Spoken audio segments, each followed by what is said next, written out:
weed, weed, weed, weed, weed every day. Smoke weed every day, day. Weed, weed, weed, weed, weed, weed, weed, weed every day. Hello, Smoke everyone. Weed, smoke weed every day.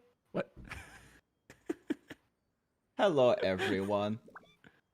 Hello. Smoke weed every day. Amazing. But yeah, hi guys. Rise. Alright, fine, yeah, fine, been fine. playing Rise a lot too. Gem and chat.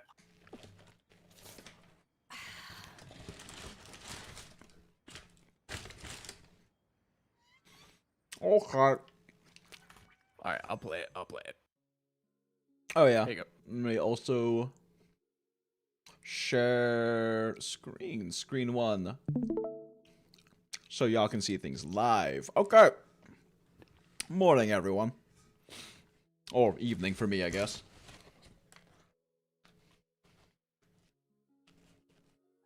I guess you could go and say, you could go and say it's a good morning, good afternoon, good evening, and good night. Yeah.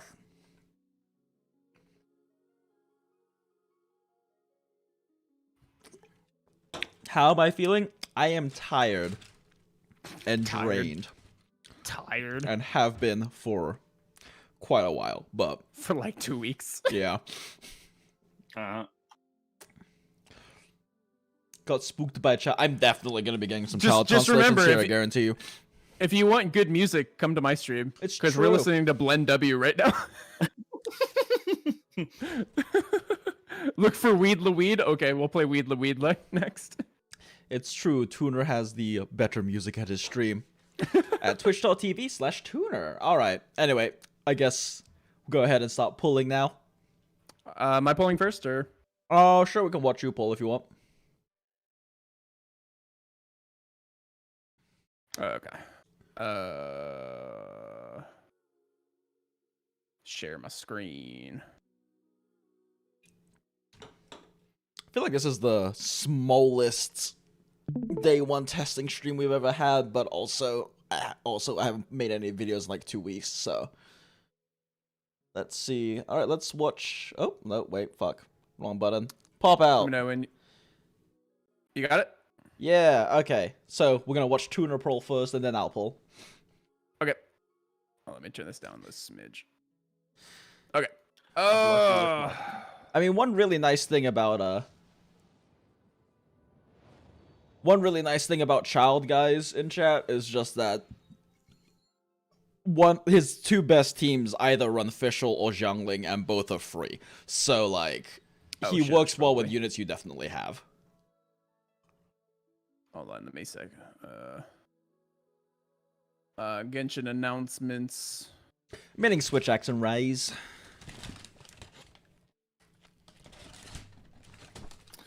I don't have it yet.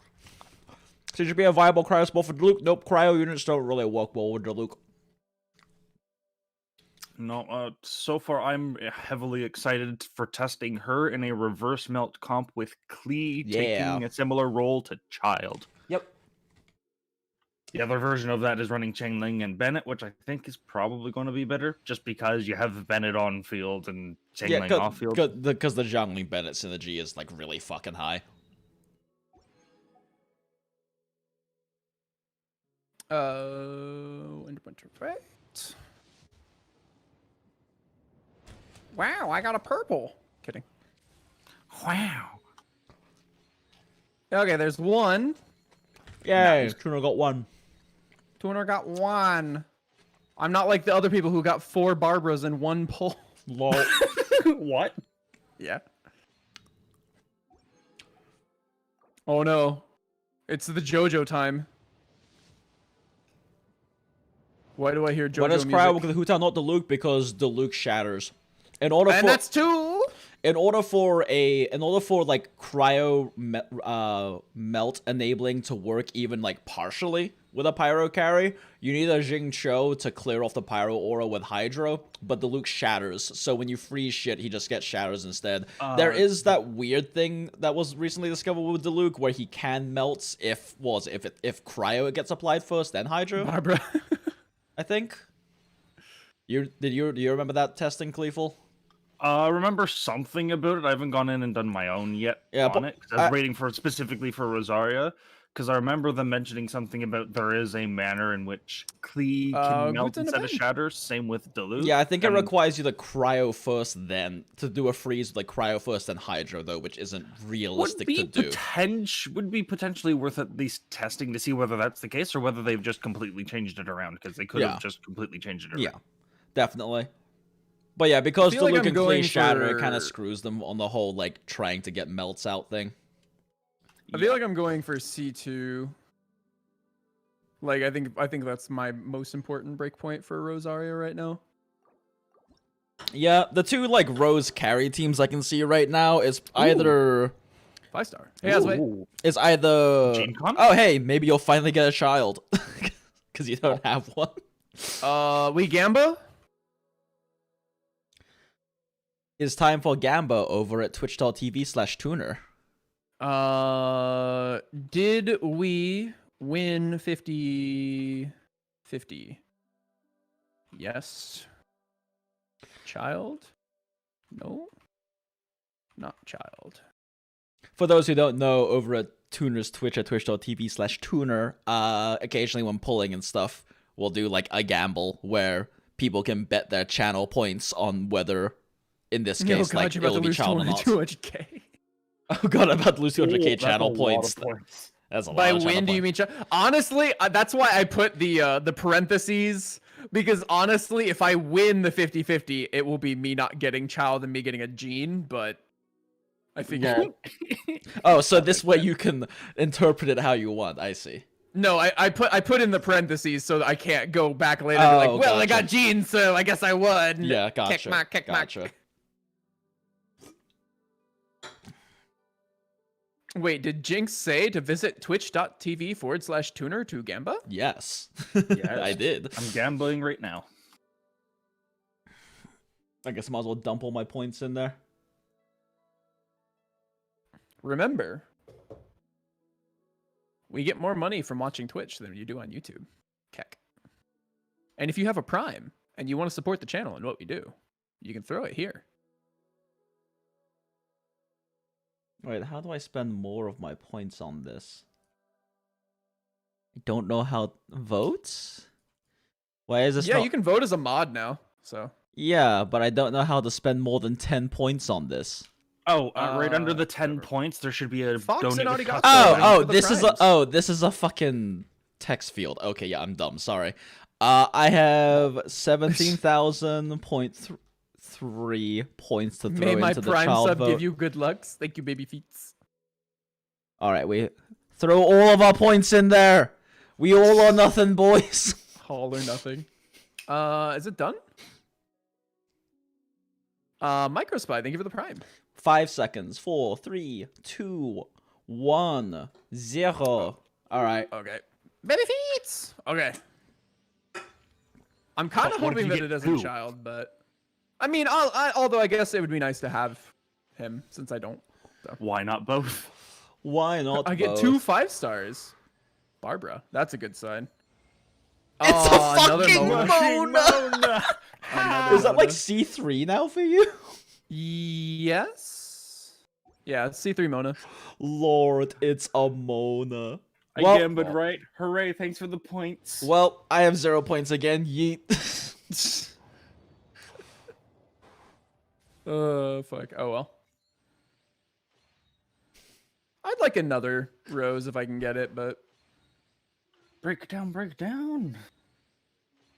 Ah, there we go. Hey. So that's C2.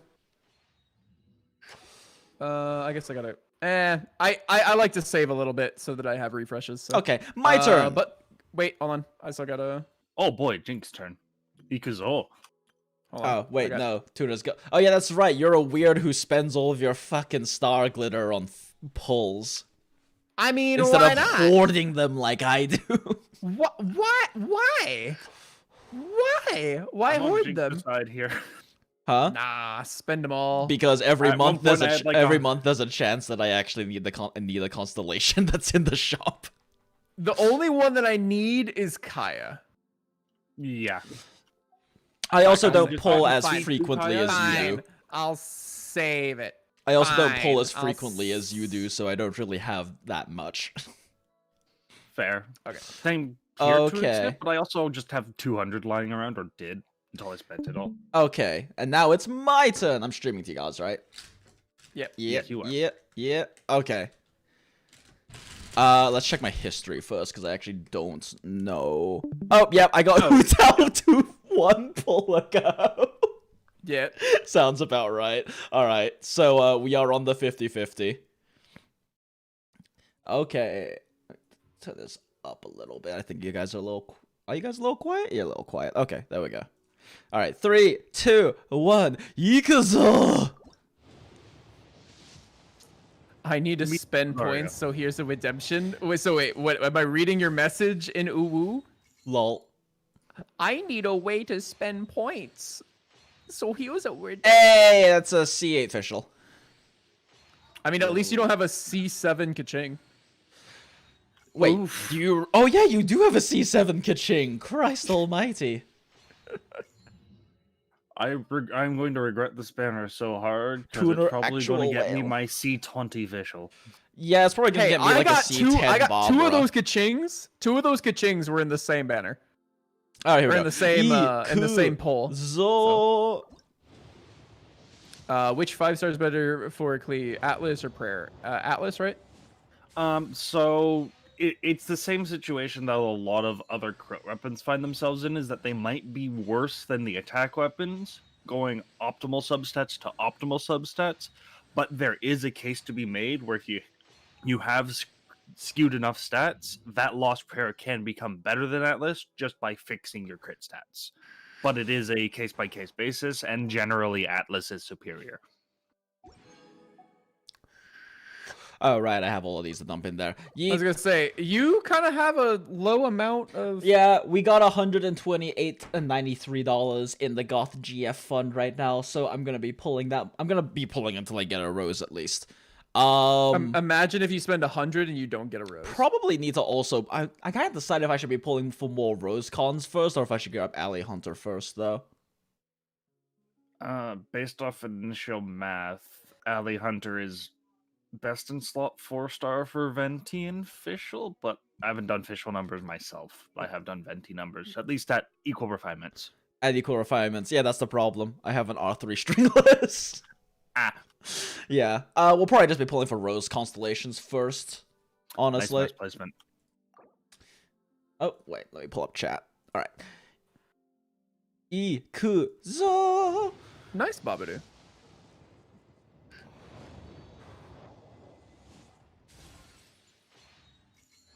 Hey! First rose. There we go. I like her little... See? I like her little fingernail rings. Bolt. They're nice. I used to have some finger rings like that. She probably Hey, gives a 2 really roses! good- Nice! Good job. C1 row. I guess we're just gonna pull until... We're just gonna keep pulling on rows for now.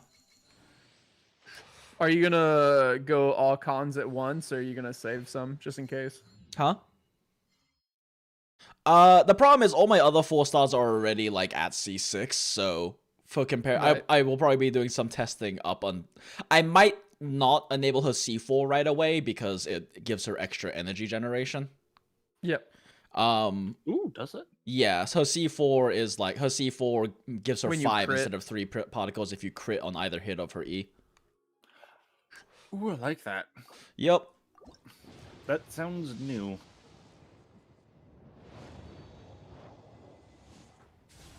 How is think we Alley have Hunter someone better than with- Stringless for Fisher when it buffs 20% at best versus 24% from Stringless? Attack percent. There you go. Substat. entirely Hey, substat. it's like my 12th Dragon's Bane. Yay. We suffer the same woe there. Dude, just start putting your 4-star weapons into your 5-star weapons. Easy. Lol. Just whale things. Hashtag just whale things. Hashtag just tax deductible things. I mean, would you not put a bell? No, I'm saving my bells, because there will be an HP scaling Claymore one day, and then my bell shall shine. Watch it be an HP based Claymore that doesn't summon their own shield. Lol. Wait, my stream ended? Oh wait, Pray Tuna's for stream Kaya ended. in the Okay. next shop. No, your stream doesn't look like it ended. No, we're still going. As Tuna ended his stream and I heard the stream ending sound, I was like, wait, did my stream end for some reason? Another sex? What is with my weapon pulls? How many? I have wait, three what R5 pity are we bells at in my now? inventory. I'm sorry that you convinced all of your bells into weapons. I would have just 31? kept them all separate. You really think they won't make a 5-star HP skin? Yeah, but I don't really pull for 5-star weapons. I just have them because they gave them to me. Exactly. Plus, there's cases where 4-star weapons could potentially be better than 5 stars, and the bell has that possibility with its damage percent bonus. Yup. Depends on how stacked they make the HP scaling Claymore. Yup. Hey, I mean, C2 like, Rose. there's C2. If they make it like a Homa Claymore, that's possible, but then again, that's not an HP scaling. It's more of a crit weapon that has some beneficial HP. I'm waiting for you to get another child. I guess at any point, any 5-star you get is going to be worthless. But... Yeah, pretty much. It doesn't really matter which one it is, but we can still do a little gamble. Are you at whether I get a 50-50 shot. or is it guaranteed? It's 50-50. I pulled Oh, right, Hu Tao yeah, your last one is Sutao. 2 pulls before this, so. Imagine pulls Rosaria and Chi-Chi in the same time. Lol, it's entirely possible. I'm cursed with Chi-Chis. Well, either way, it doesn't matter. He's not going to have... Razor. Exactly. All of them are Chi-Chis to him. Yeah, well, any 5-star or any 4-star that isn't a base 4-star, I already have at C6 for, like, the 4 stars. So, like, Yeah, and nothing is apparently useful some for me reason, unless it's... They don't have the base 4 stars in the pool for some reason. Oh, really? Yeah. In that Nope. case, unless it's a rose, it's kind of worthless to me. Hey, another official! D9. Yay! Weekly yays. Alright, this is our last temple. Do we get a child?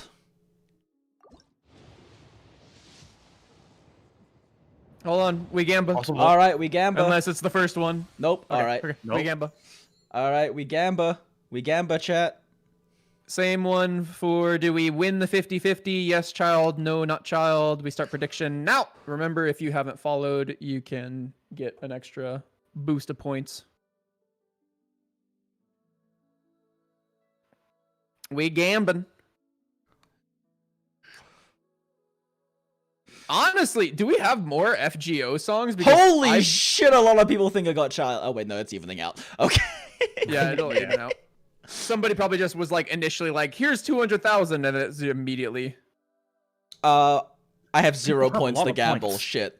Does Jinx have C6 Kaching? No, I have C7 Kaching. Yeah, Tuner's pulled a lot more than I do because he pulls for content. I pull only for testing. Reasonable. Which means any of the constellations I have on my 5 stars, I don't activate, so I can do more dry testing on them. Yeah, Sildiana has a C13 Chi-Chi. Jesus Christ. Oof. Sildiana has a C6 of every 5-star, I think. Oh, that would make more sense. For a split second, I thought Where's you the were... no Chi-Chi option? I honestly thought about putting in like, yes, child, no Chi-Chi. But then honestly, like, really, who's the winner if like I nail the Chi-Chi call? Like,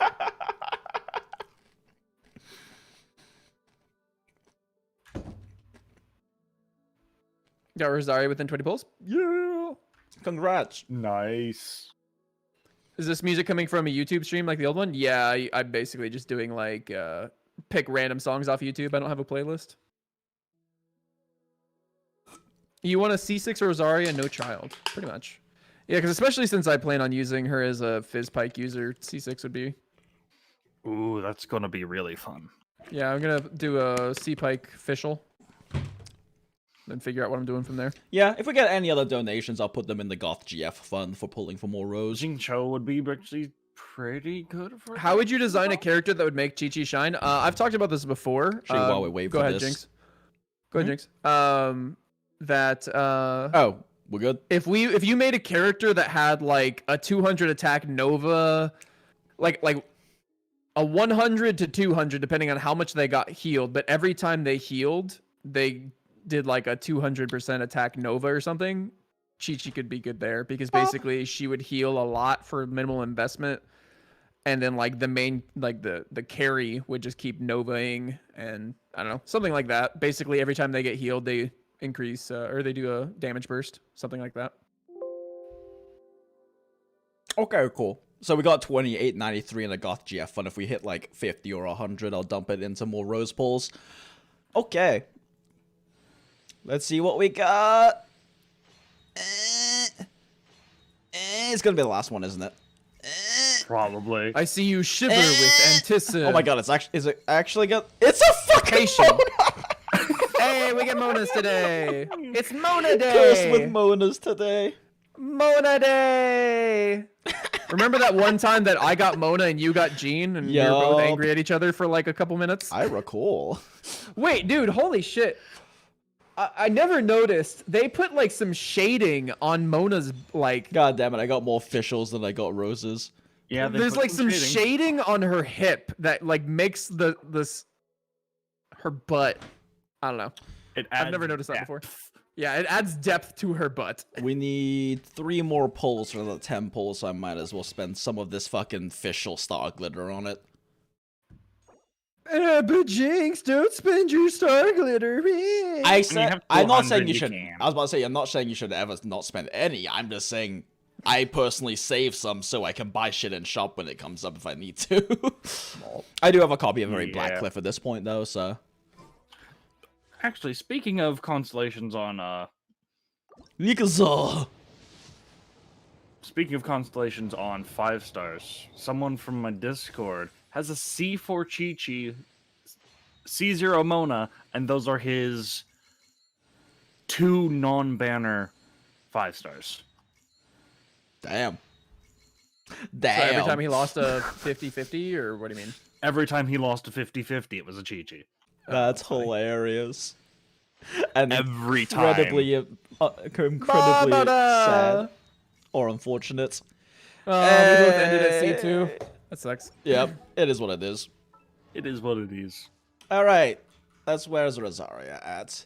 Hey, Goth GF, how you doing? When Rosaria deals a crit hit, her attack speed increases by 10%, and her normal attack damage increases by 10%. C3. Is C3 her ult, or is it... Yeah, it's her ult. Oh, hey, at least it's her ult. Yep. It could have been her E, and I would have been sad. Increased duration, which is really nice. Okay, so I'm not going to activate any cons right now because I have to do separate frame attack counts. Speed increase. Yeah, an attack speed increase means I'm going to have to do separate... Fuck, that means I also need the calc for C1 and not C1. Alright. Mm-hmm. Alright, so we'll count that. Although, honestly, 10% with the fact that, like, attack speed increases in this game don't change hit lag means that might be pretty minimal. I'm pretty sure Kaching Mains went through it, and it does, but it's some weird... It's like it's a lower amount? Yeah, because all I know is that when I was testing Xinyan, her, was it 13% or 15% attack speed increase ended up being around a 7% actual Oh, increase nice. She also uses Valberries, and I have a shit ton of those because I'm a fucking Noelle main. Yup. Alright. Paga. Poggies.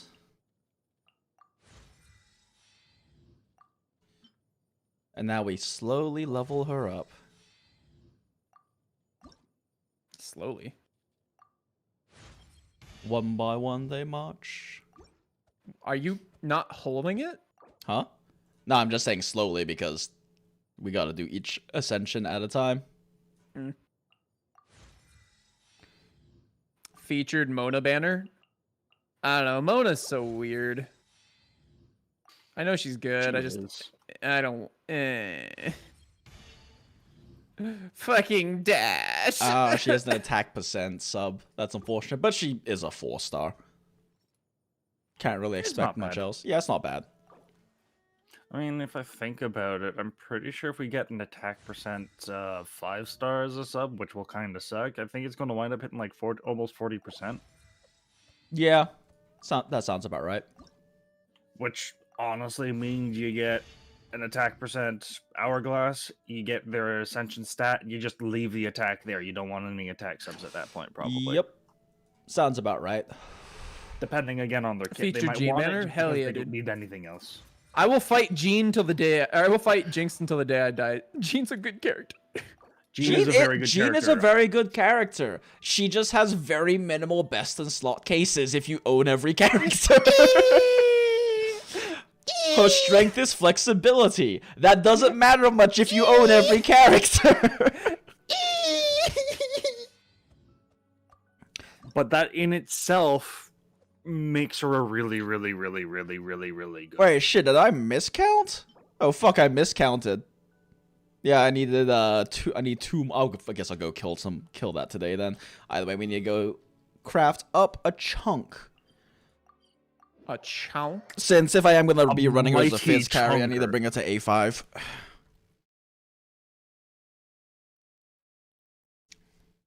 I have a set for her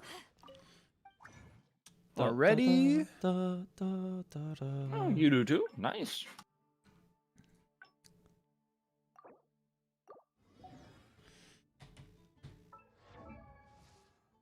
Where are you at, Rose? Oh my god, you're so far down.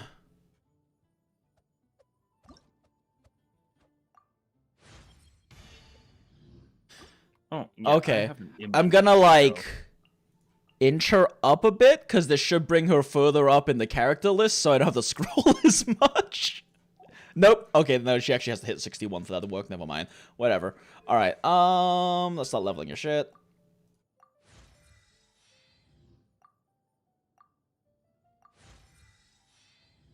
I don't have a Fizz Pike leveled up yet, but we'll use Jade I Spear. don't for now. have access to Pike, period. Pat. Why? I grabbed 2 Star Glitter because I was using Tingling as a sub DPS, not a stuff, and I knew she needed a bunch of ER just by looking at her kit. So I made 2 of them. Because at the time I didn't know what CP's passive did. I thought it was just 20% bonus damage to auto attacks, not a Which 20% is- motion value hit. Yep. No, a 20% flat hit. Which is understandable. Most people didn't know that in the earlier days. Hell, I fucking used both of my Claymore protos, my free Claymore protos on goddamn white blinds. White blind. I did that too, but that's because I was building Noelle and I don't regret it. I still I like am haunted by the fact that when I was like I was doing some Abyss clears, people were like, why is he using white blind on Diluc? What does he know that we don't? That's like it's Jinx kind of the opposite. stream, reveal your secret. Lol. Alright. Oh, it is I'm a surprised I actually don't have a- 6 CD. It's Oh. a 6 CD. It's a 6 CD that generates 3 particles. That's every time. Okay, so it's Venti energy gen. Gotcha. It's better than Venti Energy Gen. Isn't Venti 3 at 6? Venti is 2.9 at 6. Oh, and Rose is a guaranteed 3. Guaranteed 3. At least Oh. Oh shit! I have a Okay. 1,000 ore. Okay. Goddamn, Jinx. I have 1,000 ore. So apparently. we have a We've new been working. Premier Cryo battery. That's actually nice. Yeah, she is still not as good as Kaya, at least in a freeze comp. Well, yeah, okay, but fair. she's second best. Kaya gets 4 every due to A4. Up but to 4. up to 4, Commonly yeah. gets 3. So Yeah. she's about equal. Gotcha. So, but the thing is, Am I single? but Kaya Jinx, also. am I single? I don't know. Are you? Am I single? I don't know. Are we in a best friend relationship or a platonic romantic relationship? I'm cool with either. I am I cool wouldn't. with either. Let me. I wouldn't take. I wouldn't take a relationship unless you approved. What does that work? God, I hate the fact that I find Rose so attractive because my track record shows I really like bitchy, mean goth. You women. like bitchy, tired, and like tired. Yes, bitchy, tired goth woman is kind of my dating track record. So Like, I mean, look at her eyes. She's just like, God, why am I awake? yeah, that's my Dude, even her eyes. She has Wait, her she has the her same eyebrows are expression. upturned. She has the same expression I have most of the time. God, I just want a nap. Basically. And here I'm just pulling Kush fishnets. Albedo, please! Albedo! Work for me, you fuck! Okay, let's grab this and let's go find. Lol. Let's go find our best friends. Let's close this right now. Go find Timmy? I'm about to go find Timmy. Lol. Oh yeah, let me move this over here so I can see this. Give me one! You cock! Wait, why is my Genshin all the way? What the hell? How'd it get all the way over there? Okay, weird. You have a lot of things down in your bar. Yes, I do. Pop, pop, pop, pop, pop. Give me another one! Albedo, please. Okay, let's go find our. Fuck! Let's go find our day one testing best friend, Mr. Runeguard. Timmy! You mean Timmy? You mean His name Timmy? Timmy. When Timmy went to go live with the Anjanats, he was reborn as a Runeguard. Wait a minute. There we go. Okay, let's go with our standard testing comp. So, really, we Does just need... Rose have Aura? I do not know if she does. I don't. I'm out of fucking money! Pain. Time to reset. let's just go pure Cryobat for now, just so I can test her ult and shit as fast as possible. Let's give her an ER. Sands. Okay. Booty. Smack.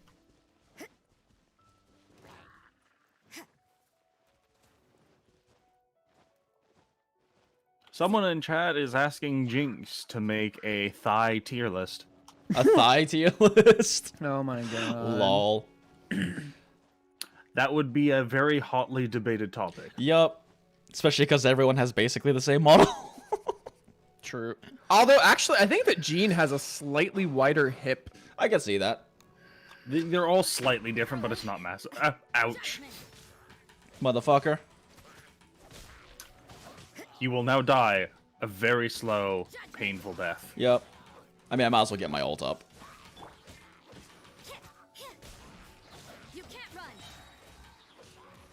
Do you think the Rune Guard is intimidated from all the testing that we do? Oh my fucking god. Lol. Glorious, I love it. It's That's amazing. Yeah. Record. Shine. Is that the earliest I can cancel out? Yeah, it's a 2-hit, so... Nope, too early. What was I doing? Too late. All right, Valberry. I guess we'll just The wait. one time Klee is actually useful. Klee's always useful, and so am I. Nope, worst character in the game. Worse than Chi-Chi. Worse than Chi-Chi.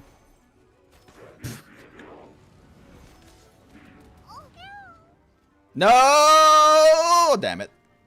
The best thighs are Ganyu's. This is common knowledge. I don't know, man. I don't know, man. I feel like...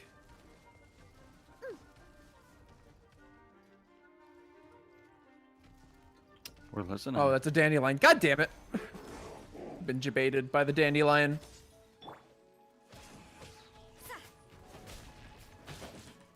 Yeah, there's a couple further up. You're on thin ice, buckaroo. Hold on. So he's, I guess I don't even have Ganyu. I still like to think that Ganyu was in a non-human form when she achieved that feat, and they failed to mention it in the dialogue on her, but that's besides the point. No, let's all agree. Zhongli has the best thighs. Because they end in that glorious ass. They end in that glorious ass.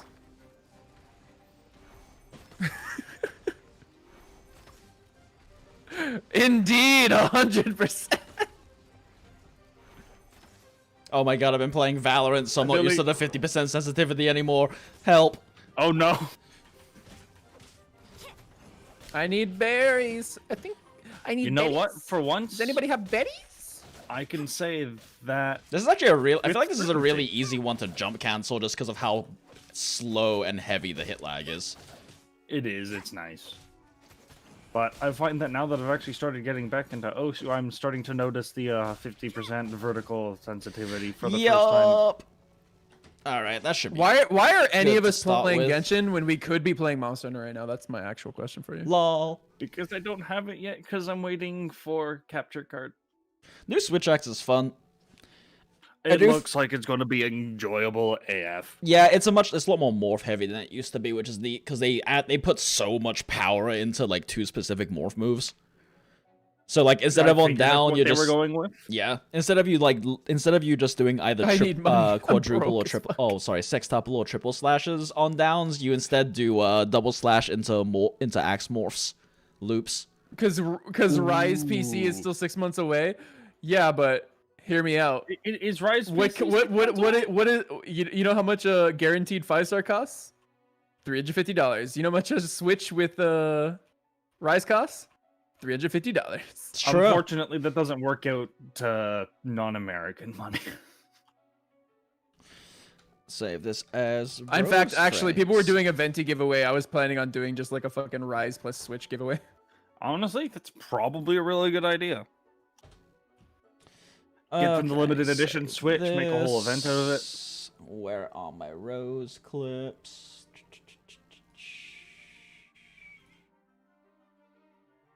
Oops. Rise is a new game. I thought it was just another DLC. Yeah, it's a whole new DLC. It's a whole new DLC and a whole new console. Every new Monster Hunter is just a DLC of the OG PS2. It's just a DLC.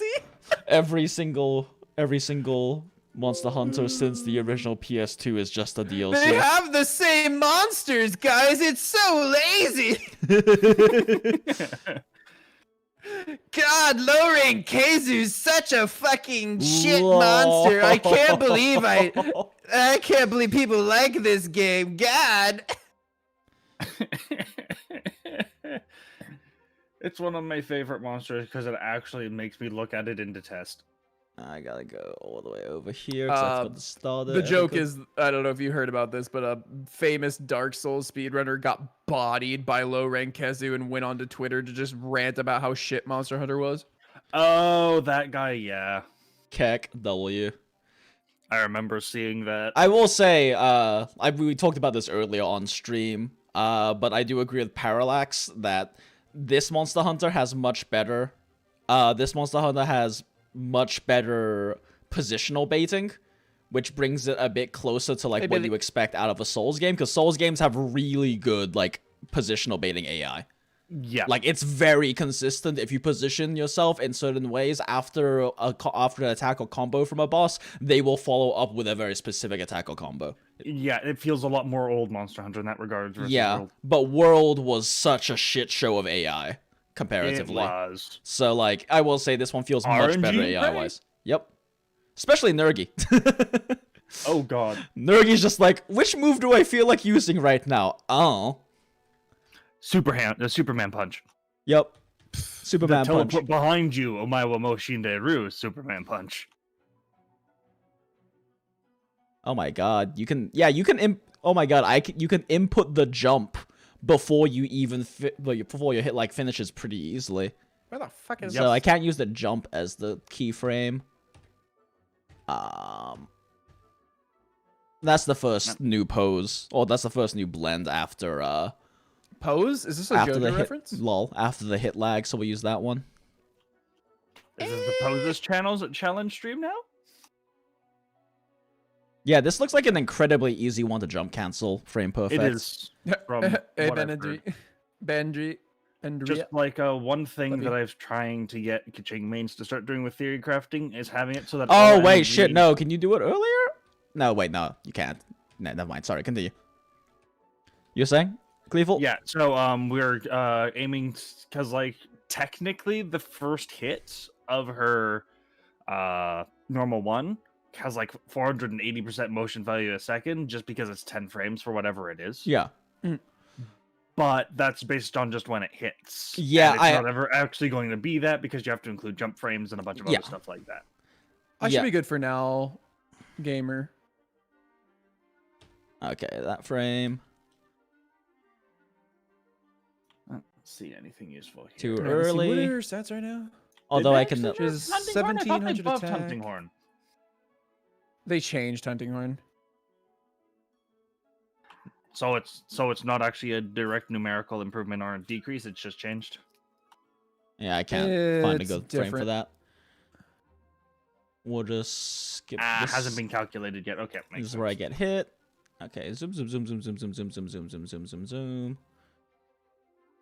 Nyom, nyom, nyom, nyom. And back to Rose. Are we going to talk about her overworld 10% movement speed buff too? Yeah, yeet. Oh, you're gonna be going to your menu a lot to change the time to nights. I guess. It's just hard. It's hard. It's so hard to like care about overworld shit because like once you start aiming for like 12 for like Abyss 12 clears and Abyss 12 like 6, 7, 8, 9 star clears. And once you, and like even before then, domains are quite a degree easier compared to that. And then domains are several degrees harder than like anything in the overworld, even world level 8, like commissions and overworld shit. It's kind of hard to care about the passive for me at least. Especially since you're probably wasting more time waiting for it to be night again than you are gaining in movement speed. Yep. Though this is just another tool in our toolbox of trying to get Mona to sprint across the ice lake. Lol.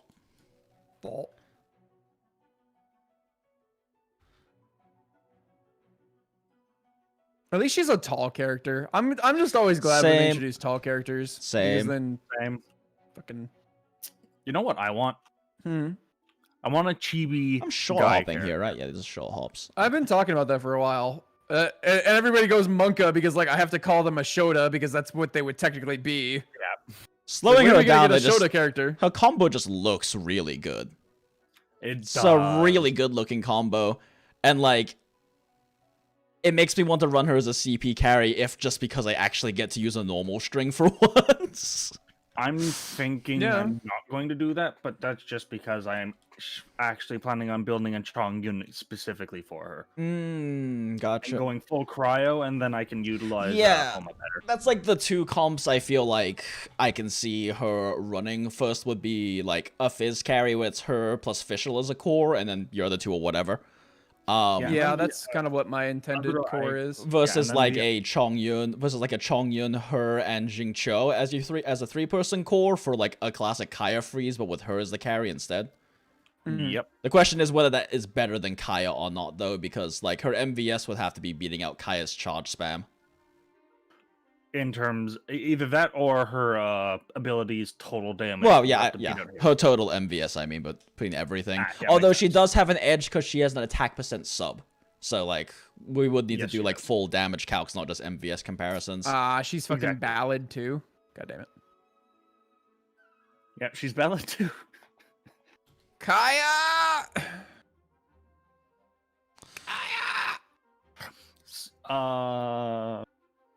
Real quick, let me just turn off my music. Huh. It's like Also, the third idea that I thought for her is having her do a fizz comp, but having her basically do a fizz freeze comp. oh yeah, like Kaching style. Run Yeah. Kaching style, and you specifically go with Blizzard Sprayer for that because she cryo. Who do you run instead of Fischl then, though? Because I would be concerned that. Well, actually, no, if you don't have a C6 Fischl, you won't really lose too many freezes. Yeah, to, if you don't have a superconduct. C6 official, you're good there. But I have a C6 Fischl. Yeah, who doesn't have Yeah. a C6 official? God damn it. Christ.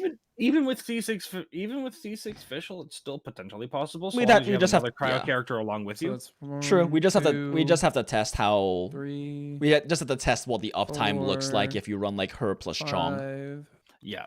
6, One sec. I'm just gonna play 7. some. 7. So Classical Jinx music. ult with C2 is 7. I don't know if you've activated it yet. He has not. Yeah, it's 7 with 7 hits C2. plus the initial hits. Yeah. Oh, it also doesn't do an initial puff of the O8. That's interesting to know. Good. Hey, Kanator. So it's going to be a 2-hit melt, not a 3-hit It's melt. Kanator. Music's not too loud. Hello, right? Kanator. Stream. Hello, right, stream. Kanta. Music's not too loud. How are you doing? Have you been enjoying your Rosaria? Got one more combo here, but it looks like I'm pretty it looks like this is such an easy combo to like jump cancel correctly, unlike Hu Tao. So Yeah. I probably won't need C1 any more Rosaria than within this. 11 pulls. Ooh, nice. Damn! Congrats. All right, this first one is I think Crescent Pike is always better than Dragon Spine Spear. We'll have to take a look at her values, but she's probably the closest they'll ever be together. Depends on whether she's ever going to use her charge attack or not. Yeah, I was Based off that was the additional other thing I calcs, wanted. Dragon Spine. The other thing I wanted to get right out. away. That. Also, if she happens to be in a much more swap-related phys comp where she's not on field most of the time, so you're getting much more effective uptime on Dragon Spine versus True Pike. versus Pike, because like the issue with like Xiangling Crescent Pike is that it's just not better than not giving her the field time and having Bennett have field time instead. Yeah. So, Kanator, have you seen Blue Protocol? 238. Ooh, this one's shorter. Oh, interesting. This one's shorter. 231. Interesting. You know about it, that's all. But have you seen the trailer for it yet? Interesting. There's still some variance, even with me inputting. Kanator, I gotta show you Blue Protocol. I need to take a look into that. Is it gacha as well? I don't think it's gacha. Is it more MMO-like? It's an MMO. Ooh. It's Monster Hunter style MMO, from what I understand. Yeah, there's a consistent 7-frame difference between two of my things, and I'm not sure what the difference for that is. Kanator, rewatch. Kanator, rewatch. Wait. Is it MMO? Is it jump Chat, heights? chat, it's time for your daily Blue Protocol trailer viewing. One sec, let me check something. 1, 2, 3, 4, 5, 6, 7, 8, 9, 10, 11, 12, 13, 14, 15, 16. I was going to say, but Dauntless also does that, but I don't think Dauntless is MMO-ish. It's time for your daily Sawano drop. I'm actually gonna shut up. Hold on. Someone was working on this. 24, 25, 26, 27, 28, 29, 30, 30 frames to touching the ground. I'm wondering if the variance is because I'm not short hopping.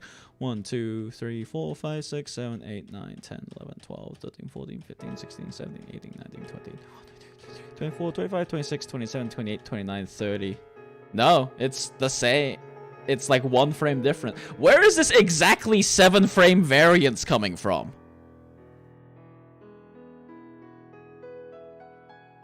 Yeah, one sec. We're doing the... Gonna look at it. Oh, wait, never mind. This one isn't a as short a one. Huh. Okay, so there's a 7 and sometimes... There's a 7 to 11 frame difference in some of these? Weird. Because I felt like it was very consistent with the timing for this. I just shut up and listened to that trailer. I'm sold just on the music alone. I am a simp for Solano. Huh. I guess I'm inputting the jump a little late. Oh, yeah, no. You can... Okay, yeah, no. You can input it... If you don't input the jump command during the hit lag, because I'm not inputting it during this hit lag. It's a regular MMO. You can actually see the... Holy crap, you can see the lance in her hand shifting despite her pose not changing. That's funny. Okay. So it's just that I'm inputting a bit late. You want to be inputting during this very extensive hit lag period to get the faster hop variance. No, when are we hopping at? Because fourth hit? Wait a second. No, wait. Jinx, there's pose differencing here. One sec. What's what up? What are you hopping at? Huh? Which attack? Just the final hit. One sec. I'm gonna do a thing real quick.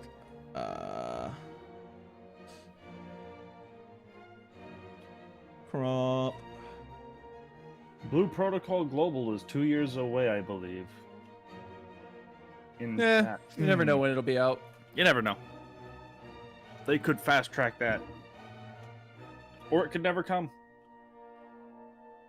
Okay. I don't see a reason why Bandai Namco wouldn't do something. What is the reason why these are different? So both are jumping. I mean, it could just fail horribly, though I don't expect that. Oh, I think it's just input variance. No?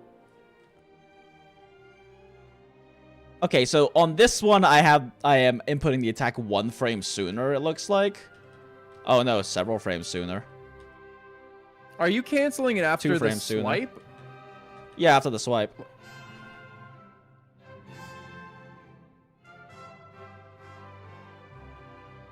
I'm not getting a lot of hit lag. Or at least it doesn't feel like it. It's pretty heavy for a spear user, I feel like, but I think it might be very heavy for a spear user. Compared to like Dongli or Zhongling, they get a lot less hit lag per hit. Yeah, there's like a. Is it because he's standing? Sec. Now he's not standing in this one. Am I just? Is this just input variance in my attacks?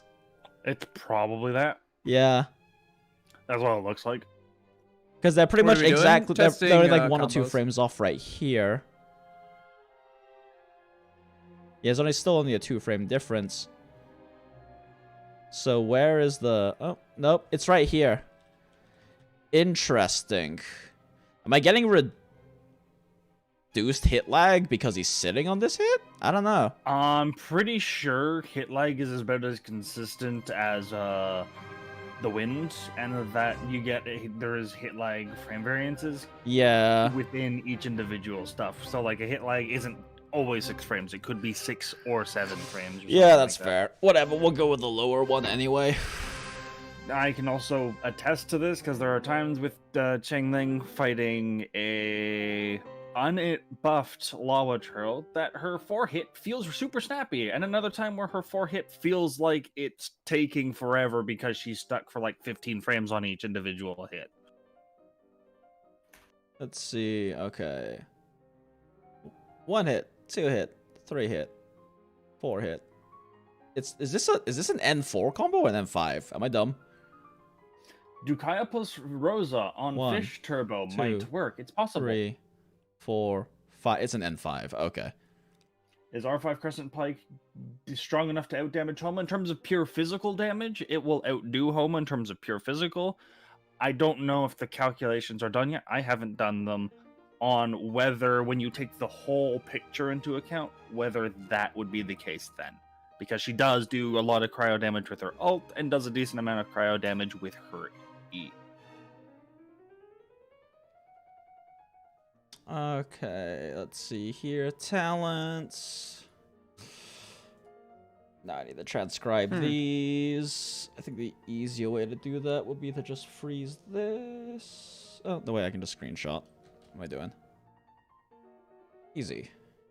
So Jinx, do you want any of my frame data, or you give a shit? Sure. I mean, I don't think there's gonna be that much variance with it. Cryo application? Since, based like, off what I've- with the faster ones, I'm definitely inputting the jump during the hit lag, so there should not be any way it can really be faster. Mm-hmm.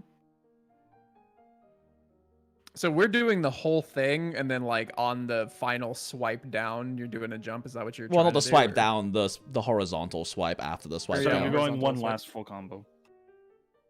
Wait, one less from full combo? Wait, no, that is full combo. I'm full getting combo. myself mixed up. I mean, I'm also gonna see. Someone else did some earlier frame counts right here of her other combos, and it looks like her N2 dash might be really good. Mm-hmm. But in terms of jump combos, her N4 jump might be even better. So we're gonna take a look at all of these. Probably do her N2 jump and N4 jumps as well, and count and double check their frames essentially. How is there? Wait, what is? When you use a crit hit, your attack speed increases. by Assuming 10. jump is 35 frames. 10% attack speed must not be that much because it doesn't feel like that much. 210 does not seem. Oh wait, is this? I forget. Is this tree testing or is this Ruin God testing? It's probably just a hit lag variance. It's pretty sure they're doing tree testing. Yeah, doing tree I'm not testing. Okay, yeah. 100%. All right. Okay. Anyway, what the fuck was I doing? Right. Either tree testing or slime testing in the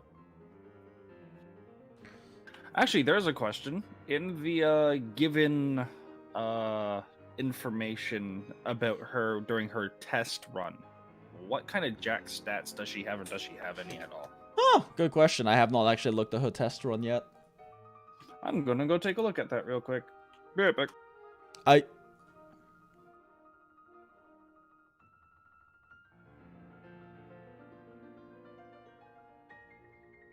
Interesting. They got 20 frames faster though. I guess that is probably a hit lag difference though. Trees don't have really any. 100% hit lag difference. Yeah. You're getting a lot longer hit lag on the Rune Guard. Yep. Okay, let's see here. Me brain is tired. All right. brain. Me brain is tired. Me brain. I'll feel you.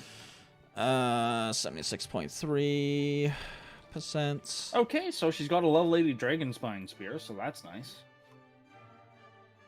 75%. Running a 46.3%. Bloodstained Chivalry set.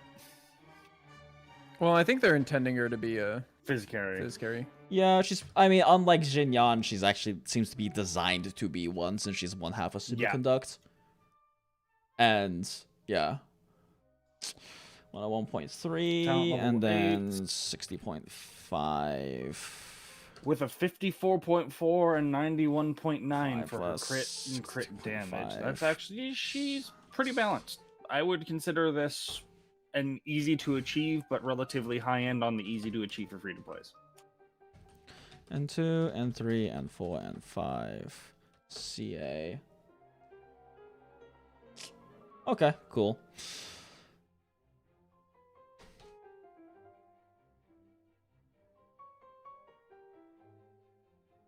Okay, so T6 motion value is equal to sum of that.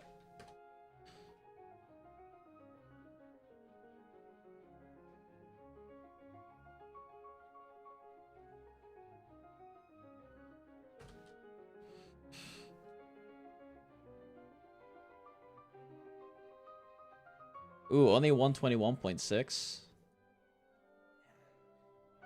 That's not great.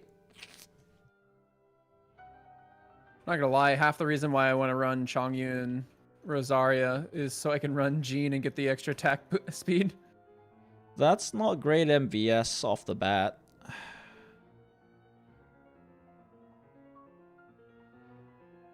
Yeah, that's really not great MVS off the bat. Okay. CP's gonna help, but still. CP's definitely going to help, but I'm pretty weird. I mean, it could also just be but then again, you're used to doing your calculations all on the same monster, so the variance doesn't affect you. Yeah, I this is the reason why I do all rune gods, since other theory crafters do tree tests anyway for like calcing combos on different shit anyway. Yeah, because based on without dealing with end lag, I can wound up calculating at least on frame data on the official footage they gave us, and fused like 2 or 3 of the different combos they wound up doing together. I got her MVS being about equivalent to Xiao's in terms of auto combo. Sorry, Or, one more like, time? within a couple, got her within a couple motion value of Xiao's motion value per second on auto combo, though Xiao has much higher base stats. What did you say about Dragon Spine, by the way? Dragon Me? Spear? Yeah. Dragon Spear is going to be a potentially very good option for her physically if you're not using her on screen super selfishly. So she's going to constantly be swapping off and on.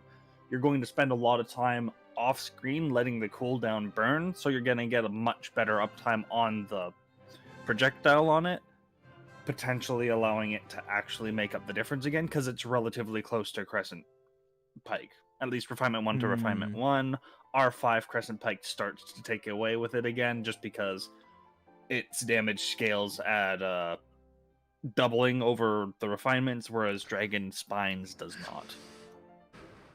And that's also assuming that you're hitting things with it.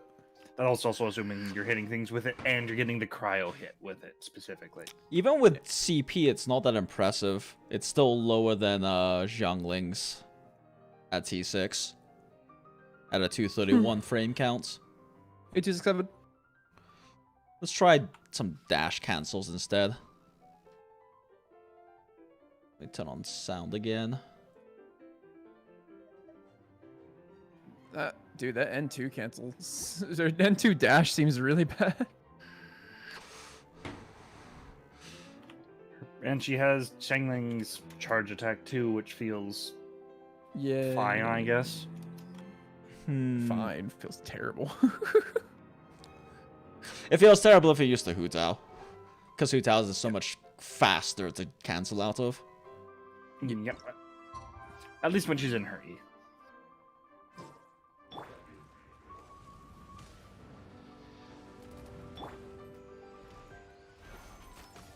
God damn it. My vertical flicks are my vertical flicks are fucked right now because I've been playing Valorant. Oh, there we go. By the way, Envy. First person. Envy. What am I trying to say? We can play Apex with Envy if you want. Oh yeah, I'm down. Neat.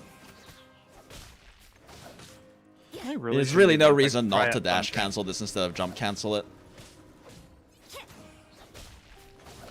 Damn it, I keep fucking that up. I meant charge attack cancel. Or charge attack feels terrible. So you said N2 dash? N2 dash and N4 dashes both look interesting to try. What the? Ah, god damn it, I hit the rock. I hit the rock. I think you just hit it on the side of the face instead. Oh, maybe. Because rock. My taking up flicks part of are your like screen, changing your so. aim. My flicks are so fucked right now. Oh no, that was just the rock being on your screen causing. Oh, you the to camera to divert your shift? arrow. Yeah, That makes sense. It's the reason why you can have an arrow go at a 45-degree angle to the right. Damn. It's based off how you Unity takes its point that you're aiming at, because the point that you're aiming at isn't from the character to where you're aiming, but from where the screen is to where you're aiming. Jinx, I just noticed that her N4 at like talent level 1 is 69. LOL. Horny benevolence. Horny We'll benevolence. do one more test. Show me your face. Show me your face. Show me your face. God damn it. Show me your face. Just hit it while it's spinning, forehead. I'm trying. I don't gonna have to remember the timing for it. You let go when the face is completely at the right. Depends on your distance, because of projectile time. So that's not gonna be a consistent thing. Well, then play in the distance where I play every single time, forehead. Easy. Yeah, I feel like you can dash cancel this a lot. I feel like you can cancel out of the hit lag with dash cancels. I'm not sure though.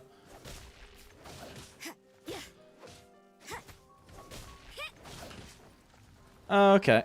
That should Have be we tried her as good. Cryo with Chongyun? Not yet. We haven't looked at damage stuff. We're just trying to get the base animations in order to then be able to make those determinations without actually needing to do each individual build with the same artifacts, which is impossible to do. Yep.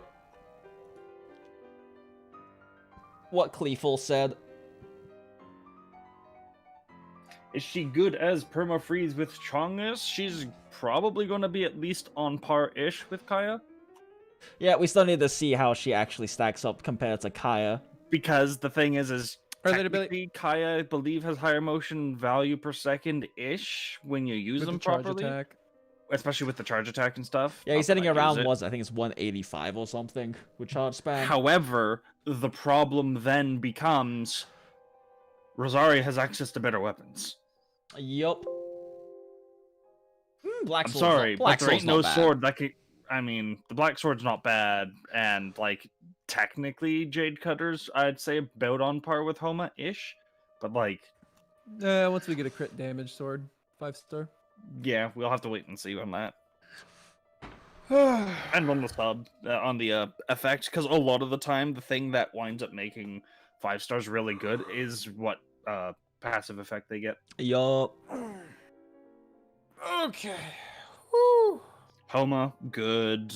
Also easier to Skyward Harp, get good. constellations, true. Yep. Honestly, I'm happy that she's a 4-star. There was the possibility that she could have been just, number tweaked, animation tweaked, and then turned into a 5-star just to fill a new 5-star slot because we don't have any new characters. But they decided to keep her as a 4-star instead, so take it.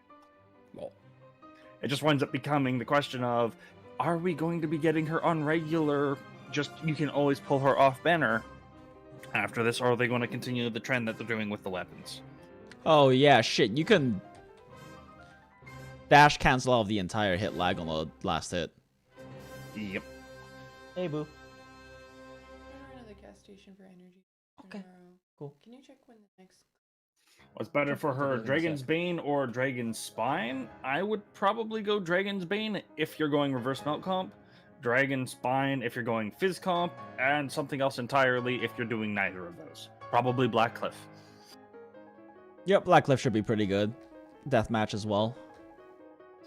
Depending on your build, of course, because Deathmatch will kind of over-crit you very quickly if you run Blizzard Strayer. Yep, but also, one thing I doubt it's going to work this way, but I do want to see how Blizzard Strayer interacts with her crit sharing. Oh, Blizzard Strayer will never do anything because it never gets shown in your stats. Oh, it doesn't? Okay, yeah, in that case, then yeah, it won't interact with that. It's I don't believe it does. I've never seen it do it, and based off of how it's worded and how we know the game functions with how you share or snapshot effects, Blizzard Strayer is never snapshotted on characters. Like Kaya can benefit from Blizzard Strayer crit after he casts this Q, even if he cast it when it wasn't in effect. Why no C-Pike on Rosa? C-Pike on Rosa is probably going to be pretty good. The question is, are you gaining enough extra bonus physical damage to make up for the lost in cryo damage of running Blackcliff or another weapon? Yeah. Because it's only going to be enhancing her physical combo. Which Yeah. so far is not actually looking that impressive, so.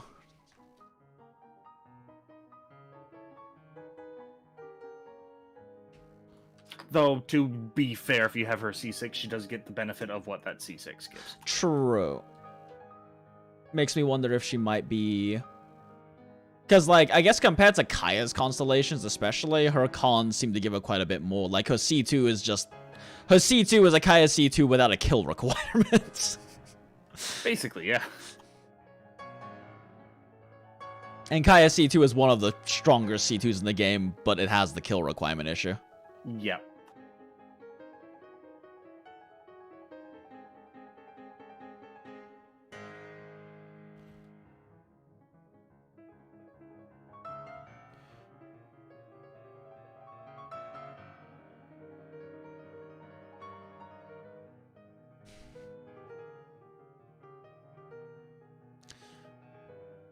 Wait, is there no way to gain access to looking at a character's sheet directly from the character wish page?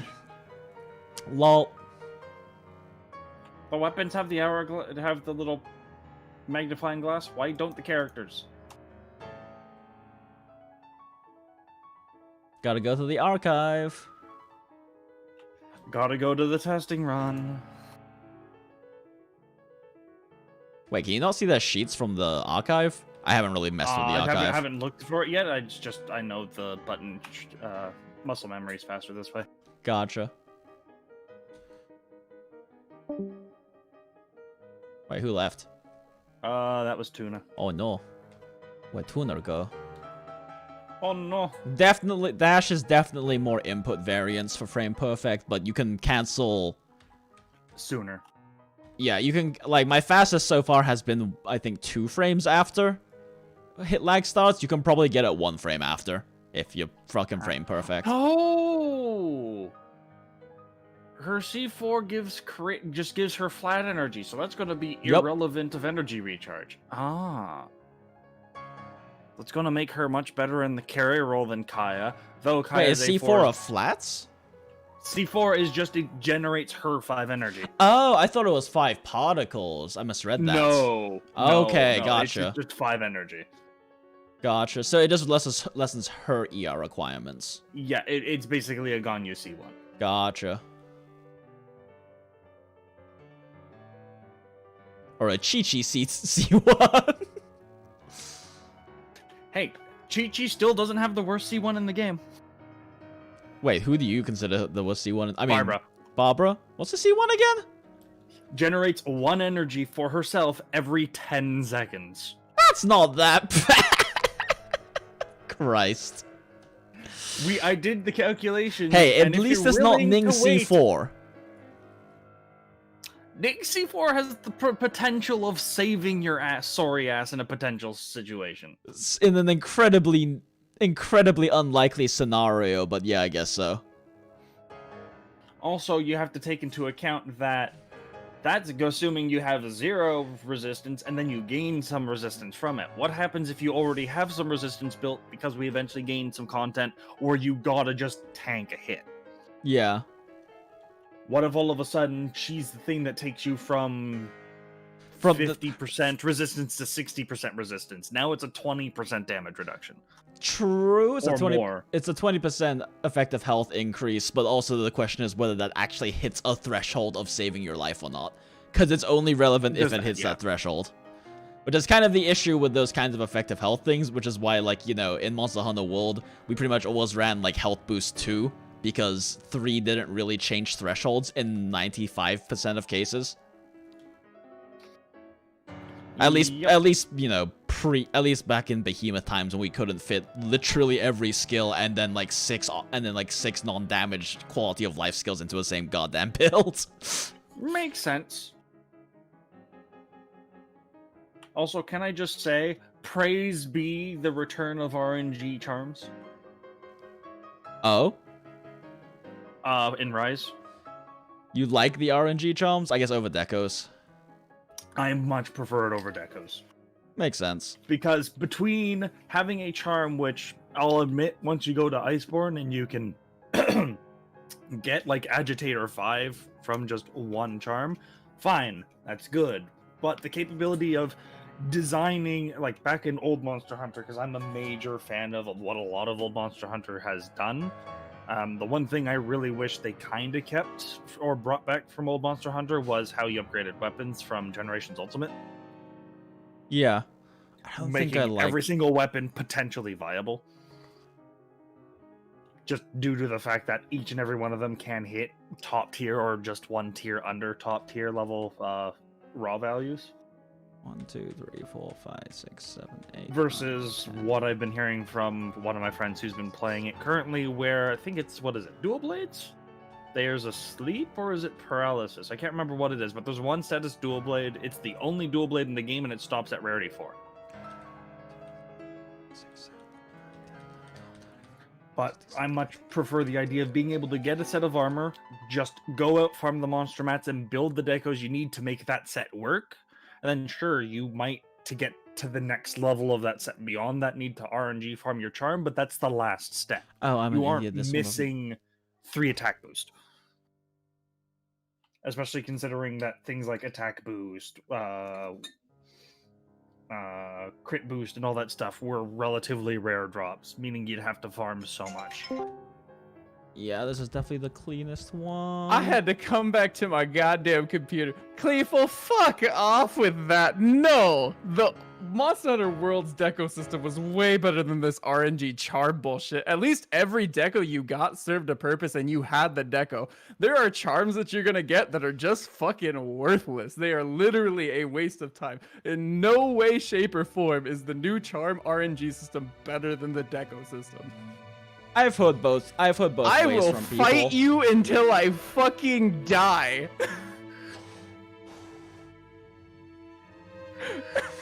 I personally, I'm kind of ambivalent about the whole charms versus deco thing. I do like that they've shifted basically every damage increasing deco aside from elemental decos to level 2 slots though. I think that's much better than having attack boost and crit eye directly compete with like fucking sure. quality of life shit.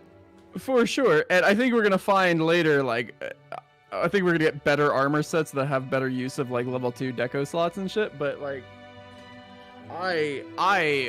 God, it is 1 in 390 billion chance to get the best possible deco or best possible charm. It is actually 1 in 390 billion to get a double Wex, double crit eye, level 3, and 2 level 1s, which is a possible thing you can get. Every human being could be rolling, or could be pulling 1 every second, and we'd see the heat death of the universe before fucking we get one. Jesus.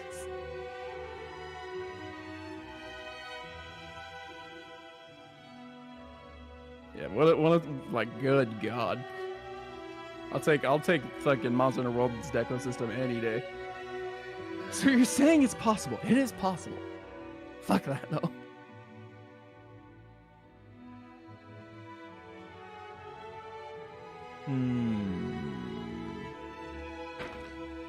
God, this is actually a little loud. Alright, let's look at N2 dash. Let's look at N2 dash and N4 dash to kind of round this out. She fucking died. Rip. Oh my god, that's funny. I was trying to get my shield up to tank and dodge some of the missiles, but I was a little late. And the other issue right now is the best possible farms for the charms are either doing a completely scripted fight or doing the fucking horde mode. So you don't even have good options to like farm them that aren't terrible. Fair. I mean, the one thing that old Monster Hunter did have was that when you went to go farm charms, you fought a random monster. You didn't know what you were fighting. Shit, I didn't save. We'll just do it again. Whatever. Forgot to start recording that. JZX BBB, do we have at the moment, do we have any purpose for Rosaria other than a super good duck slave? Yeah, reverse melt off field and potentially cryo DPS, so we need to calc that. Yeah, looking at her value so far, I'm not super convinced she's gonna outdo Kaya for cryo carry shit. But we will see. Yeah, you know it's not gonna matter either way. People are gonna pick her because booba. Yeah, and that's Also, fair. her combo looked better.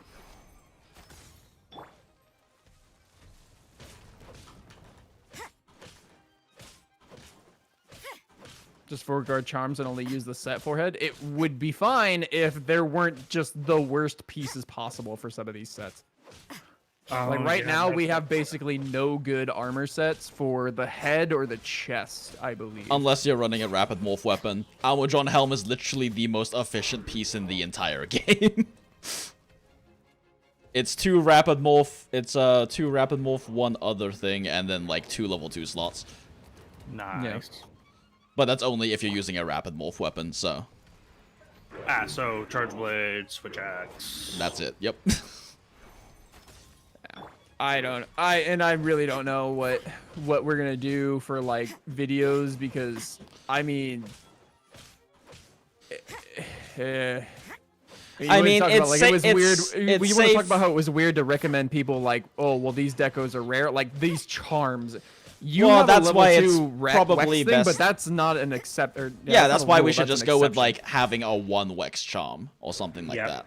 Like that's the way to do it, in my opinion. I mean, this system is fucking terrible. Like, Tuner is not a fan. no, I'm not. It's terrible.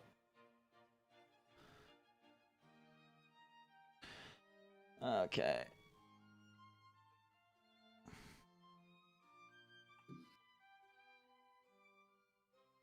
Now, here's a question for each of you.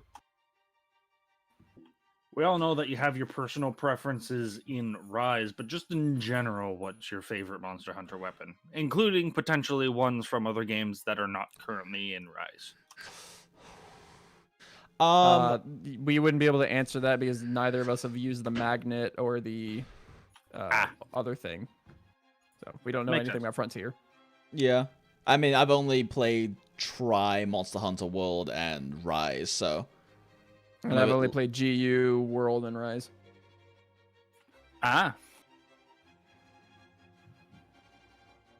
Yeah, we are not quote unquote veteran hunters. Unless you count my time in Try. Yeah, but you said you guys have played- played a you said you didn't previous even- Warcraft. Oh, I didn't even You do. said you I didn't even didn't do even high finish. rank. I just did village. Yeah. Yeah, I just did village. I didn't even do high. I didn't even do high rank in Try. Wait, Try didn't have high rank in village quest? Oof. Yeah, no, it was all the. I mean, technically, Rise doesn't have high rank in village quests. Village quests are only low rank.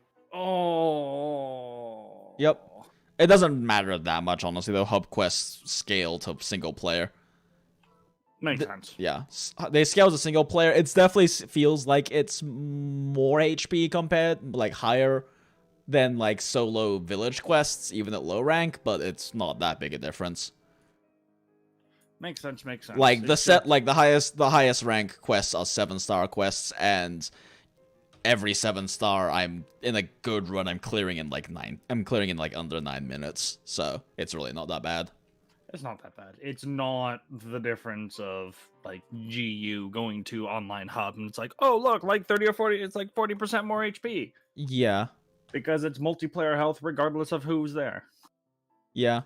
It definitely seems to scale to single player, although I'm pretty sure the scaling for multi is a lot less, but I'm not sure. I think it does scale a little bit higher than single player, because like I was fighting low rank Lagambi in the hub versus low rank Lagambi in the village, and I'm pretty sure Lagambi in the hub has more health. I think they just have more health. Yeah, they It's do, but it's it's not probably like it doesn't feel to me like it's a huge difference, at least since I pretty much cleared the entire high rank hub in single player, and it's just really not that bad. Makes sense. It's probably like a combination of the two systems from World and the old games, where multiplayer hub has higher base HP, but it's not as much, and it Yeah. adds the scaling factor based on players. Yeah. But yeah, coming from I have played a bit of Frontier. Ooh, why is this one It all was sparkly? difficult to Oh, get into, conical. just due to, you know, not living in the countries where you're technically only allowed to play it. Yeah, with this one, I mean, there's plenty of people to play with, and plenty of Yeah. friends to play with as well. There is, but I will say that the gravity bow thing is immensely fun. Gravity bow? I call it the gravity bow, but it's the magnet weapon. Oh, that thing. Yeah. Yeah. Wait, did that actually land? Oh my god, that landed. Oh my god, you can dash out of this so early.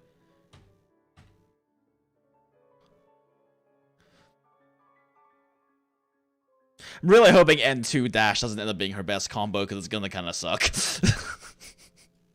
But it actually Just might be. because you don't get any cool animations. No cool animations. It's got like a lot of input variance too, because her N2 does not have a lot of hit lag. But even then, you can cancel out of the hit lag with dashes, so. And also just because it's kind of lame. But yeah, it is just kind of And lame it is animation-wise. 8:30, and right on cue, my dog's sitting at the door waiting to go outside. So I shall go do that and be back in a bit. See you in a bit. Are we gonna do Narwa farming tomorrow, by the way? Sure, we can. Is that what you're Wait, thinking am I you're doing gonna do? anything tomorrow? I got a therapy appointment tomorrow, and I've also got a GI telecom, but those will be done at like 4 or 5. So we I can do don't some know what normal GI farming after that. I don't know what a jelly on telecom is. GI is gastroenterologist. Okay.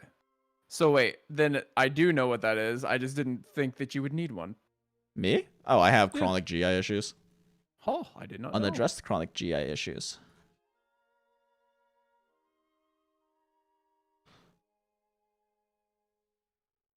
I see.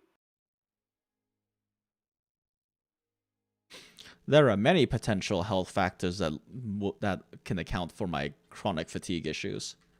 Your overdependence on caffeine? You fuck. I mean, yeah, I mean, yeah. that's definitely one of them. Although I'm This not is sure. why I've never touched It's this one of those things where I don't really see how much choice I have, because I can't take stimulant medication for my ADHD, and there's only so much I can manage it. When was the last time you weren't like caffeinated all the time? Like when was the last time you went on a hard no caffeine for like a month kind of like cleanse. Good. Aren't we all? No, we're not, because I've never had coffee in my life. Yep, the only caffeine you get is from the Coke you drink very occasionally. The Coke I haven't had in like 2 months. Yep.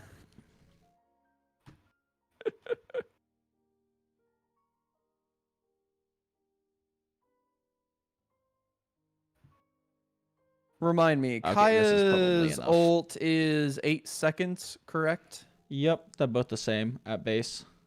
Yeah.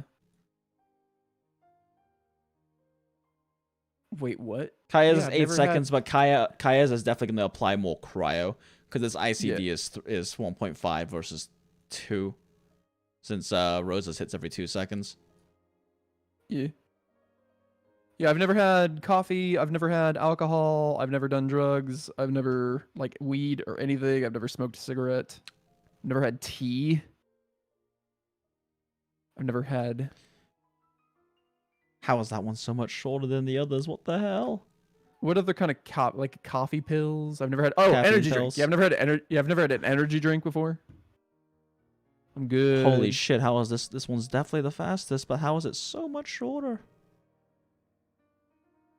And I used to wake up at midnight every day to do a 1 a.m. to 10 a.m. logistics coordinator shift. So why even live? I don't know. Oh, this is because it's 2 frames after. Tuner hit is a lag. Christian. Why do people assume? I remember I said that to somebody. They were like, "What are you, like a fucking Church of Latter-day Saints or something?" I think, why do people assume that if you don't have coffee, you're a Christian? Lol. It's kind of weird. I'm a hardcore atheist. 70 frames. Okay, 70 frames at like 2 frames after hit lag, so theoretically you get 69, but we'll just use 70. So basically, Tuner is the opposite of Jinx. Yes! Yes. Yes! Actually.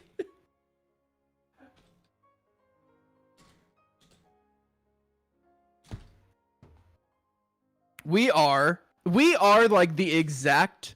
If you guys remember that fucking scam comic that they were going to create a long time ago called All or Nothing, where it was about a pansexual who was like highly introverted and an asexual who was highly extroverted? That's about right.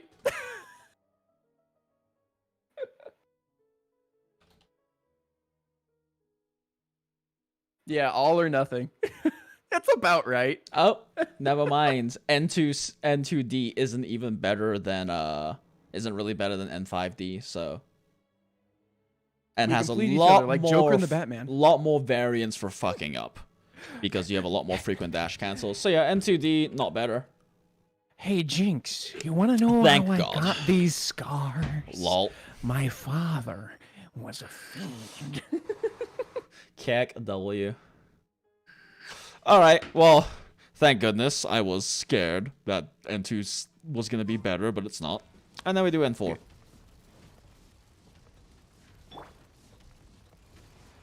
So far, her numbers aren't super impressive, but she is a 4-star and she's not Razor. Razor Yeah. is Razor. You can say Rosaria is going to be my trophy wife. Yeah, pretty much. Right? Exactly. Yeah, Jinx drinks all my coffee for me. Oh, wait, Perfect. shit. I'm actually getting a late hitbox because I'm hitting between his legs. Jinx drinks all the coffee for me. True.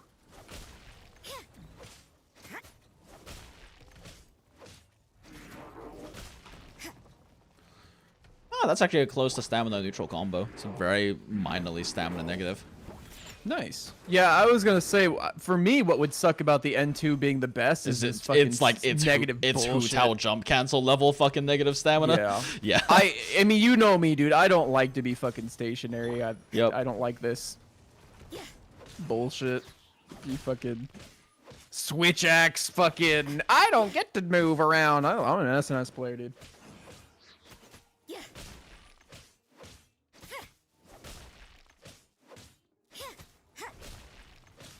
Tuner needs to drink coffee-flavored energy drinks on stream as a sub goal. Our current sub goals are At 2,000 subs. Holy shit. Diona got fucking smacked. Go. I saw it on stream. At 2,000, I was gonna do a 2B cosplay. We'll do it with Jinx. He can be 9S. His hair's too long to be 9S. Yep. Though honestly, A2 is better than 2B in pretty much every way, and if you don't think so, you probably never played all of. I still never finished Nier.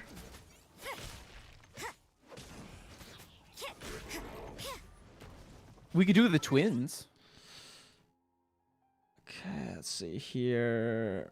Pop that over there. Pop that over there. Delete that. Move all of these over here. I'm still always weirded out that so many people want to watch me frame count.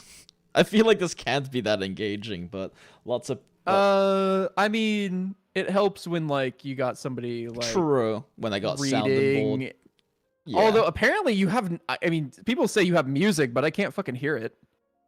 Oh, you can't hear it because I'm sharing my screen, and my screen doesn't share sound. No, I'm listening to the stream, and it's so goddamn quiet. Oh, yeah, no, it's incredibly quiet, because I'd have to, like, adjust every track, because all of these have different volumes. Huh.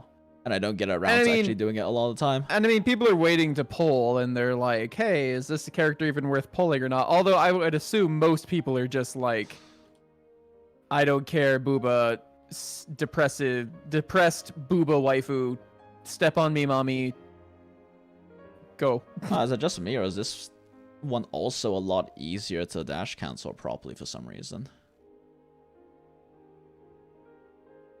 Some of them I get a bit later, but... Who's hotter, Rosaria or Jinx's math? Lol. Probably Rose. I don't know, man. I mean, it depends on what you find sexy, I guess.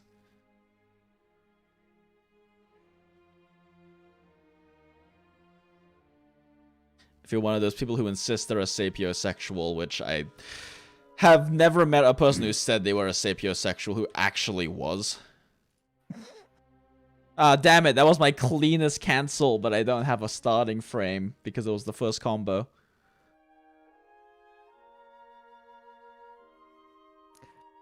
What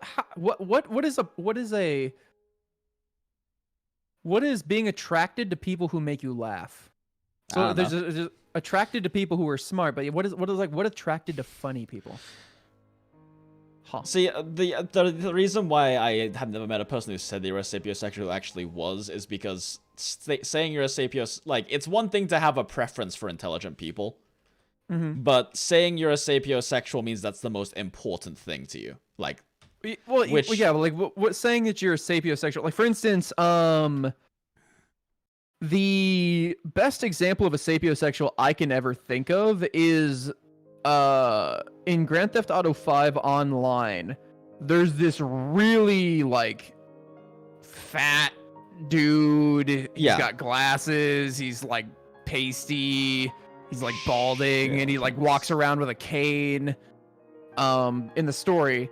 In GTA Online, he ends up getting a girlfriend who is this, like, super hot Asian. Well, like, exactly. Like, that's stereotypical. The thing, and so, like, she would be a sapiosexual. Yeah, exactly. Because she's attracted to Lester, even though he's objectively a very ugly man. Objectively very unattractive.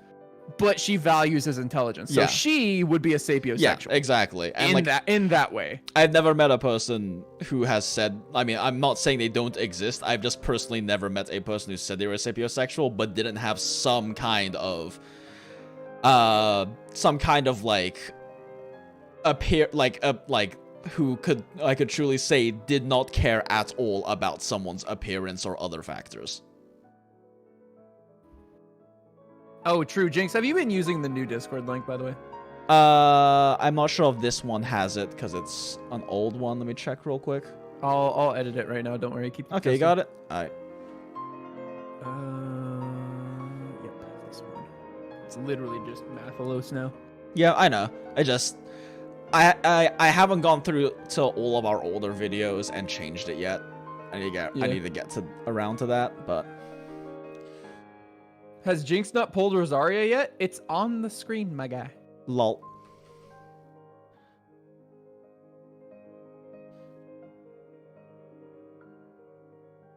Oh god, I can't see the... Okay, that's the keyframe Being change. attracted to funny people is To just pay fucking attention to her normal. legs. Lol. I was about to say, yeah, being attracted to funny people is just being a normal human being, I think. I think it's pretty widely agreed upon that humor is a very desirable trait in a partner. Which is the most mechanically engaging Rise or World? Now, there's two different schools of thought here. Rise has better AI, which means you can just play around the monster a lot better. If You can learn those and monsters. control their patterns much better But than World. You have the ability to get like shit out of dodge with the wire bug move. Now, I was talking to Jinx earlier Which means you today get about punished this. a lot less hard, but in my opinion. So there's two ways about that, right? Like, you have the get out of jail free card if you fall, but at the same time, I've noticed personally that the monsters are more likely to follow up on downs, where in World, if there was ever a move that knocked you down, it was pretty much guaranteed that nothing was ever going to follow up on that. It was like a 1 in 100. I can't even think of a monster off the top of my head that actually knocks you down and then follows up for a kill. Where in Rise, every single monster I've fought, true wombo combo. Outside every of being monster stunned, I can think obviously, of, but yeah. every single monster that I can think of right now has a wombo combo where basically like they'll hit you, you fall on your butt, and then they will go in for a kill move. And if you don't have a wire bug, you will be hit in that downtime. Every single one. I've personally never really experienced these wombos because I play Switch Axe and we don't really use our wire bugs that often. Right, but like you don't have any moves that require you use two, but like Hammer and SNS that are basically built around Shiryogeki as much as you can, Meteor Slam as much as you can. There are situations where like I just don't have a thing to get up sometimes. Which can be more punishing, yeah. I can see that. And but like at the same breath, Monster Hunter has more Pepega AI. So to be able to react in those moments to this random Pepega AI, yeah, sure, like, I mean, we're talking like, oh, if they're Kelbing a lot, you're going to get slow runs, but like, it's hard to predict what they're going to do. So to be able to react in that moment requires a certain amount of skill as well. So basically, Rise has good planning, like knowing their AI, positioning around them so that they have follow-up moves that you're expecting. And Monster Hunter World has like Pepega, hold by the seat of your pants, react exactly when you need to, otherwise you're going to get hit. That's kind of my perspective on it. Is the SNS DPS actually good? Yes. Yeah. All of the weapons in Rise, or all the weapons in Monster Hunter, at least as far as I've ever seen in Rise and World, when played at a competent level, are within several percentages of each other. With a speedruns. few exceptions, like excluding the outliers, aka like heavy bowgun, aka heavy bowgun, in Monster Hunter World at least. We can't see for Rise yet because there aren't enough speedruns yet to have a good body of data on this. But in Monster Hunter World, heavy bowgun, bow, and dual blades, if not Sume or that other guy we're using it. The issue with like, and there's something I'm going to keep in mind for anybody who's watching Worlds or Rise speedruns right now, is like sometimes AI or like RNG can give you a really, really good run, even if like the weapon isn't that good. For instance, we have a friend, Rainy, who was well known to just like go fight a monster for the first day, get like 7 or 8 hunts in, and dominate the leaderboards because his AI was so Rainy's just lucky as consistent. shit. He was, yeah, such Rainy is incredibly lucky skilled. AI. I'm not discounting Rainy's skill. Rainy is like top 001% like Holy CB shit! player. Thank you for the 100. Thank you so much for the 100. And 1 second, I'll put my fucking ground control. Thank you so much, Lee Xian Yen. Thanks for all the math. Love the banter between you and Tuna. My last $100 got that monopole. Here's to hoping this gets you that Goth GF. Thank you. We do have Goth GF already, but we do want to get some consolation, so I do appreciate that a lot. All right, now we gotta. I guess after I do, let's just do it right now. Time for more pulling then. Thank you so much, Lee Xian Yen. I assume is how you pronounce that. He said questioning his ability to pronounce things. His own language. Hey, I may be Chinese, but I barely know any Mandarin, and I haven't had to speak it in like fucking a decade. So your parents never actually like taught it to you? Nope, I went to. You said you went to Li Chinese Xuan, school. Li Xuan. Thank you so much, Li Xuan Yen. But yeah, I went to Chinese school and I fucked off the entire time. I like skipped class, and like me and some other delinquents went to go build forts out of the desks in the other rooms at our Chinese school instead of actually attending Chinese school. Li Xuan, so is that 100 for Jinx or is it 50 for both? Lol.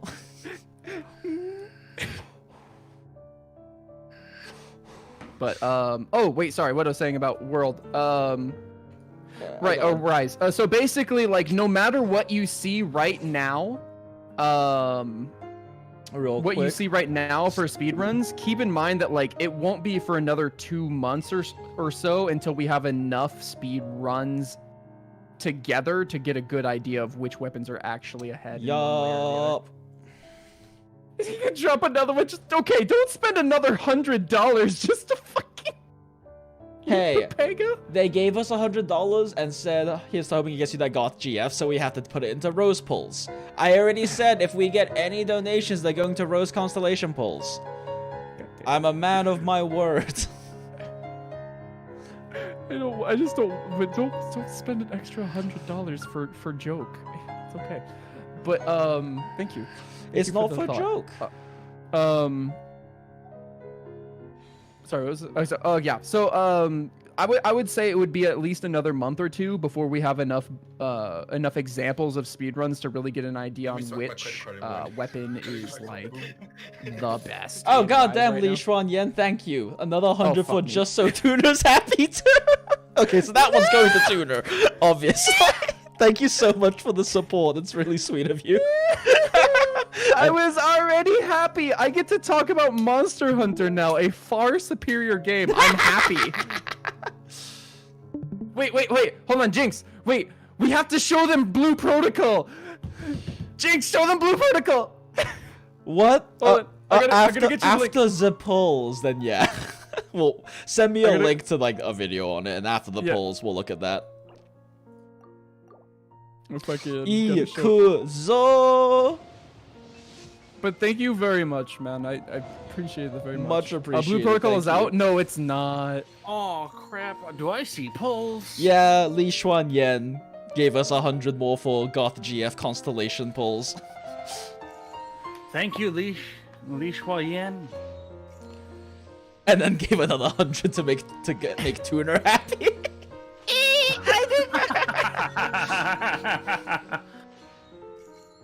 God, well, I'm cursed with Barbara's this banner. I think that's my 5th Barbara.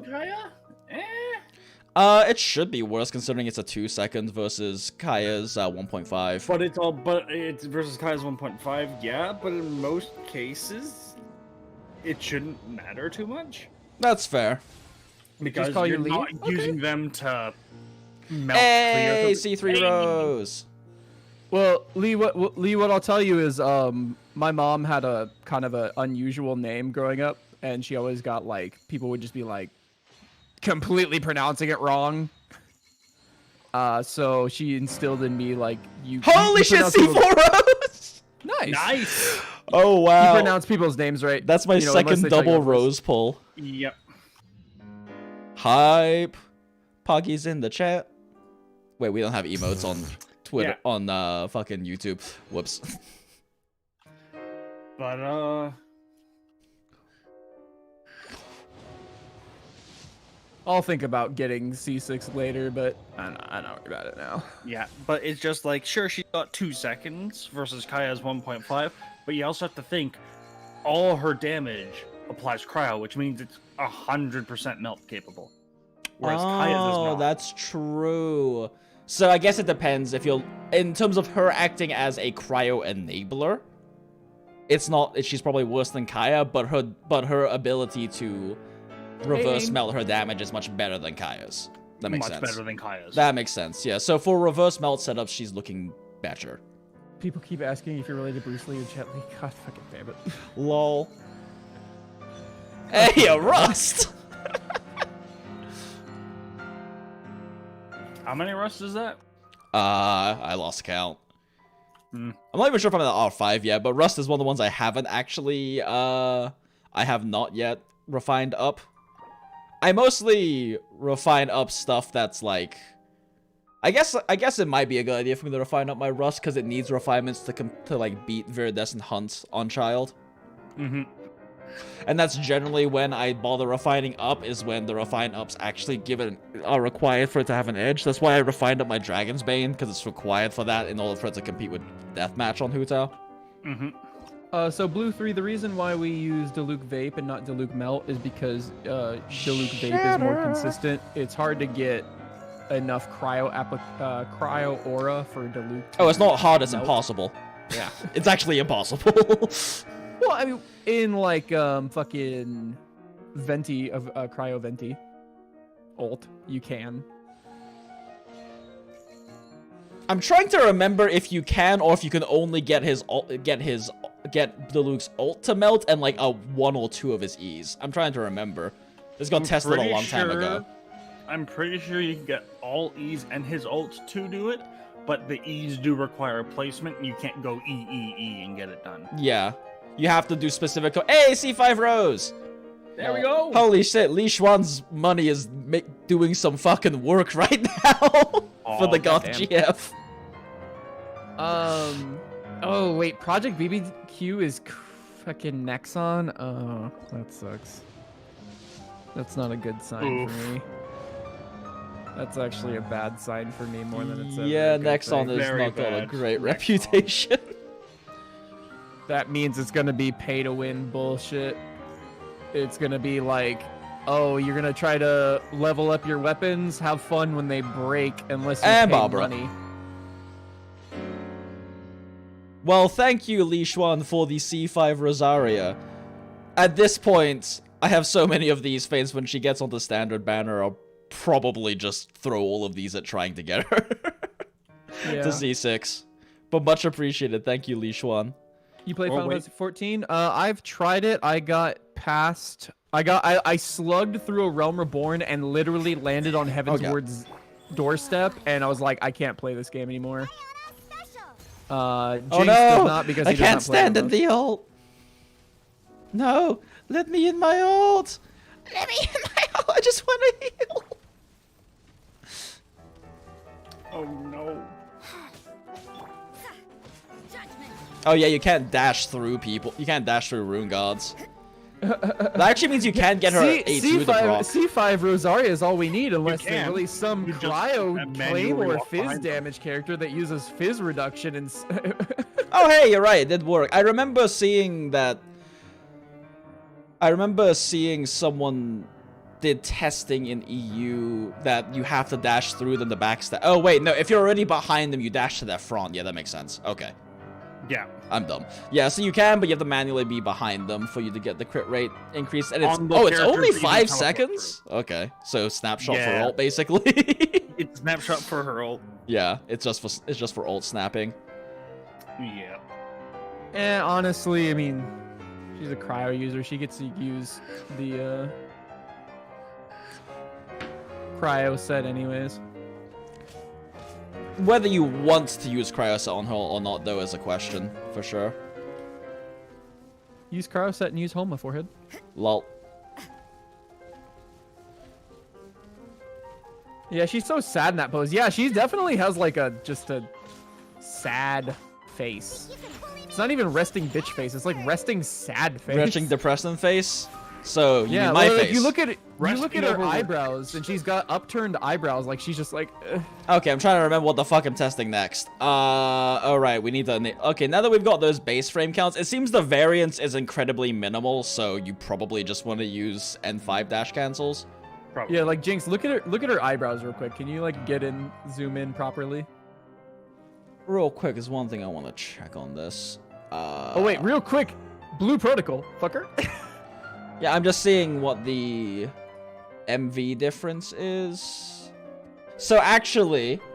Huh, okay, so if you have Crescent Pike Refines, N5 gets even further ahead. Yep. Yeah, with Crescent Pike Refines, N5 gets even further ahead, even compared to like N2 Dash, which I thought might be the better Crescent Pike combo, but it's not. So yeah, pretty much just use N5 Dash. It is the TLDR on her. The sad part is she's not gonna be beating Kaya as like a cryo conversion. We still have to look at her like abilities as well, but I don't think she's gonna beat Kaya as a freeze carry. As like a freeze cryo carry, at least, with Chongyun. I mean, if you're going perma-freeze, you don't really need too much in the way of healers, so why not just go Kaya, Rosaria, Chongyun, Jingqiao? Fair. But at that point, you'd probably still rather have Kaya be the on-field carry. Just because... Makes sense. Just because... Would you not want to just grab... like a VV character? Because Kaya charge spam with like close to frame perfect inputs is 193 MVS. Like even with an attack ascension stat, you're not coming close to that for on field. Yeah, that makes sense. Though If you're using Chongyu and Rosaria, VV is really nice in that situation. Fair, very true. Yeah. So Kaya is still probably gonna be the other than Ganyu, the premier like cryo freeze carry. Yeah. But the real question is, how does Rose stack up as either a physical carry or as a cryo sub DPS? As a cryo sub DPS, like you were saying, Cleeful, in reverse melt, I don't think there's gonna be a contest because she can reverse melt all of her damage. And it's big damage too. Yeah, and it's definitely not negligible. But Kaya ain't a Goth GF. Yeah, but he's got a bare open chest. Like, come on, man. Kaya, He's pretty. Silent. He's pretty. Why are all the cryo characters hot? Diona. Apart from Okay, you Diona. want to have a seat over there? Can you Would take a you- seat? would- Just take a seat right over Can there. you take a seat over there, Clee? 82 Huh? plus 190. We need to have a discussion about Cleeful. FBI, open up! Yeah, Diana yeah. and Chi-Chi? You wanna have Oh a seat god, over there? that's right, Chi-Chi's in there too. You Oh, wanna- no. Okay, you wanna have a- wanna- but that being said, yes, Kaya. Luckily we weren't Rosaria, on and Twitch because Ganyu. that would have been clipped. Okay, let's see. Oh, this has gotten really loud. I'm sorry, I just keep forgetting Chi-Chi's a unit. I do too. Like, Diona, sure. And it had to be the really Clee scary. main who said that too. God damn it. Lol. Yeah, that happened to the freaking Clee, man. No, Clee must be protected. She is best daughter. So you have a daddy complex. God damn it, he moved. Potentially. Okay, let's see here. How many times does How this do hit? you keep Just to be sure. missing? How do you keep missing? 1, 2, 3, Should be 4? 4? 5? 4. 4 pulses in the initial 2 hits. And then it goes up to 7 with her C2. Yeah. Definitely seems like her cons Wait, help hold her on. Are you? a hold hell on, of a are- lot. Wait, But- Jinx, are you counting 2 hits? Huh? She has two initial hits and then 4 pulses. Okay, well I was counting the second. I believe I'm counting the second hit as a pulse by itself. It's not, it has a Maybe it's separate only 6. MV. Okay, so it's Yeah. probably 6 then. That makes sense. It's a 4-second increase. It should be 2 more. Yeah, so it Oh, should yeah, be it should be 6 2 more. pulses. Yeah, that makes sense. Yeah. Yeah. Yeah. 146, 213.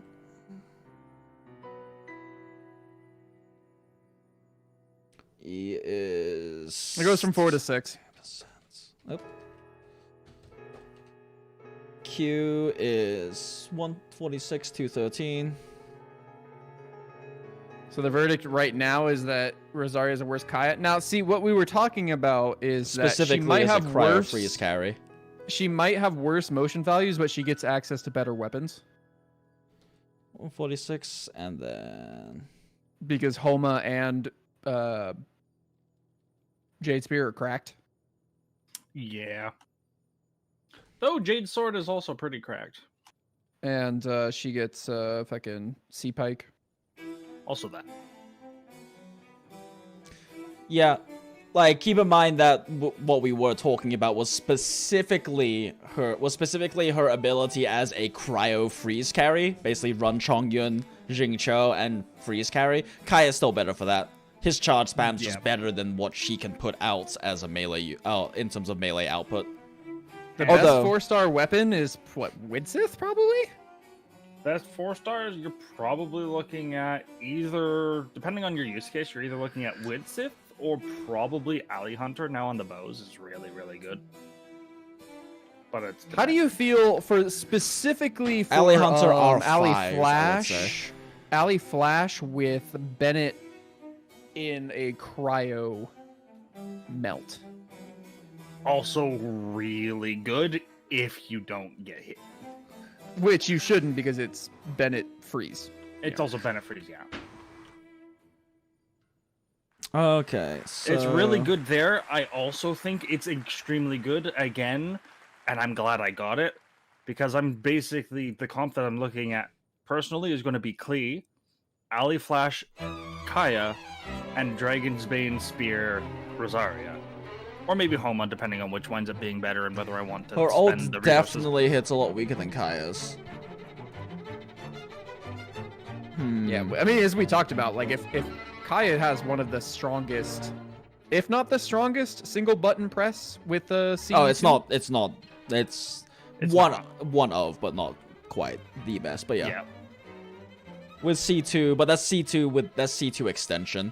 This is just 13 to 14 hits. Yeah, 13 to 14 hits is just base. Like, that's just base Kaya ult. But what we were talking about is like C2, the full extension. If it hits everything for the full duration, it was like one of the best single. Just push one button and things are doing damage. Yeah. Another one being Beidou Q if there's 2 enemies. Beidou Q if there's 2 enemies. Also, the fact that Rosaria is a much bigger AoE means there's the potential that she has a much better AoE consolidation over Kaya. True, she has much more range than Kaya does, but the first 2 hits... Were the first 2 hits that big of an AoE? I'm pretty sure they are, based off what I've initially done in the,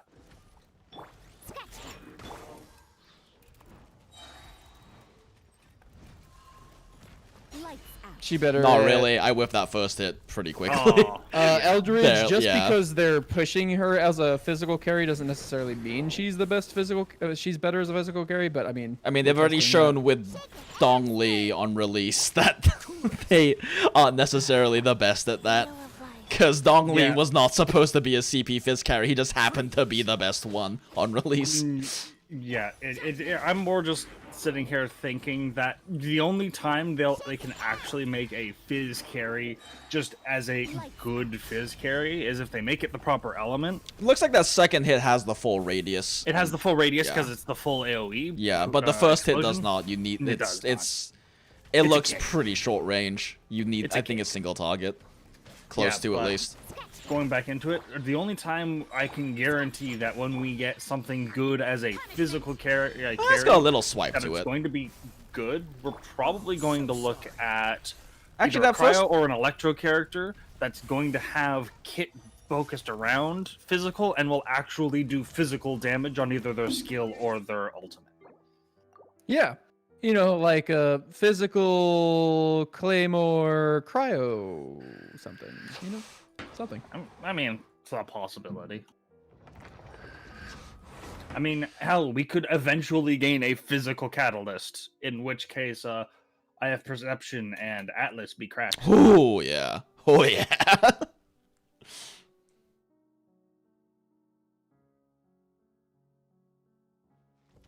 Yeah, actually, the initial hit of her ult looks to be exactly the same AoE as Kaya's ult. Maybe a little bit smaller. So it's negligible for all intents and purposes. Here's a question that's worth testing. Does her ult pulses hit Inventi ult? Her pulse hit Inventi ult? Huh. Yeah, we'll need to go find some things to bully for that. Viridescent Veneer domain. Yep. Off we go. Because physical catalyst. What do they actually just throw rocks? Not even geo energy. They're just throwing rocks. No, they just throw their book. That's what Jinx was talking about. They just throw their book. They don't even throw it. They're immediately catalyst. They walk up and smack them with a book. Lol. Okay, let's see here. It's gonna be hard as fuck to tell if it's... I guess I probably want to pyro... Main's already said that her Q hitting Venti Q is inconsistent. Ah, okay. Well, let's take a look then. You want me on your team? Let's take a quick look-see, but yeah. Inconsistent might still be better than Kaya's, just it doesn't work though. Yes. I've just been telling people, fucking ranged physical user, you mean a bow user? Fucking ranged catalyst, or melee catalyst, or physical catalyst, you mean bow? You can't run. I mean, there's the possibility they could be someone like Ningguang, where they don't even physically use the weapon that they have equipped. What if we got a C pike for bow? That would be crap. Would you just fischl all day? Oh, I mean, Fisher already technically. Oh, it just whiffed comes with a all of CP. those guys. Holy shit. Yeah, it whiffed fucking all of them. Okay, so it does not hit in Venti ult, so there's. If they're that at max kind of- height, which all of them were. Like I And say, he's a level, just- and he's a level 70 Venti too, so they can get higher.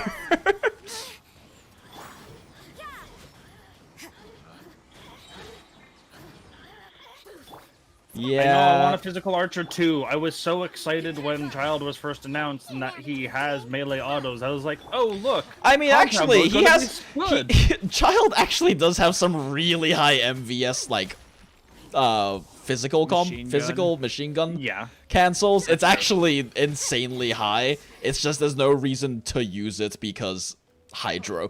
But Speaking of because you're not which, gonna I've seen a build him couple as a people- physical carry. I've But- seen a couple of people say that they don't want to roll for child. Like, if you do get a child and you're like kind of sad about, like, try him with Shangling or try him with Fischl, and That's the enjoy nice it, thing about because- Child, is that Child is best teams use free units. Yeah. So that first pulse hits. Oh wait, no, it hit both of the guys that time. Huh. Brace yourself. Huh. Let's leave real quick. Oh no, don't die Venti, don't die Venti, don't die Venti, don't die Venti. Okay.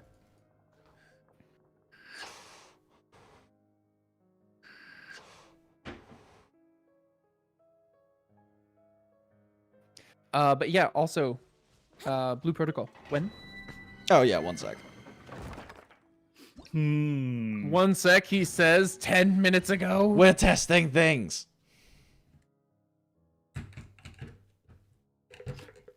Blue protocol math when?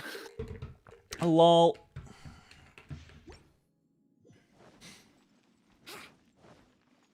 Do we know if the Alley Hunter is good? Alley Hunter is very good. Yes, very, very good. Let's play. Teamwork is tricky. Especially considering it synergizes with a majority of the bows. Ah, that shit, I didn't want get to her use it ult as a up. weapon. The bow for child, if you have Viridescent Hunt, it's pretty much best in slot for 4. Yeah, Rust is better on single target, but the thing is, Child's best cases is when he's in multi-target, You can get away. because he's very good in Alley Hunter multi-target. on green femboy? Yeah. Punishment. Or official. Is Alley Hunter must have. No weapons are must have, but it makes a very strong case for the weapon banner on top of the other 2 5-stars that are there, which are also very nice. Yeah. Imagine if it was Skyward Harp and Skyward Atlas instead of. Oh. Yep, imagine. I would pity that banner multiple times in a heartbeat. Judgment. I already have one Atlas. I can definitely do with another one or Refines or both. Yeah, it definitely seems kind of inconsistent. Sometimes it seems to hit them, though, but that's only sometimes. Makes sense. I mean, then again, it's still better than Kaya's. Alley Hunter versus Stringless Unofficial? Alley Refine Hunter. for Refine. If you are going to run like a Cryo Sub DPS for a Venti team, she's at least hitting them, and Kaya just fucking doesn't. Yeah. All right, Blue Protocol. Okay. Show the people what they want. Prototype Rancor is a must-have, actually. No, it's a guaranteed have. The game gives it to you. Yeah, it's a must-have because you must have it. They give it to you. It's not True. it's not a must-have if you trash it. Why Atlas over Lost Prayer? Because Like I it's a somehow trashed my must-had. one fav bow. it's a must. The free fav bow. Yeah. Must had. How good is Atlas and who uses it better? Everyone uses it better. Yeah, Atlas is just the best 5-star Atlas. It is. It's good for carries and supports because the passive is transferable. You have to think. If you look at the passive, first off, it's a type 48, so it's got the highest base attack with attack percent, meaning you're not littering yourself with attack percent, and you have a high base attack to utilize it more. Secondly, its secondary stat, so the stat that 5 stars come with beyond 4 stars, is elemental damage percent, meaning any catalyst character you put it on just gains 12% more pyro DPS, geo DPS, electro DPS, whatever it happens to be. And then when you activate its passive, you see that Alright, damage alright. number? Everybody quiet. It's Blue Protocol. Blue time. Protocol. Blue protocol time. Full screen that bitch.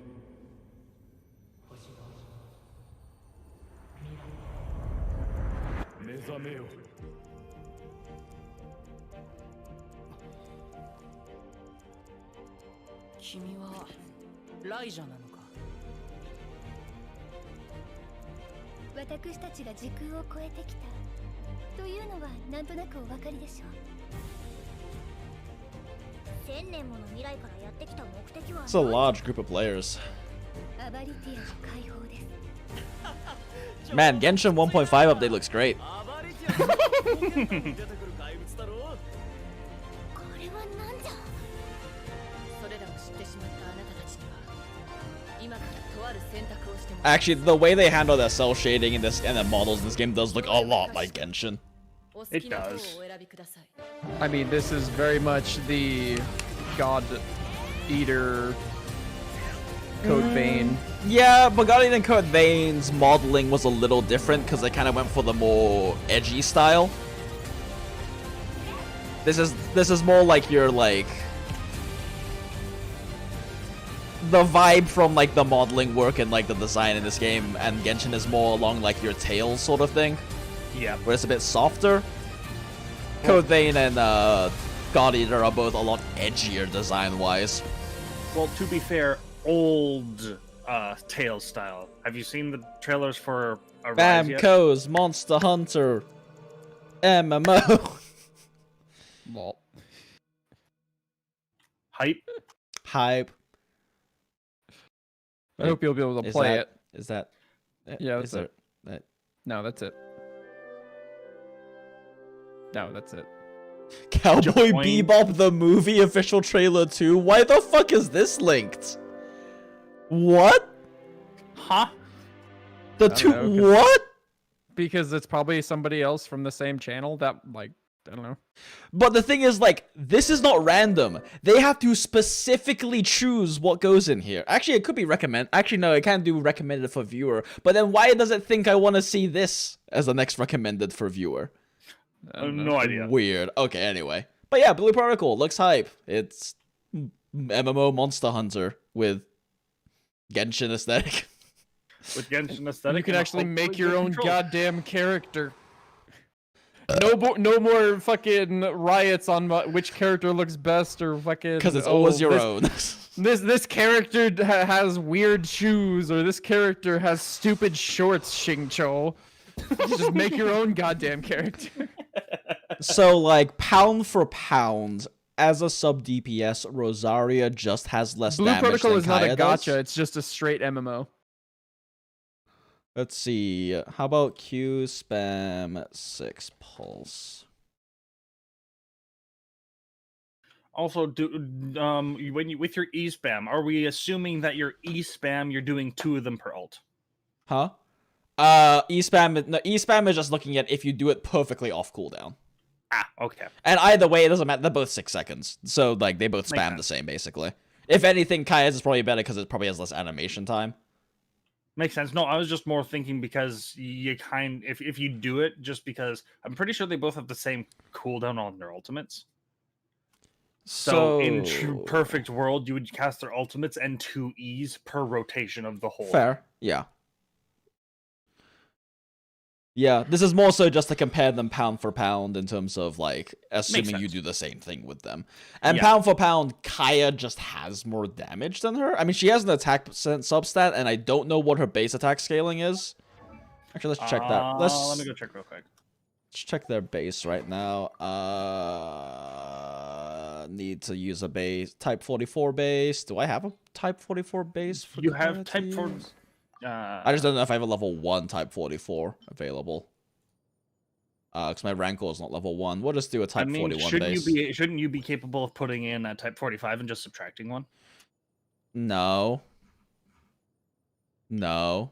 I don't know. I can't do that. That's too much for me right now with my brains. Okay, yeah, fair. So he's at 202, so 201 compared to 230. So yeah, she has slightly higher base attack scaling, but there's that. It's a very minor amount. And then it's probably 11 more at 60, weapon 70. And then, but there is also the fact that if they're both running favs, hers is much better. Yes. Her fav is much better. Yeah. Oh boy, is that better. I mean, either way, pound for pound, there's no way she's making up this MV difference is the problem. That's close to like a, what, 35% MV difference? Like, yeah, it's a 29% MV difference, so she's not making up that 29% MV difference, and their E-spam is effectively the same. Like, it's a 4%, it's a 4 MV difference.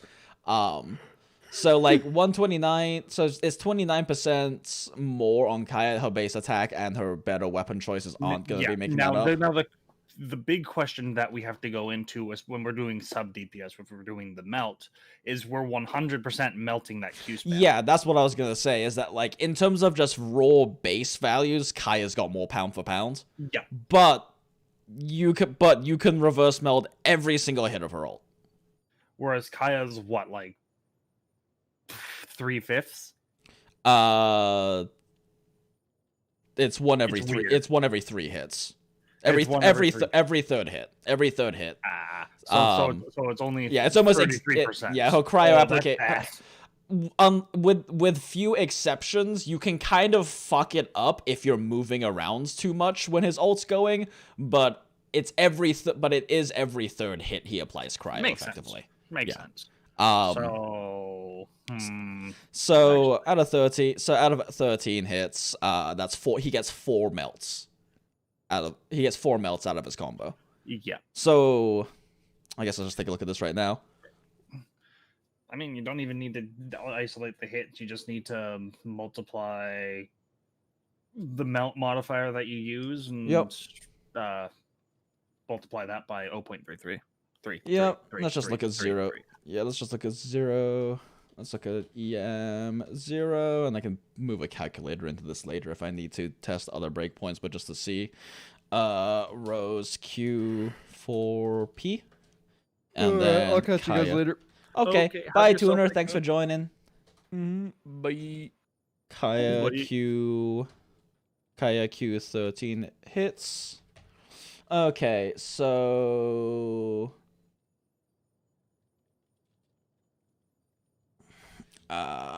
base MV,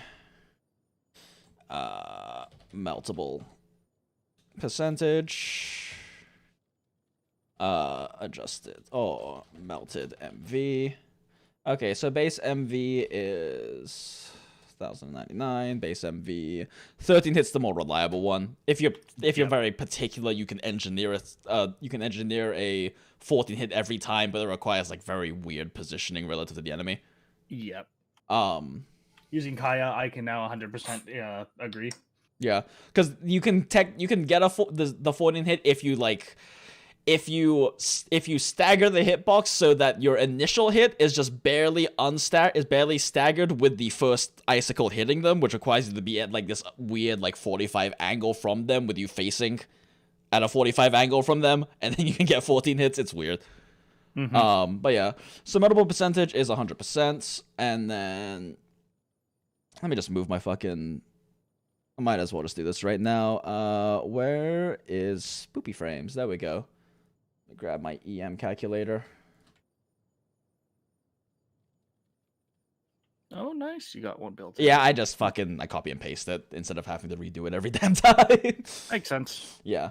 EM Oh, bonus. you use the unique version one compared to mine where I get to adjust it. Huh? Yeah.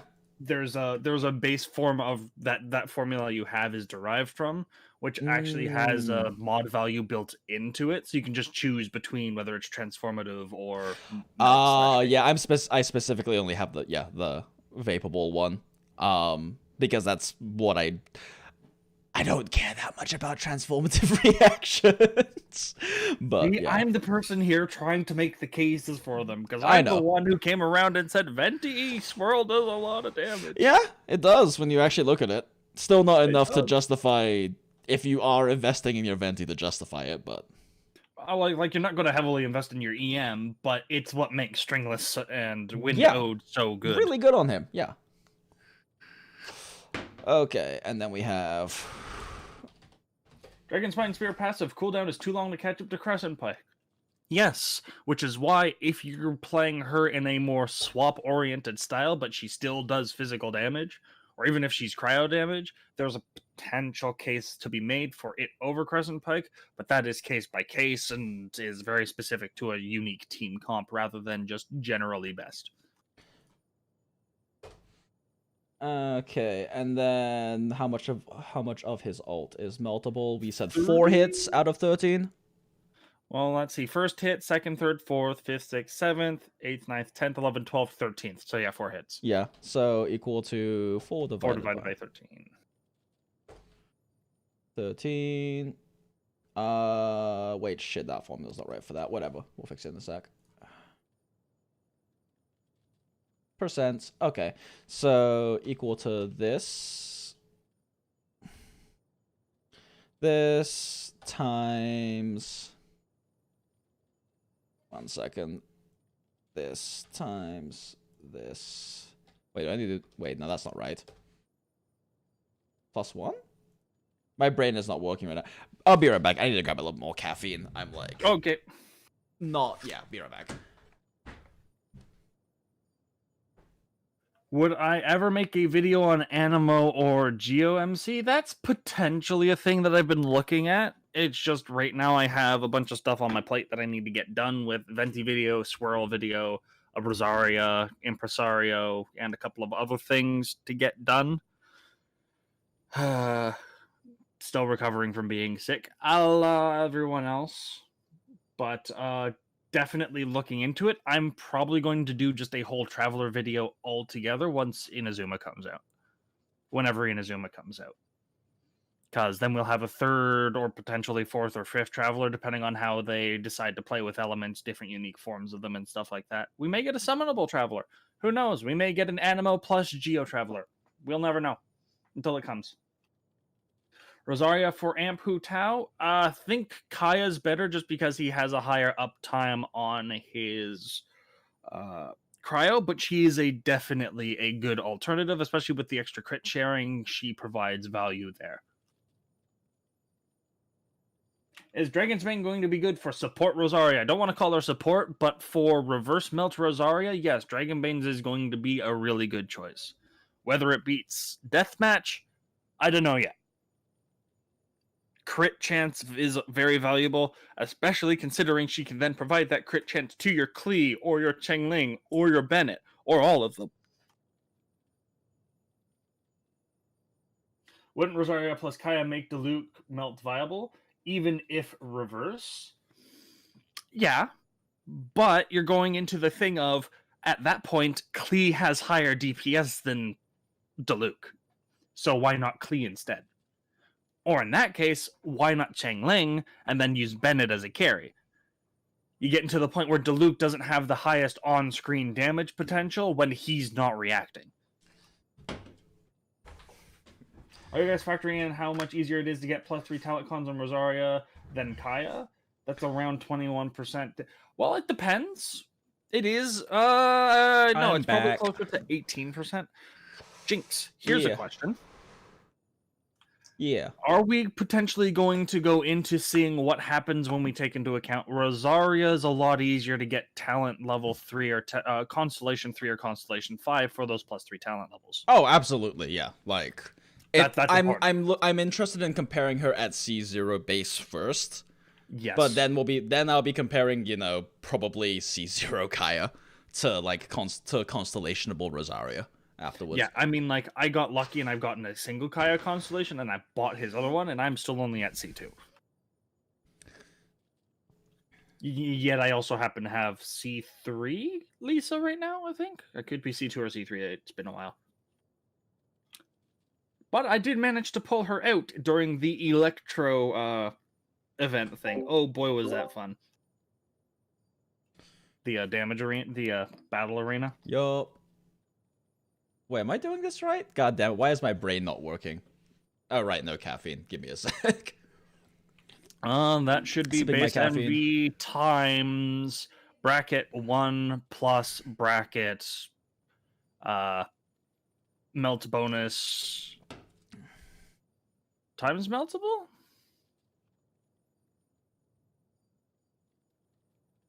Oh no, sorry. So it should be base MV times meltable bonus times melt bonus plus base MV. Yeah, that's what I was thinking. That's what I had as well, but it just didn't look right for some reason. Yeah. Plus base MV, and then... Huh.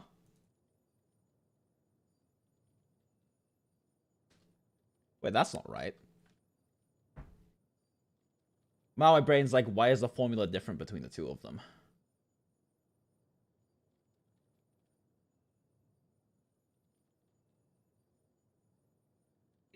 You know, that's right. You have to take Kaya, and then you have to derive him into two separate motion values: the meltable motion value, the non-meltable motion value, and then add them together. Yeah. Okay. Okay. So this is correct. Okay. Since 100% of this is getting 150%. Yeah. Let's see if I can do this here. So. Okay. And then we have... Let me just get off push to talk real quick.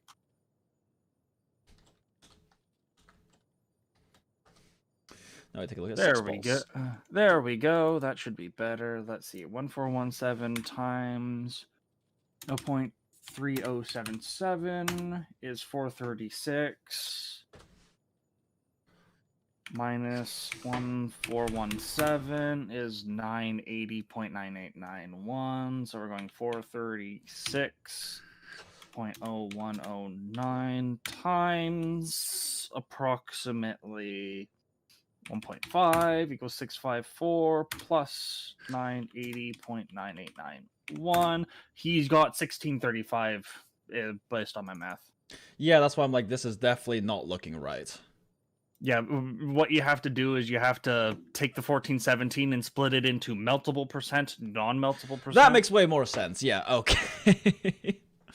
And then you're going to then add the two of those together after you bonus them. So it's this times 1 minus this bracketed. Okay, yeah, that makes way more sense. Thank you. No problem. Caffeine needs to kick in, I guess. But yeah, I have not caffeinated much today. However, when we're looking at this, we're at the minimum of melt, and the minimum melt provides makes Rosaria equivalent to Kaya.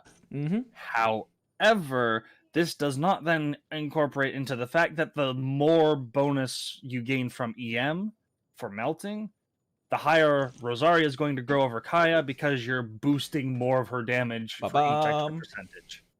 Ba-bum. Yep, as you can see, the more EM we're inputting, the further like 200 is not unreasonable to achieve if, say, you're using, let's say, Dragon's Bane. So so far, conclude. Let me just update the top text here about the Rosaria TLDR. CP Fizz is aight. MMOs can still be very pay to win. Black Desert taught us that. Don't get me started about Black Desert and their stupid weapon system. Oh god, was it horrendous. So like, I don't know if you know about the weapon system. Can't say I do. I'm pretty sure, I can't remember, it was explained to me by someone else because I played, but I didn't get to the point where we actually got there, just because it felt too much like a fighting game on keyboard, except instead of, just directional inputs plus one of 2 attack buttons, you had to use like 12 different keyboard presses. So it made all those anime where you see like a character playing a computer game and they're tapping like 30 different keys in different places doing different things actually makes sense now. But they have weapons called tries, and tries are the highest you can refine a weapon, 100%. It's your baseline. And then basically, from what I recall, is you have to get multiple tries to then fuse the tries together to potentially get a quad. And you have a percentage chance of getting a quad. And then you have to then fuse those quads together to get a quint. And you have to have multiple quads to get the quint, and you have to get multiple quints to get the higher one up. And if at any point you wind up failing, that weapon winds up going all the way back down to try and you lose the resources or something like that. Wait, what is this? This is Black Desert Online's weapon system. Trying to get higher tier weapons. Yeah, I've heard about this. Like back before, when I yeah. played, the game had been out for like a year and a half, and nobody had gotten the highest tier weapon. Reverse melt is where you're doing pyro aura into a cryo trigger. You get a 50. It's basically a. Let me just put this right here. It's basically a 50% damage bonus versus doing cryo into pyro. So cryo aura pyro trigger, where you get a 2 times bonus. Amping reactions are either 1.5 or 2 times, depending on which direction they're going. Yeah. So I still like to say instead of reverse or not reverse, I personally like to call it strong and weak, because that way it also references whether you're doing more damage or less damage, and strong and weak is typically a more universal language. Yep, that's fair. Speaking of universal language, I have been binging a TikTok where a guy goes around as a universal language and just crapping all over English, where they make unique words with different stuff. But that's so right now it's looking like at least at C0. Because once you hit C2, she is now pound for pound competing with Kaya as C0. On top of that, it's easy to get higher cons on her. So obviously, if she's competing pound for pound with Kaya at C2 to hit C0, if she's C3 or C4, 5, or 6, it's even better. But C0 Rose's like niche so far seems to be as a sub DPS for reverse melt teams. Yep. Otherwise, Kaya is outdoing her when they are both C0. Makes Klee's best team better. Yep, basically. Let's see real quick. Also opens up a nice, very free to play friendly reverse melt team where you're running Bennett, Zhangling, Rose, and Kaya. Yeah. And you only have to pull 2 out of the 4 of those from Banner. Yeah, I guess question is whether that is going to compete with Zhangling Vape instead. But which it probably will be comparable, but then you also don't have to have a Jingcho and a sack sword, which is nice. I mean, you don't have to have a sack sword. Cough, cough, scarab blade, cough. Fair, but also Favonius can be surprisingly decent. Fav is good. Fav is pretty good too, as long as he has decent crit subs. Yeah. The issue with Jingcho and Fav sword comes into play when you don't have the crit to consistently get the particles off his E, and you have to start autoing a bunch or attacking a bunch just to try to get the Fav to proc. I mean, commonly when that winds up happening, especially since you're running them on a Changling comp, and your Changling autos probably aren't doing the world's most amazing amount of damage. Yeah. Popping off on him just to see if one of the 5 swords procs a crit every 5th sword wave, if you happen to have C6. If not, every 3rd sword wave if you want. Swapping between them every so often to potentially gain extra procs is still a viable option.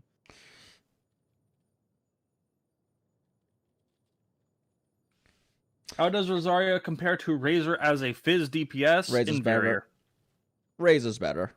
Main reason Razor's better, attack speed, steroid. It's really, really strong. Even with, attack speed, steroid, and Fizz Ascension stat helps a lot. Yeah, Fizz Ascension stat helps a lot as well. Yeah, Fizz Ascension stat definitely helps a lot. And he's a Claymore, so he has more AoE than she does in terms of CP carries are by default kind of mostly single target. Can you tell me again what your could you show me your talent levels for autos again? I just want to check to see whether the information that Wiki has is accurate at that level to see whether we can then use it to see what like talent level 10 on her. Yeah. I will probably be. I'm not even sure if I'm gonna bring her to. I'm trying to decide if I'm gonna bring her to A5 or not because I'm not even sure I'm gonna be running her as a carry that much, given the values she has. Like, based on the values I'm seeing here, where's Kaya? Let's bring Kaya up for base attacks. Let's see. C0 Kaya. Rose versus C0.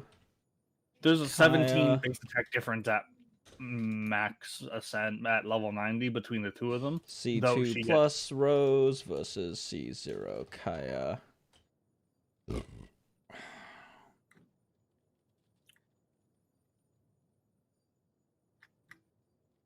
Also, the fact that her C4 doesn't require you to kill things means it's going to give you more utility in Abyss, because it looks like Abyss is probably going to continue down the trend of you got one thing to fight, good luck. Or two things to fight, good luck. Which is useful.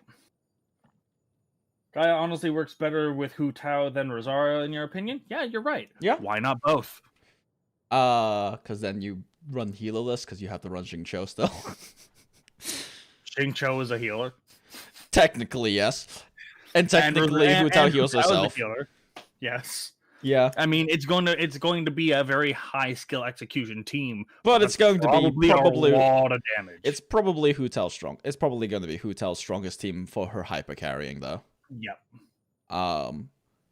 Alternative I could think of would maybe be Mona so you can front load ult's output a bit more with a Mona altered alt freeze, but I don't know if that's actually going to be better because you'll get more melts. Does her alt snapshot? Yes. Anything that gets left on the ground or has some kind of effect that gets left somewhere exclusively dedicated to the ultimate, snapshots. In theory, if I'm correct, Xingqiu's ring swords, like his E swords, do snapshot if you happen to have a if you happen to somehow provide him with bonus hydro damage percent. Like if you have. Oh, thank you so much, Mad26Man26 for the $4 Canadian in super chat, much appreciated.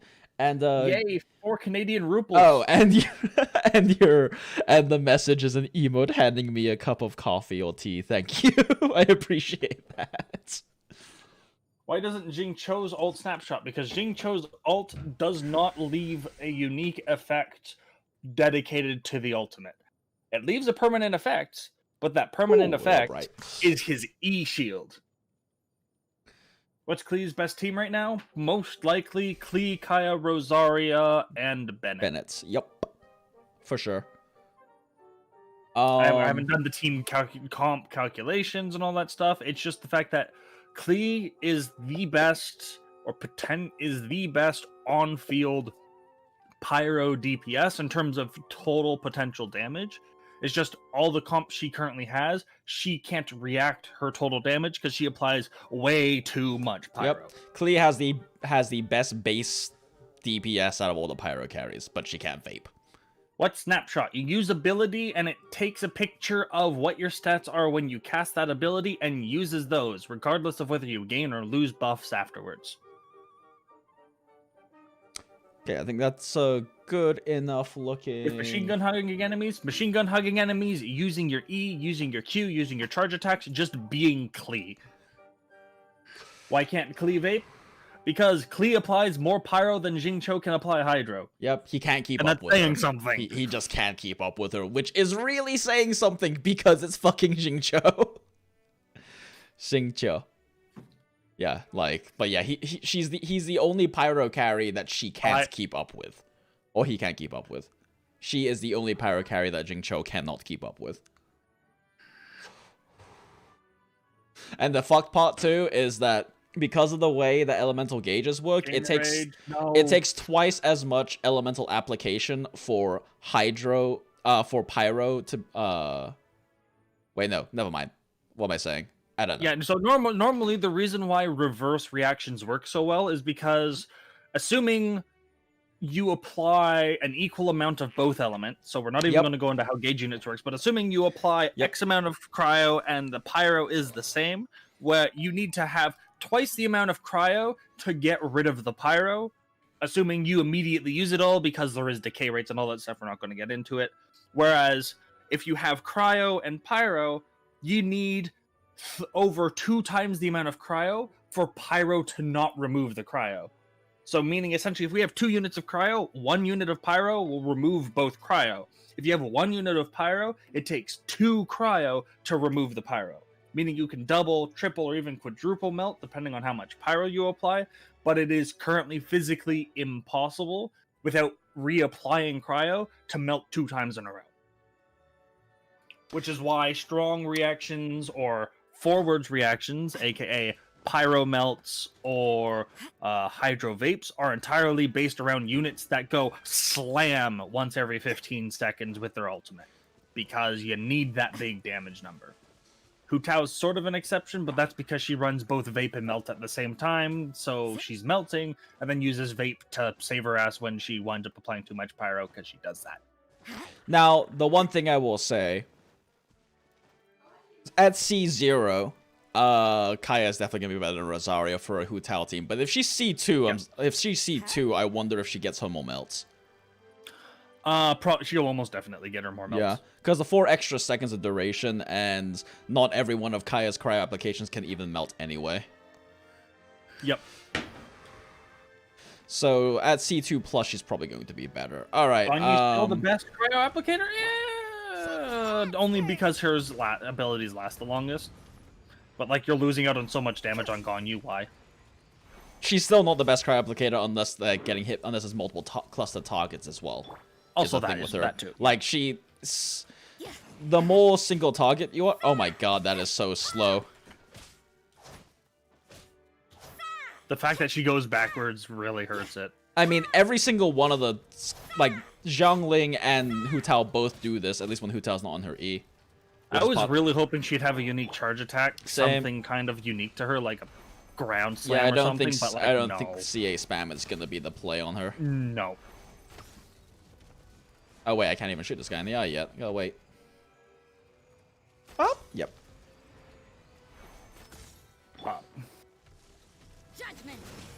Is Rosaria and Child anyway co-opable? They're very co-opable. If you're running a freeze Child, which is a meme comp that I'm potentially planning on running, because especially if I pull enough Rosarias or I get lucky enough, like I've said, I have Child, I haven't built him. If I get spooked by enough Childs that I get C4 Child, I'm building Child. Yep, C4 Child is pretty bonkers. Mainly because that's a lot of Hydro for extra freeze. Yup.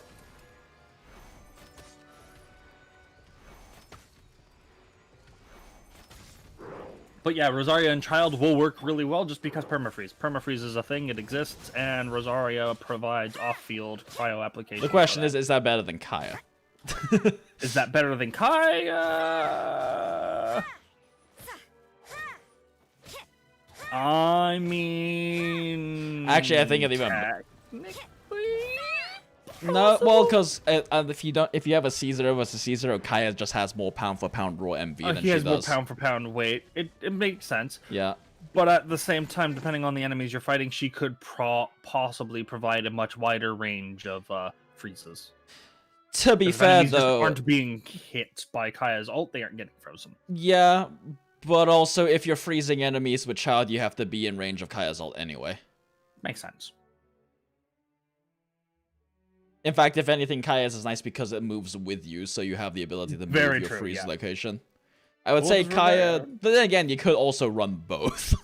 Yeah, why not both? Could also run both with a Child I freeze. saw her come out, and it's like, yeah, she's not going to replace Kaya. She's going to be a character that you're just going to go, why not both?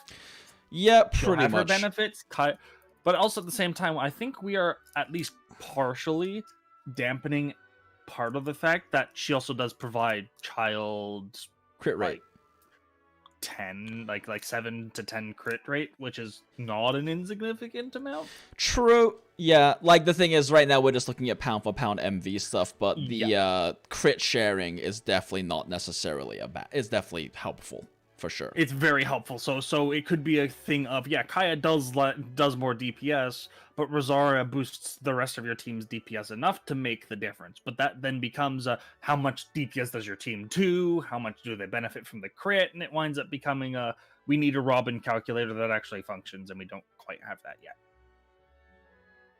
So we're pretty close. Someone's been working on one that isn't Robin. I can't remember his name, but they were working on it in Keck Mains like a week or two ago. Is Rosaria CP better than Changling CP? Probably not.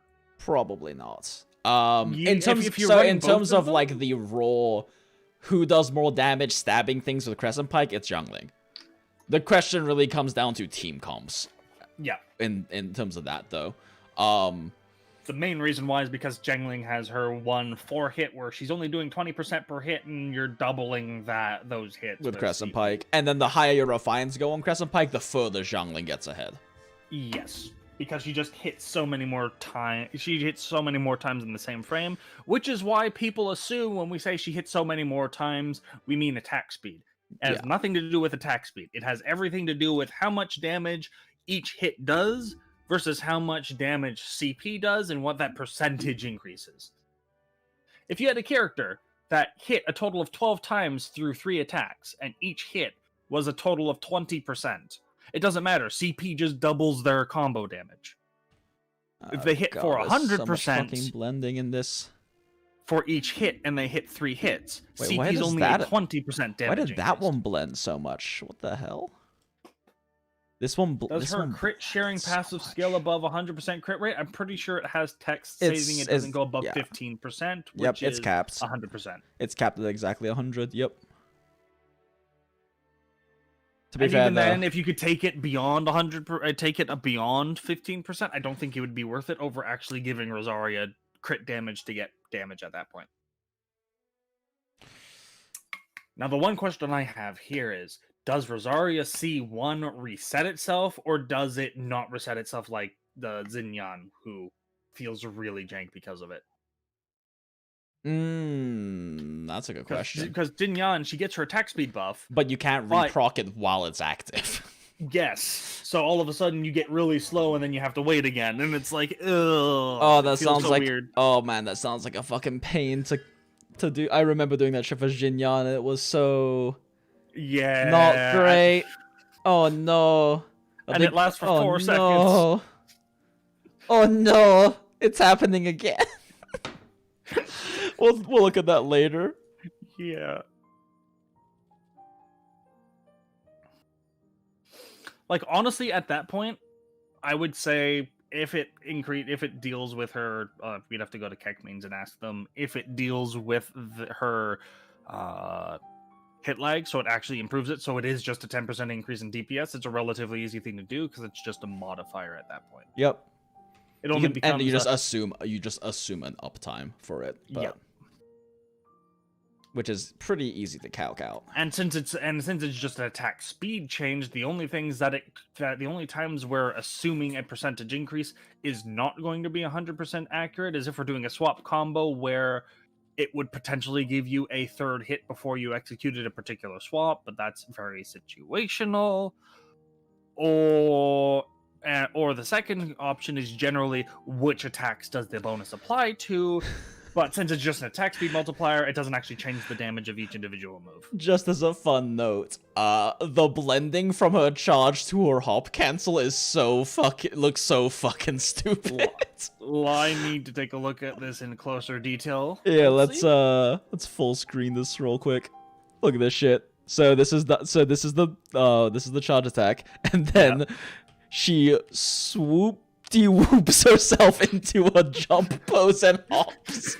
It's like the jankest animation I've seen in this fucking game.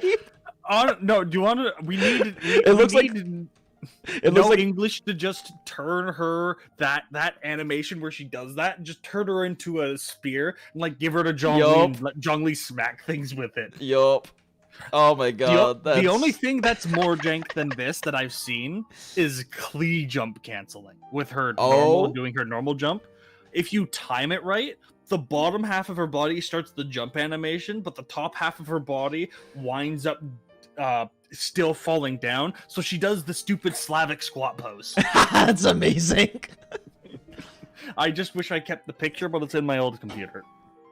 And that's not hooked up right now. But yeah, that was a thing she that just like existed. fucking reverse swans into it. Amazing. All right.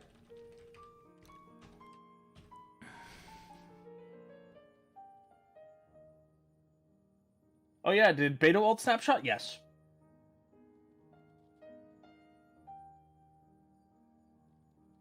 Is she better at using Crescent Pike than Xiangling? No.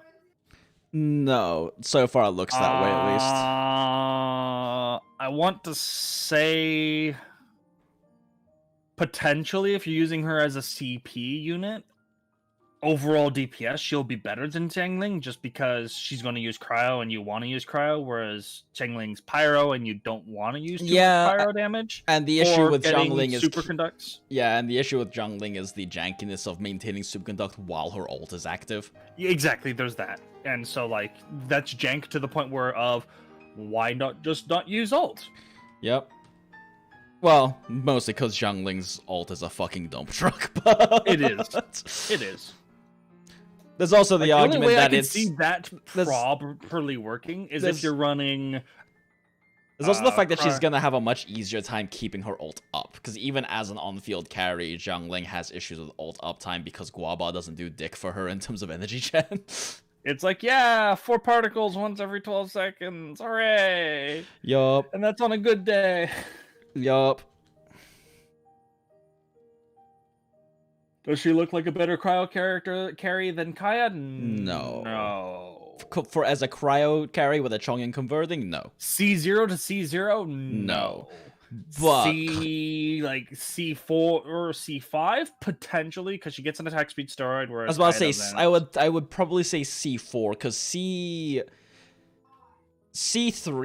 is C2 is where her ult starts to catch up. C3 is where Pushes that further. But it's probably it's gonna depend on how much time you actually spend on them, like doing either Kaya charge attacks or her 5-hit combo. Yeah, because like the base MV difference there is like 193 versus 128, which is a big gap.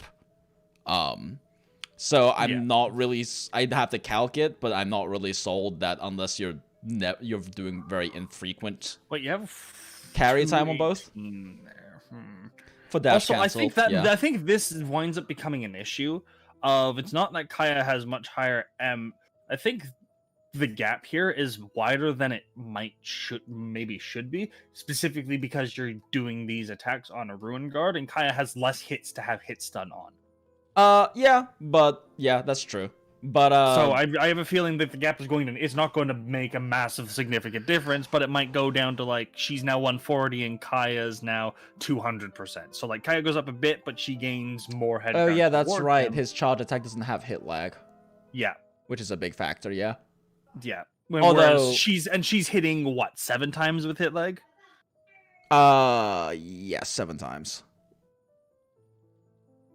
And like we're talking a difference between over 200. Yeah, I mean tree hitting is 133, so it's not a big difference. That's on the A, not the B, the N5. Oh right, 140. 141 on a tree. Yeah. So yeah, which is still with hit stun. And so, yeah, it does gain ground back on Kaya, which helps a lot, but that's very dependent on what enemies you're fighting. Yeah, and also Kaya's still at 198. Good luck getting Kaya cons, though. I mean, come another month or two, everybody should have C2 Kaya. Assuming you were buying him in shop, yeah. Assuming you're buying him in shop, which you should be. I'm sorry to say, but like you should be. Yep. Everyone in my the one thing that gets me just almost cringe in this thing is where you have people who are low spenders or free to play, and so they can gain extra summons towards that particular one unit they want. They'll burn an extra 15 or 20 star glitter to get 3 or 4 summons, which could potentially get them their unit, but generally are better spent on saving for a con on a 4-star. Yeah, generally getting the cons is better. And it is not a very wise investment to be buying, if you don't have a lot of spending power, to be buying fates. Okay, so Hyo asked a really good question. How does the crit party buff work with Rosaria? Does it only work with the base crit rate, or buffs like Cryo Sub that are taken into account? Kupo! Cryo Sub is Question a no. is, so, how this works is, if Rosaria gains a crit buff from someone, and that crit buff can be viewed in her character stat page. So when Rosaria gets her 12% crit buff from her... So you go to the character page, and then you go to attributes, details, and you can see it here. The crit rate you visibly see there is the crit rate they use. Yep. Cryo, Resonance, Blizzard Strayer set bonuses are both on hit bonuses. Thus, they only apply to the individual hits. They never apply to the character directly. Thus, she herself never sees that 20, 40... 55% on her character sheet, so she can't share it. Oh god, this However, one's even more she can jank. share it. However, if you go Hu Tao crit buff into Rosaria crit buff, Rosaria then gives more crit because Hu Tao gave her crit. Which is the same situation of running Albedo and Sucrose together, because Albedo makes Sucrose give more EM. Because Albedo gives Sucrose more EM, so she can gift more. Yeah, this is probably the most jank. This is definitely the most, like, jank blending they have in the game, I feel like. Like, look at this one over here. She's literally just being, like, pivoted. Yep. Yup, okay. But I mean, at the same time, you're canceling in the part of an animation where they normally wouldn't have built stuff, so it's literally just in-game animation smoothing. Yup, that's all it is. There's no intention. There's no, like, design Any smoothing jump there. cancels and dash cancels are the jankest of the animations, specifically because you could potentially be in an animation where you literally just have to rotate the unit and they can't really smooth body parts Oh god, look in at a unique stance. Clayful. Look at this one. What?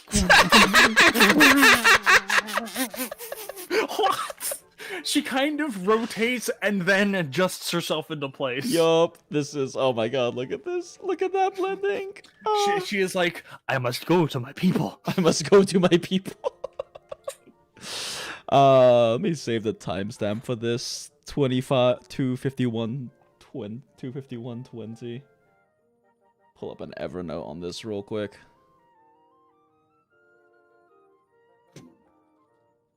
Actually, you know what? Let's make this easier. Just gonna... Ooh, Agent RIF makes a good point. Jinx, on your worry that Rosaria C1 suffers from similar problems to Xinyan C1. It doesn't. The wording is different. It hopefully, doesn't have we that have to... can only occur once every X seconds clause. But we have to test. Yeah, we have to test to see which way it works. Just because the English translation team has not been proven to be fairly competent when it comes to nailing ability descriptions. Yeah, so hopefully we're hoping it doesn't have the same issue, but we don't know for certain.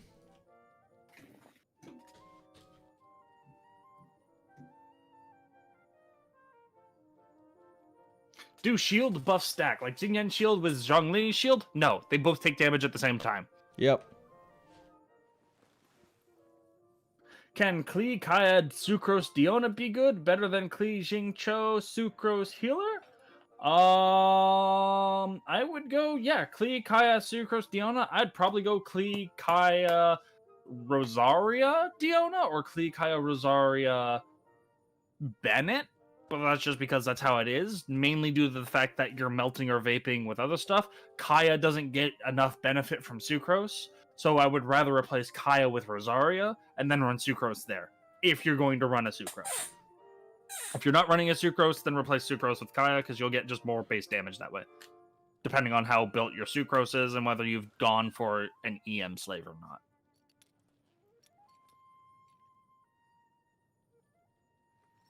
not. Okay, let's see here. Would you replace Diona with Rosaria in a hybrid Melt Vape Hu Tao comp? If you're willing to reset or be skilled enough to not get hit enough on characters that you can't You're willing really to run heal all no that well, healer, yes. essentially. By all means, go ahead. it'll be really high damage, but get good. Yeah, but it's a get good. In a game where get good isn't as consistent as other games because latency, enemy RNG, the fact that moves aren't all designed to be fair and balanced, frickin' Ruin Greater spin to wins with very hard to see startup because the enemies are too big, you only see a third of them on your screen. And then you get hit by it once, but he's so big, so he just keeps hitting you, so you get flung 6 times. But on the other hand, evade window 8 fucking iframes. Yeah. I can say that my favorite Switch X build in World was Evade Window 5, Evade Distance 3. It's understandable because the hops are fucking garbage. It feels so good. I know it's not the highest DPS option, but doing that in axe form and just constantly plinking at the head or whatever part you want to break just feels so good. Or did feel. What happened to the Venti videos? The Venti videos are still being made. I just got sick with the flu, but I didn't know I had the flu because it really only affected my sinuses, which are already almost always fucked. But it then it then made them swell enough that it put pressure on my optic nerves. Oof. So whenever I looked at a computer screen for more than 10 minutes, I got migraines. Oof. Sorry to hear that, bud. Yeah. So, Venti video, I managed to, in that time period, script out on my phone with like a massive, like dim with blue light filter and all that stuff. But progress hasn't really gone all that well afterwards. And since it's been, 2 weeks since I've actually worked on a video, getting down, sitting down, and then actually voicing it out and then editing it has not been the easiest thing to actually sit down and I'm going to do this now kind of thing. Totally fair. And I'm not even sure if I'm going to bother with a Venti video, honestly. No, like you said, you were going to bother. Like at the point where we were talking, it's like, yeah, I'll just reference them to your Venti video because you're the one who knows more about it, which is probably exactly what's going to happen. It's still being made, but it's going to take a while. It's going to come out first. It's coming out before Rosaria Impresario. Unless I literally sit down and build a Rosaria video where I just sit down and go, okay, here's what I think of Rosaria. Here's like 4 minutes. Have at it. No editing, no nothing. I'll probably wind up doing that. God. Smart way to do it. Fucking. Damn it. What? Look at the fucking MV on her charge cancel. God. Fucking. Damn it. Charge attack stop. She's cryo hoot out. She's cryo hoot out. God damn it. Wait, do you even get CP on charge hits? I don't remember. Yes, you do. You do? Okay. You do, but remember, Yeah. especially once you start going higher talent levels, you're going with less fizz, but an extra motion value to a much higher just physical percentage increase. Yeah. So especially if you're running Cryo Goblet with physical damage, because you're not running Chongyun, but you're still going cryo damn damage. It. Sorry, God damn it. This might make a case for Dragon Spine being better than CP for once. Why? Just because higher physical percentage. That's it. Hey, boo.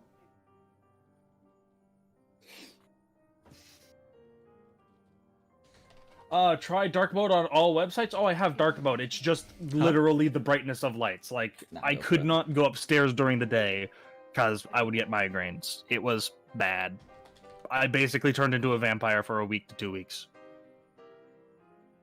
But we're fine now because I'm here. So her base, like, her charge attack jump cancel output is about, even without Crescent Pike, is about equivalent to Kaya's charge attack spam as well. Hers is just much harder Which to do. makes sense, because they feel about the same speed, to be completely honest. Yeah. In fact, we can actually take a look at exactly how much that is. Where are you? I should probably just... However, she then also gains attack speed. And according to everyone in chat who's been testing her, it looks like it does not have the same Xinyan issues. Which all thank of a God. sudden That would be means... great.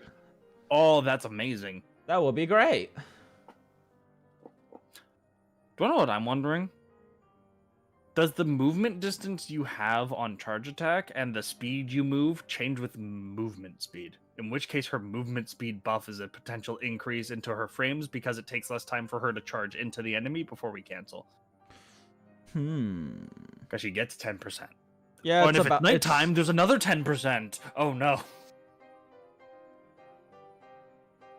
Real quick, I'm gonna ping Art. I think he's. I mean, I could go just join his stream and message him that way. Yeah, I'm just pinging him in Keck mains real quick.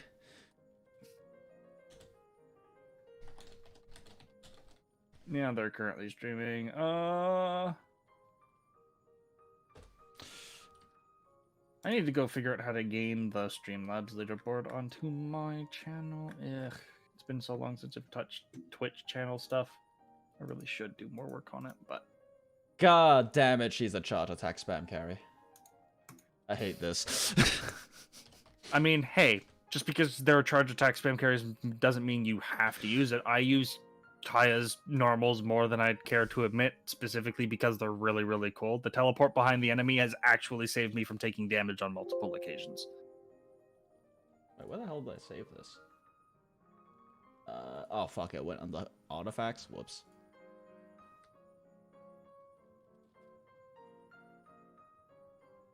So she's a Cryo carry with Jade and charge attack spam is indeed Pog. Not even necessarily Jade, though. Jade's also probably a really, really good... Jade or Homa? Jade or Does Homa? Jade give attack speed? I can't Uh, remember. Because I don't have it. let me check. I forgot. Nope. Just attack. And then Okay. and then total damage. And then total damage dealt increase. Yeah.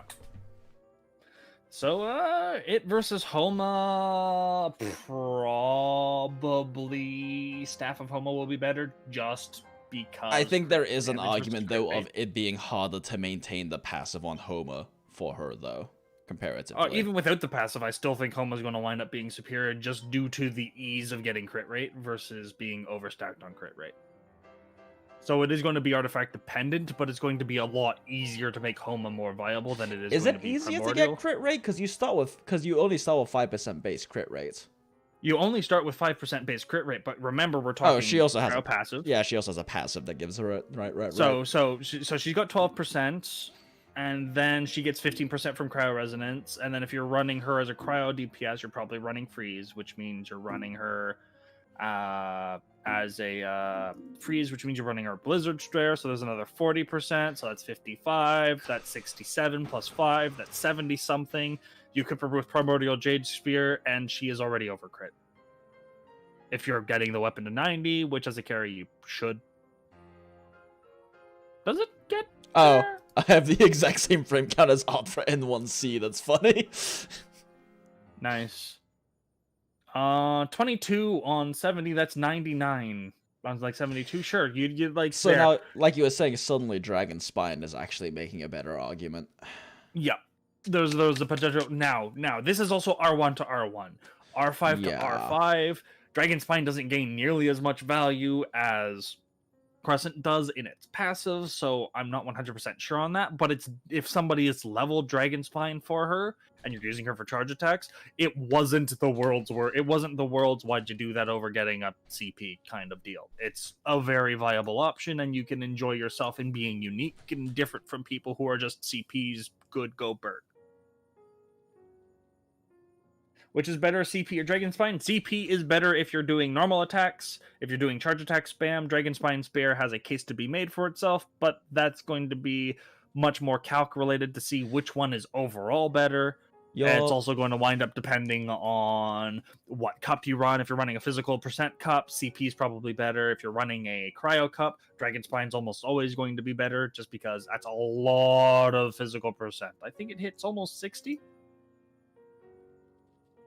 Dragon Spine's physical percent hits 69 at level 90. Nice. 69? Lol. At level 90. Rosaria's weapon hits 69 physical damage at level 90. Wham bam, thank you, ma'am. Who's gonna love it? Your family, am.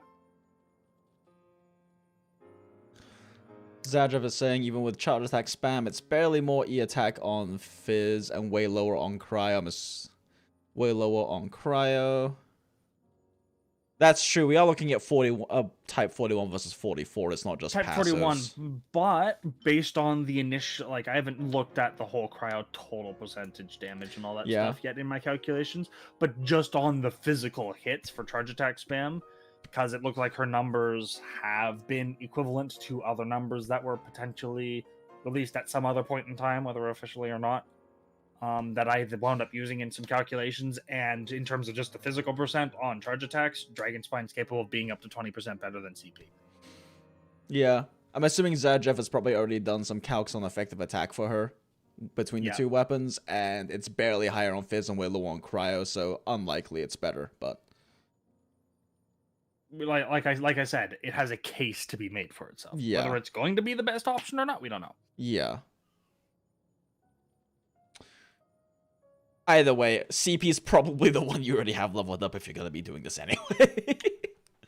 Unless you're someone like me who just didn't level either of them, because why use the weapon that everyone uses because it's super powerful, because it's just like, why? I'm also the person who makes the most proponent that the best weapon for Bennett, even if it's not best in slot, technically is Skyward Blade, because it's just the most best general use case, even if it's never best in any one particular damage scenario. Huh, nice. Interesting. His N2 dash is so much faster than mine. Huh. Not scuffed hands will do that to you. Your N2D is like 10.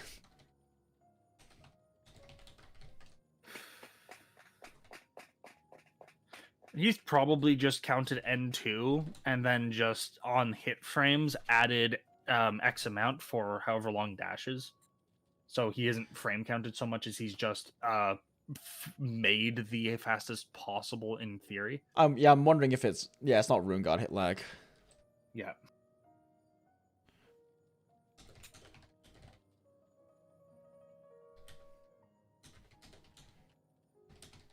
I shall be right back. I'm going upstairs to grab some drink.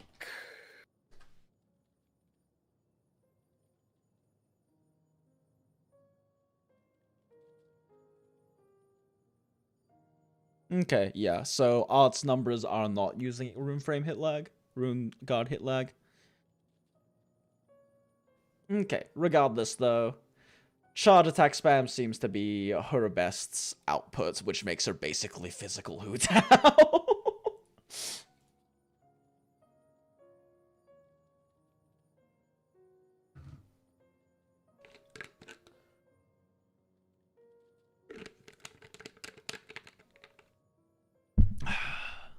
Alright, I guess now let's get her to cons 1 and do some more frame counts.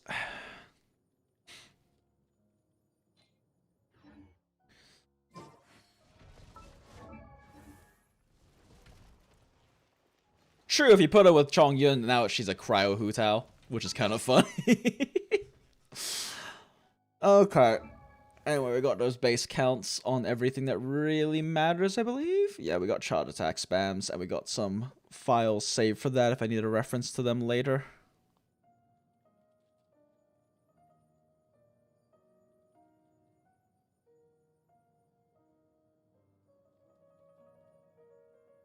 Okay. So CP is still likely better than, still going to be very likely better than Dragon Spine just on virtue of having a higher base attack.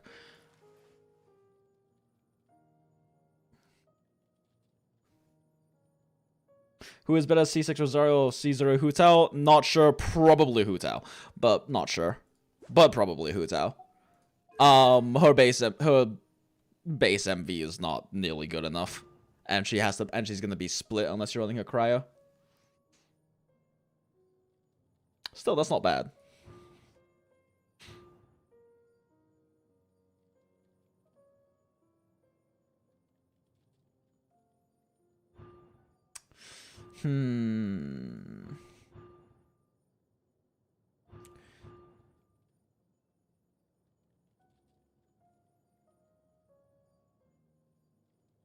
Better Cryo DPS than Kaya? Not at C0 to C0. If she is C2 and Kaya C0 though, and you charge attack spam, they're pretty much on par.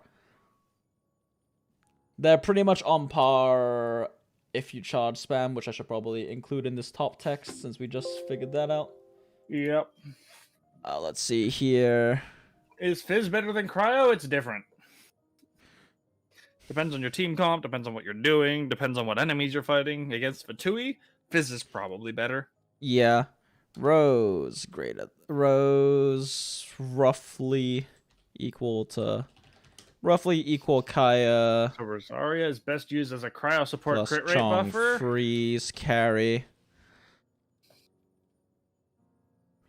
Rose plus Chong is roughly equal to Kaya plus Is Chong. Rosaria a good support for Klee?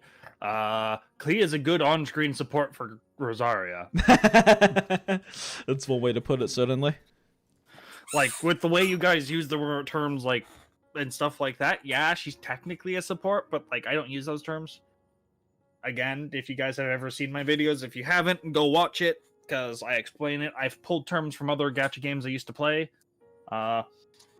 Mad26, Man26, thanks for the $3. Oh, thank you. The fist bumps. Much appreciated, Mad26, Man26 again. Thank you for the 3 Canadian. Much appreciated. Fist bumps. Yeah, but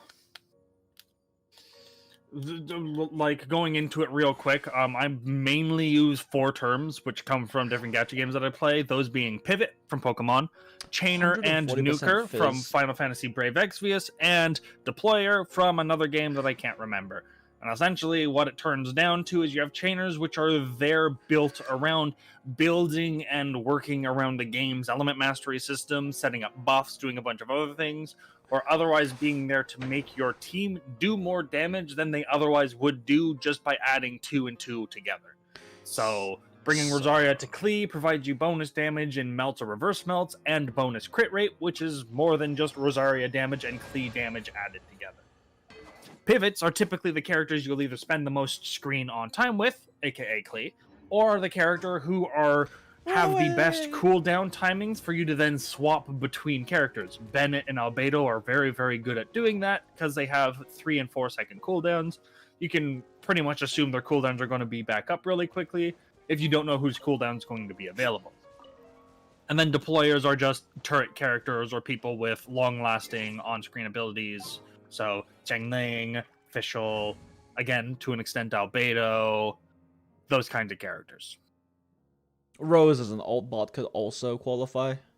Rose as an alt bot is also qualified, but she's more of a chainer. Chainers can also do deployer stuff, but deployers are only there to deploy. So just Fischl pop that fills the shit and role of dip. deployer more because she's really just there to provide the damage she does. She doesn't do much in terms of the reaction comp. She provides some extra energy, but she isn't there for any very unique specific synergy, or she used to not be until other stuff. And even then, the synergy is more about energy and not about directly increasing your damage. It's an indirect increase, but again, the term doesn't directly translate because it's coming from another game where it had a slightly different meaning. Let's see, sort by crit rate. Let's just put her at 86.9%. Good enough. All right. But yeah, the reason I specifically pulled Chainer and then Nuker is, of course, Nuker Mona, Child, Hu Tao, characters that are there to utilize potential chains of building up damage to then hit one really large number at the end of that Single chain. big before it winds up breaking. number. Single big number. That one's easy to understand. I'm Does attack speed increase at nighttime? No. No, just movement speed. If it was attack Although speed, movement it'd actually be good. Although movement speed does increase animation times. For like On casting. certain things. For certain things, for cast times, it does make it better. So that's a thing. Yeah. For as much as that matters. goes on. Next, Abyss. Abyss is now treated as if it's nighttime. Next Abyss? Oh, that would be fantastic. If only. Then you get to move a little bit faster. Alright, let's save this. A little bit of Monica. Da, da, da. Da, da, da, da, da, da, da, some other female name. Da, da, da, da, da, da, da, da, da. For the longest time, I still can't figure out, and this is just me being unobtrusive and not having full understanding in the grand scheme of things is I still can't tell whether that song's actually about the cast of Friends or not.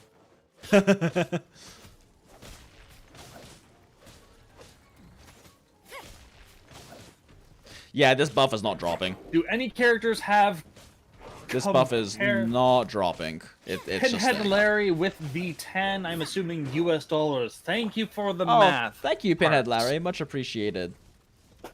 Very much Hearts, appreciated. emojis. Do I prefer running Cryo or Fizz on Rosaria? I'll prefer running Cryo on Rosaria, but that's just because I have a Blizzard Cryo set that's actually kind of pretty good. If you're... I think there's not too much argument for not going Cryo if you have, like, a Homer or a Jade Spear. Yeah. But when you have 4-star weapons, it's a bit of a different story. Yeah. I mean, with it, I think the Cryo set I have access to, I think my Rosaria is going to have like 95% crit chance.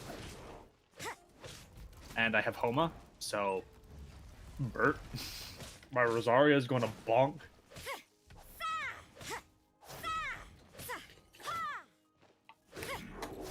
God, that is awkward to do.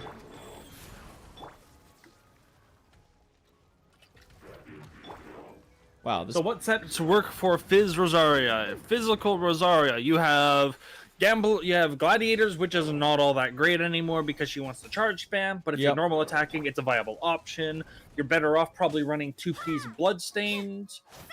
Specifically, your 2-piece Bloodstain plus something else is going to be good because that also boosts Crescent Pike damage because you're probably using Crescent Pike because Crescent Pike is really strong. So if you're charge attacking, 4-piece Bloodstain, she probably makes the biggest case for it, other than maybe Xinyan. Other than that, you have, again, just running Freeze Physical, so you're just not running Chongyun in a Freeze comp, and now you're doing physical damage to them, and then all you have to do is bring some kind of an Electro applier as well. You can run a Kaching to do some swap shenanigans, you can bring Official, and even with C6. I feel like Fischl would probably be a nice Fischl would be a great option. pick. Even at C6, if you're running Electro Charge to help burn the electricity, you'll lose some uptime here or there when you double or triple apply Electro, but that's not too often. So you'll have still really good uptime on it. God, I feel like doing this is gonna fuck with my Hu Tao muscle memory Does so Rosaria bad. work with Klee? Yes. Honestly, I think her best location right now is probably being a reverse melt sub DPS for Klee. Either for Klee or for Bennett Zhangling team, but that's just because Bennett Zhangling is kind of cracked. Why not just run her as a support instead of physical? Well, I mean, it depends. You do you. Just because she's best as a support doesn't mean she can't do physical. If you want to do physical, do physical. It's not like doing physical means you can't clear Abyss, because physical does 0 damage because everything's immune to physical or something like that. Yep. We don't have that level of this unit is only good in this particular role because we don't have stuff like that in this current game. It's not like the That being previous said, gacha physical does struggle more in current Abyss just because of rune guards. But yes, but that's mainly just due to the enemy picks or anything, but it's still usable. People It's still have usable, yep. 9-starred it with Razor. Yep, I also 9-star it with Razor, but it's a much tighter 9-star compared to my like generally sub 40 teams. Yeah, but it's still possible. Yep, still doable, and my Razor's not Homo even that or invested. Blackcliff or Permafreeze? Whichever one. Homo better, Blackcliff also really good. Yep. Deathmatch, too much crit. If it was a base 44 crit weapon, it would be viable because that would give enough, meaning you'd have to have 0 crit subs. So you'd never have to worry about crit chance and only have crit damage. But yeah, I'm a little concerned about running my deathmatch on her, because even with how heavily weighted my subs are to crit damage, I'm still going to be overcapping. Deathmatch for Melt, even if she winds up doing less damage overall, though I don't know how accurate that's going to be. But for the crit sharing will be nice. With Dragon's Bane, that extra crit is going to be nice for the crit share. Oh, very much so. Good. And Skyward Spine, good or not, we have not yet run into any potential issues onto how much ER she would need and whether she would like it. I mean, she's looking to be around Kaya level energy needs. So, considering but she's also Kaya level-ish energy gen, and Kaya, when she's on field, she gens really good energy. Which is why I'm saying, she's probably going to be needing around the same amount that your Kaya would need in a team. Around-ish. Maybe a bit better or a bit worse, depending on whether you're running freeze. Yeah, I would honestly say a little bit more than Kaya, which means you need more out of your artifacts, but I don't think you need Skyward Spine level amounts of ER. Yeah, Or that would be the only ER you ever gain, and even then... Kaya does have the benefit of an ER sub, though, so it's a bit Yes, he easier does. for him to hit again, those thresholds, yeah. Yeah, he's the same thing as Venti, where it's like, yeah, if you're using him the way you should be using him, all you need are ER substats. You never need an ER main piece. Or an ER weapon. The attack speed helps too with Skyward plus Chong. I mean, to an extent, but you have to think that even attack speed has diminishing returns on top of the fact that it's passive as shit. It does a very low amount of damage. It's limited to once every 2 seconds. It's not even a guaranteed once every 2 seconds because it's a chance to apply. And the AoE, the small AoE that it tells you, is basically just extending your spear a spear length further, and that's it. You very rarely hit a second thing with it where you otherwise wouldn't have already hit them with the spear. It's not like it's a small AoE boost where hitting a Ruin Guard will then hit the Ruin Guard to the side of it. No. You'd have to hit a Ruin Guard behind the Ruin Guard, which is commonly not a case that will happen. Interesting. So if you dash cancel during your hit lag, you're still frozen in the dash pose until the hit lag is over. Which is interesting. Yeah, you're actually frozen in the dash pose. It's really noticeable on this first one I did. Let's see. It's really noticeable in this first one, actually, where... Does the crit sharing from Rosaria make a meaningful enough difference in team damage to use her over Kaya as a Cryo Sub DPS? Potentially, don't know. I haven't run those calculations yet, because those are difficult calculations. Because just changing up the crit value of your Hu Tao so that she has less or more crit chance can make the difference. Just because of how crit scaling works to begin with. Yep.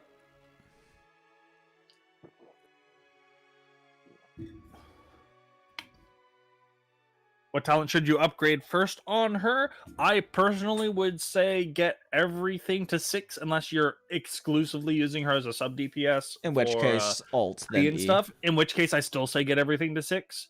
Just due to the inherent fact that if you swap to her and you have to wait a second on her cooldown, it means her autos do more damage in that time. Although if we're talking it's like... not super resource efficient, I will admit. If we're talking like going nice over T6 though, like we're talking like... Over T6, over T6, go alt to first. 8, then E to 8.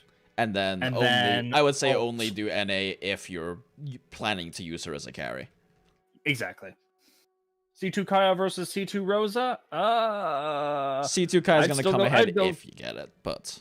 If you get it, thing is, in most difficult content, you aren't really killing a lot of things. Yep. And Kaya needs to kill 3 things to get the full extension. Yep, so... And most Abyss, you don't even have... And most, at least in Abyss 12, you don't even have 3 things to kill.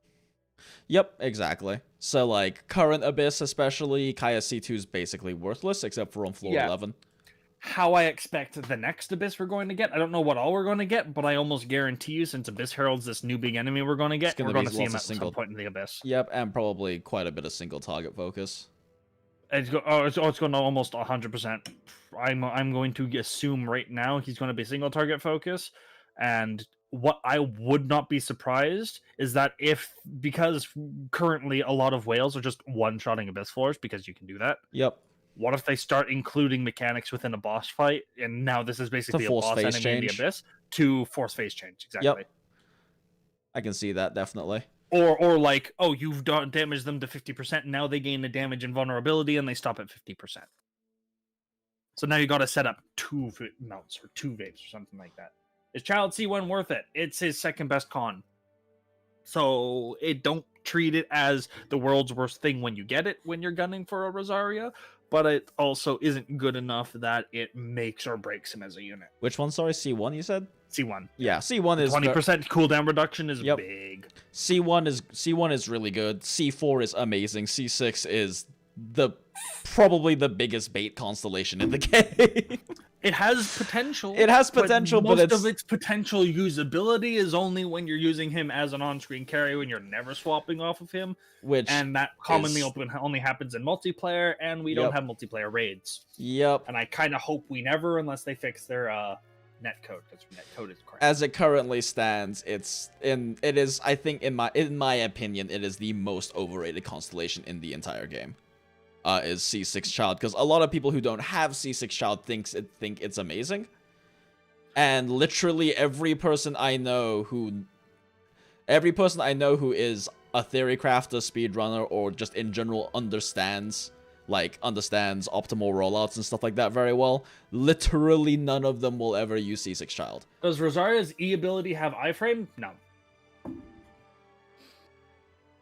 Does it have teleport frame? Yes. So you can dodge attacks with it, but you cannot dodge through attacks where it would otherwise normally hit you. If it's like Kaya's normal attack teleport, which I assume it is. God, the blending on this shit is so weird.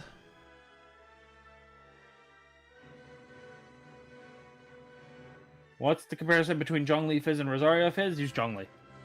Yeah, Zhongli Fizz is going to But be why better. not both? Yep. Especially if you have C6 Rosaria. Rose can definitely make... Whoops, sorry. You okay? Yeah, I keep dropping my mic because the cable's in an awkward position. I sometimes pull on it on It's on your accident. desk? Huh? No, I have a mic arm, but the clip is the cable is going across my body because of how my computer is positioned right now. Ah, makes sense. Yeah, I need to get a new arm. Like, my arm still works, but, like, the whole thing coming out of the base is, like, angled at, like, 10 degrees. Just because the pivot point is bent slightly. Well, that's what you get when you buy a microphone, a pop filter, and the stand, and everything, and it comes into, like, 80 Canadian. Yep, sounds about right. Surprisingly, though, it sounds really good, and I'm great for that. I Like, mean, that's what matters. Yeah, I was online. I looked at it. It's like, this is $80. That's a good price. How crap's the mic? I finally figured out what model the mic was. Went online, searched it up. The guy talks. He said, okay, now this is what I sound like on this microphone compared to, I think he was using a Shure, like a cheaper Shure microphone before. And I was like, okay, no, I'm getting it. Just the microphone alone was worth the price. Everything else is just a bonus.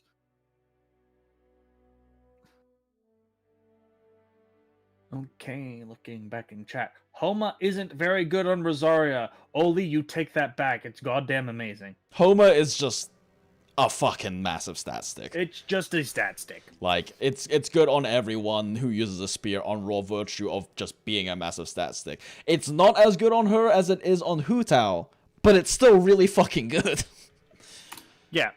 Just because someone doesn't use it as well as Hu Tao uses it doesn't change the fact it's a massive stat stick. I mean, as a comparison point, Jade Spears definitely is supposed to, definitely looks like it'd be better for Zhao than Homa, but they're basically on par. Which one's better just depends on your passive uptime on both. Yeah, and then on top of that, it's like, now we're going to Rosaria. Wouldn't it potentially be better on Rosaria because now you're getting more of the If she's damage a sub percent? DPS, absolutely. But at the same time, we're going into the fact of, if she's a carry, it's probably still going to be Homa. Why? A, she's cryo, so she gets access to a whack ton of crit chance potentially, and even if that's not the case, she has attack percent ascend stat, meaning the attack bonus that you gain from Primordial Jade Wing Spear is less value than you'd think. How does a C0 Rose with CP compare to C1 Kaya with Skyward? C1 Kaya with Skyward's probably better physical. Oh, yeah, definitely. Skyward's pretty jacked. However, Kaya does not need that ER. Give that sword to Bennett. Yeah, they're pretty much... It's looking like they're pretty much on par as, like, cryo carries. Yep. They're pretty much on par as cryo carries. But... if Kaya has a 5-star weapon and she doesn't, he's going to be pulling out ahead. Child's best constellation? Constellation 4. Why? Because it lets him proc those things, and it seems like, okay, he's in his sword, he's in his melee form doing melees. He just gains an extra damage proc every so often. 1, that's nice. 2, that's more hydro application. Yep. 3, that's more hydro energy. And 4, it happens even when he's not on the field. So it actually enables him to be an off-field hydro enabler in certain situations. He suddenly becomes a really good support option for He becomes best in Ganyu. slot for Ganyu's he becomes best in slot option for Ganyu permafreeze. Yep. How is cold Goth GF looking? Fine AF. Fine. Yep, she's fine. She's not excessively powerful. She competes with Kaya, and it's situational, which we're is talking better. about how good she was at a unit. I was just Yes. talking about her looks. Keck W. But yeah, that too. She's pretty much like it basically comes down to she's about the same power level as Kaya. Wouldn't It that depends, and ruin she gets vape ahead with setups, cons. though? Potentially. But generally, when you're doing a vape setup for him, you're applying 2 units, and he only applies 1 unit, which means you could potentially wind up making it work. So all you have to do is time it properly. You just have to work around his passive being on them and just time it. Because it ticks once every 4 seconds. So you wait for a tick, hit them with Bennett Q, swap to child, go melee form, alt, and boom. It just requires more mechanical skill. Tries you to play cleaner, Yeah. but still works. Yep. So, someone in my Discord now has a C for Mona. Lol. He's only gotten Mona on child banners. Lol. That's amazing. Tasty. Oh, it goes down to 206. What is that poll? 1 poll. Lost Prayer, Alley Hunter, Alley Hunter. I want. 206. It's not quite a 10% drop, but it's close-ish. What about Skyward Spine versus CP for C1 Rosaria as a Fizz DPS? CP's probably going to be better, but it depends on Refine. Versus what, sorry? Refinements. Versus Skyward Spine.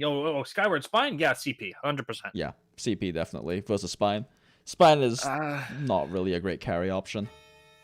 It's only there if you needed the ER, but she can generally work without it. If she's on field especially, so she's... Yes. So, she generates... so any other her gen ult, from your team she is getting guarantees herself 6 energy particles, which is 2, 4, 6, 3, 6, 9. She generates 18 for herself before ER. And if you happen to, crit, because you should be critting with her, and you have C4, that's another 10 on top of that, so she can generate 28 for herself before energy recharge. Assuming other characters are doing stuff, that's 40 to 50 energy, so she'll need some. We're probably looking at like 160%. Funny enough, and I'll let you in on this, Jinx, I've started giving actual recommendations of where you need to start for ER on characters. Oh, yeah? And that's just beyond characters. Take a look at your characters. Ultimate, how much energy cost does it have? Start with that number of bonus energy recharge and go from there. Typically works out really well. Venti wants about 160%. He has a 60 energy cost ult. Kaya, about 160%. Rosaria looks like she wants to be around 160%. Maybe a little more, maybe a little less. Chengling, probably like 180%, and even then that's quite low. But that's a good base. That's a good baseline to start with. Zhangling has issues in her low actual self-gen, so Yeah. comp varies her wildly. If you do, like on the child Zhangling vape, where I do some gap fill with Bennett in between child cooldowns, she's needing around 180 to 200, depending on who's on, depending on like how many HP particles you're getting. Yeah. But if you're running like a child gap fills with his own charge shots instead, she starts getting even higher in ER needs. Exactly. But like one of the unique things that I've done is I can make do with 215% on my current favorite team to play, other than my Klee team, which is all friendship 10, so I can't use it in places where I gain friendship, is Zhangling, Jingcho, Beidou, Jean. and she makes do by Yeah. herself, ulting off cooldown at a 215%. Yep. But she does also have Skyward Spine. Yep, I do. I will say that it's probably a good marker to just start with that 160, 180, or 140 and tune up or down from there as you play. Yes. Yeah. So it's not like this is yeah. what you need. This is a Starting here's what point. you want to start with and then play around with it. What song is this? Wait, there's music playing? Oh yeah, I have a little bit of music playing. Makes sense. This is Dance Macabre. Oh, neat. I have it muted because I don't like listening to myself. Nah, that's fair. And you can't hear it through Discord, unfortunately. Yeah. Okay. Could do it, but it's like a pain in the ass. One thing I'm pissed off about is the place where I normally gain access to my music, which isn't YouTube for my streams. I can't find a bot currently that interacts with it to actually let people bot commands for it. So I'm just my own bot. Whenever I see someone sit there and it's like !song or something, I just quickly alt tab out of game and copy paste. I need to build one, but how long has it been since I did programming? I don't even want to think about it.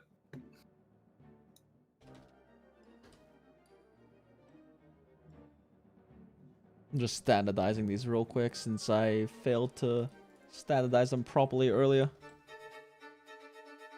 God damn it. Stop autofilling, computer. Google Sheets being Google Sheets. Yep. How many refinements do you need on Alley Hunt to beat an R4 stringless? R4.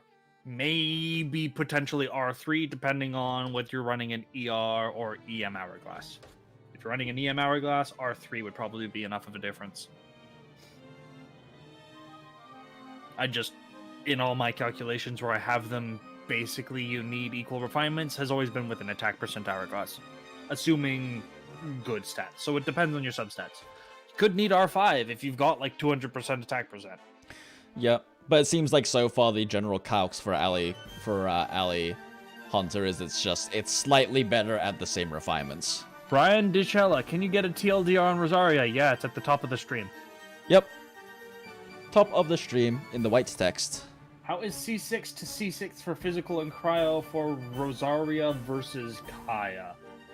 For physical, Rosaria is going to wind up being better at that point. Yep, at For C6 definitely. Kaya, probably for cryo, potentially better. But that's dependent on like the Abyss floor you're running if you're running Abyss. Just due to the fact that he needs the extension on his ult. Yeah, if he gets the extension on his ult from C2, Kaya's coming out ahead. Definitely. Yes, but if he doesn't get the extension, it doesn't matter if he has a fourth projectile. I don't think it increases his number of hits. Oh, right. C4 is Kaya's- just energy gen. Now just looking at Rosaria's Yeah. C4.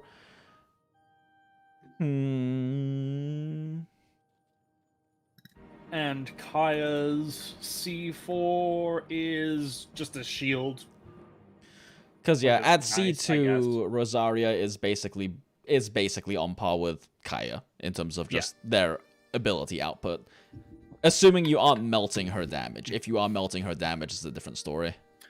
Oh crap. Kaya C6 grants him 15 energy when he casts his ultimate. Yeah, that's pretty nice. But Now he's a 45 energy ultimate. Oh no. he's a 45 energy ultimate, but if they're both carries on screen, and if you're running cryo, you have a Chongyun, so you have double cryo anyway, neither should really have any ER needs. No, they shouldn't have much At that issues. point. And then on top of that, Kaya has to have some ER because his ascension stat is ER. Versus Rose, who gets attack. So honestly, if neither needs ER, Rose comes out ahead, even despite Kaya having that. Yeah, the only time it might make a difference is like current Abyss floor 11, but that's a unique case more than anything.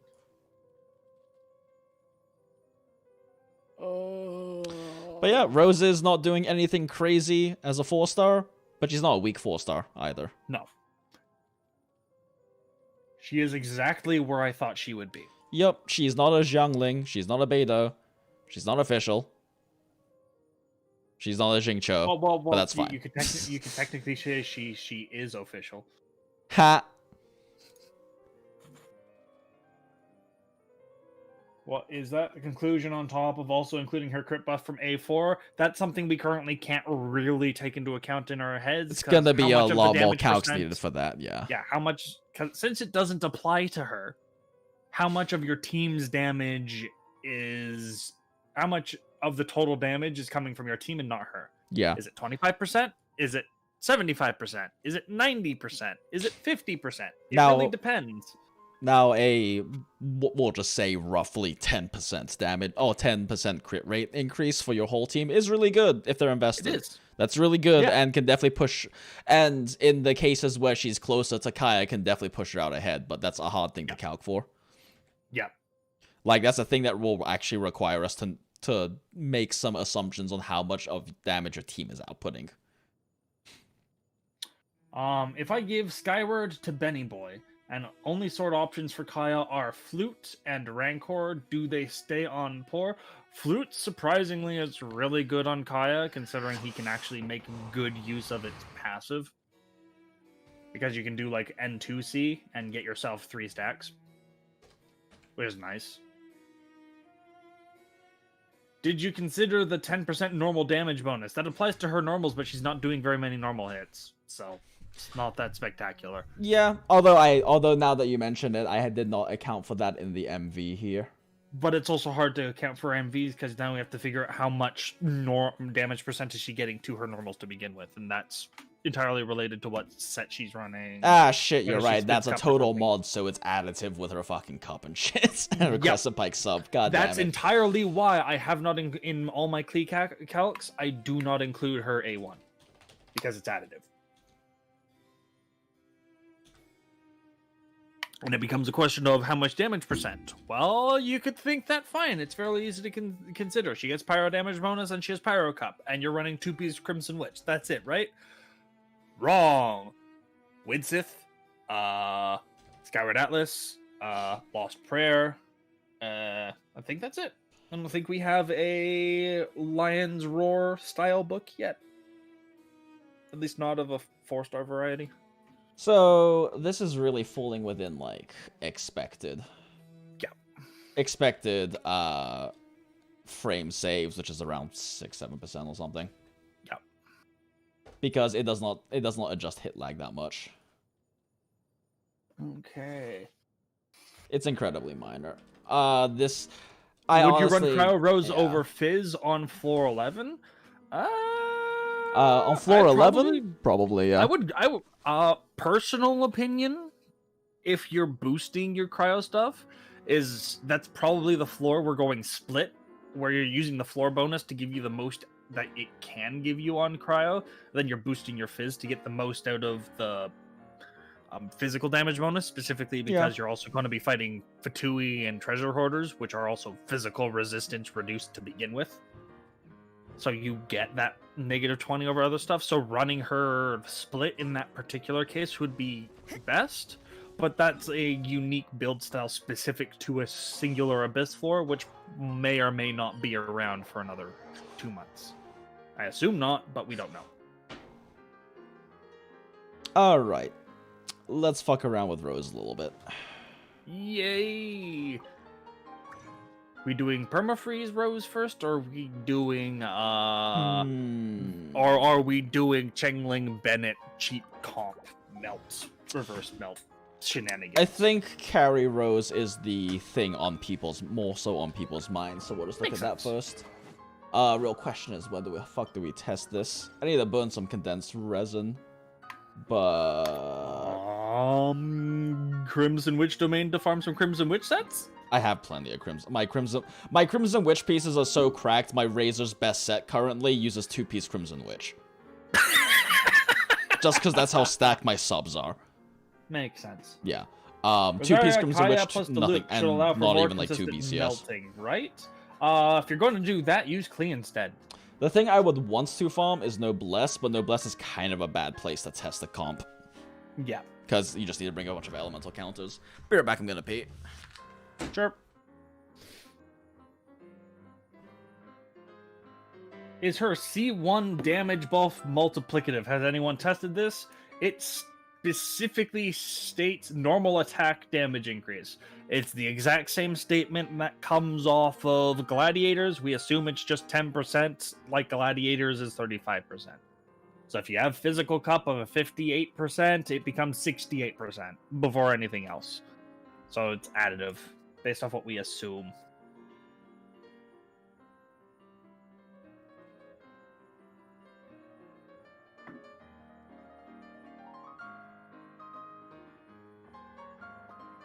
Have you guys tested Crescent Pike versus Dragon Spine yet? Haven't run the numbers. There is a potential case to be made for Dragon Spine, but it's going to be entirely dependent on a bunch of other stuff. Probably isn't going to be as good as Crescent Pike, but it's close. Attack speed would be multiplier though, right? To an extent, but it's not going to be 10% because it never truly comes out to 10%.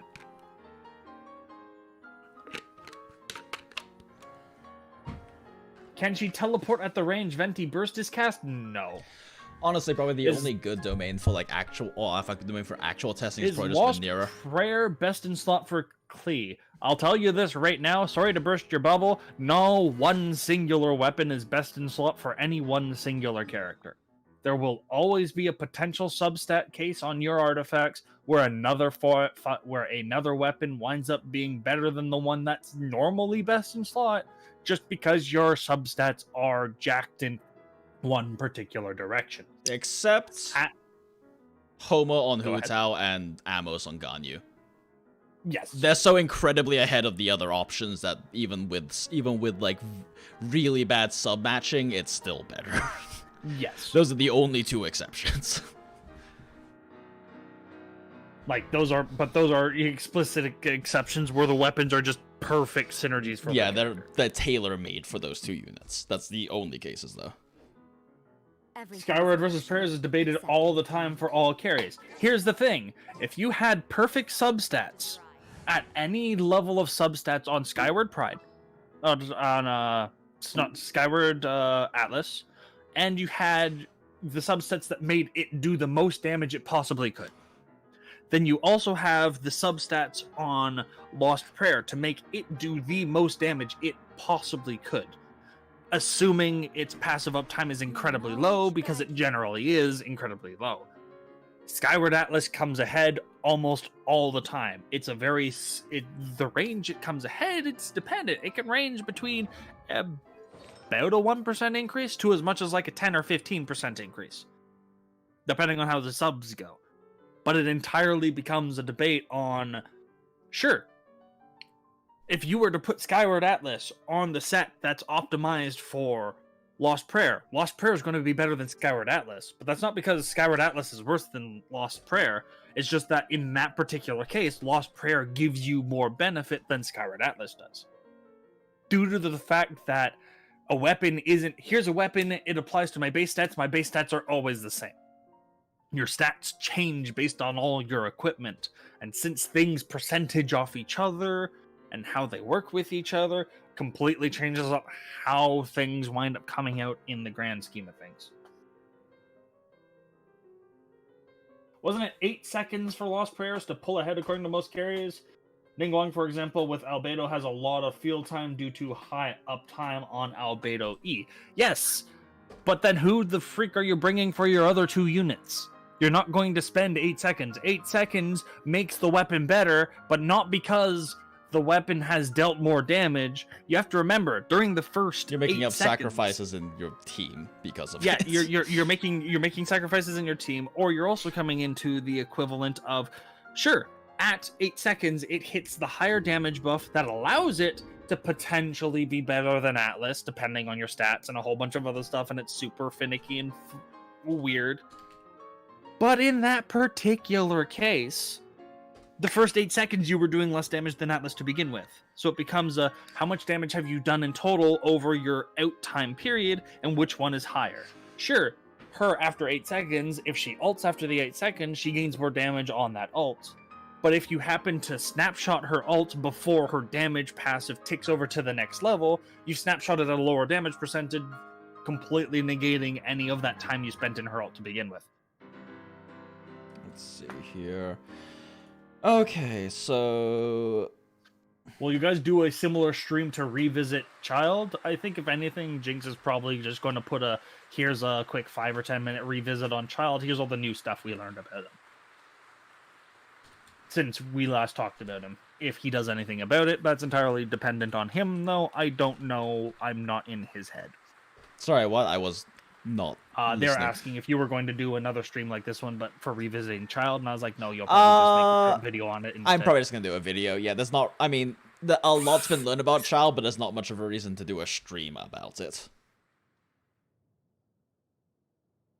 Or is Lost Prayer easier to build around? Lost Prayer is not easier to build around. People think, oh, it's easier to build around because you can use it to supplement supplement your lot of crit damage for crit chance. That doesn't mean you're going to guarantee just get a bunch of crit damage to replace it. You have to build around the weapon, which means if you just happen to get a lot of artifacts with a crit chance and not a lot of crit damage, you're just now overstacking on crit with no crit damage. It doesn't make it easier. It just makes it fill a different slot.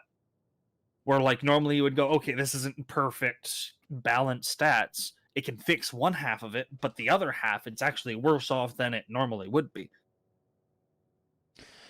Okay, the only time a weapon will be easier to build around is if that weapon is exclusively like Skyward Harp, which gives you both crit chance and crit damage, and the highest base attack possible, and it's just stat stick, period. It's why it's the best weapon in the game. Skyward Atlas used to be the best weapon in the game, but then it lost its AoE capability on its projectiles and fell behind Skyward Harp.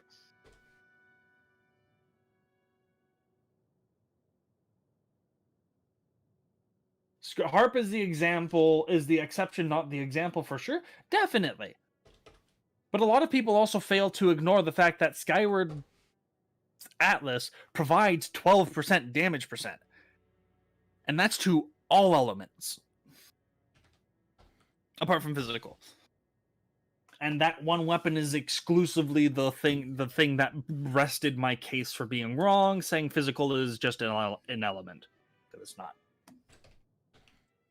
Is Rosaria's cryo application good for Melt Comp Hu Tao? It's not bad. Is it going to beat out Kaya? Depends. Depends on constellation.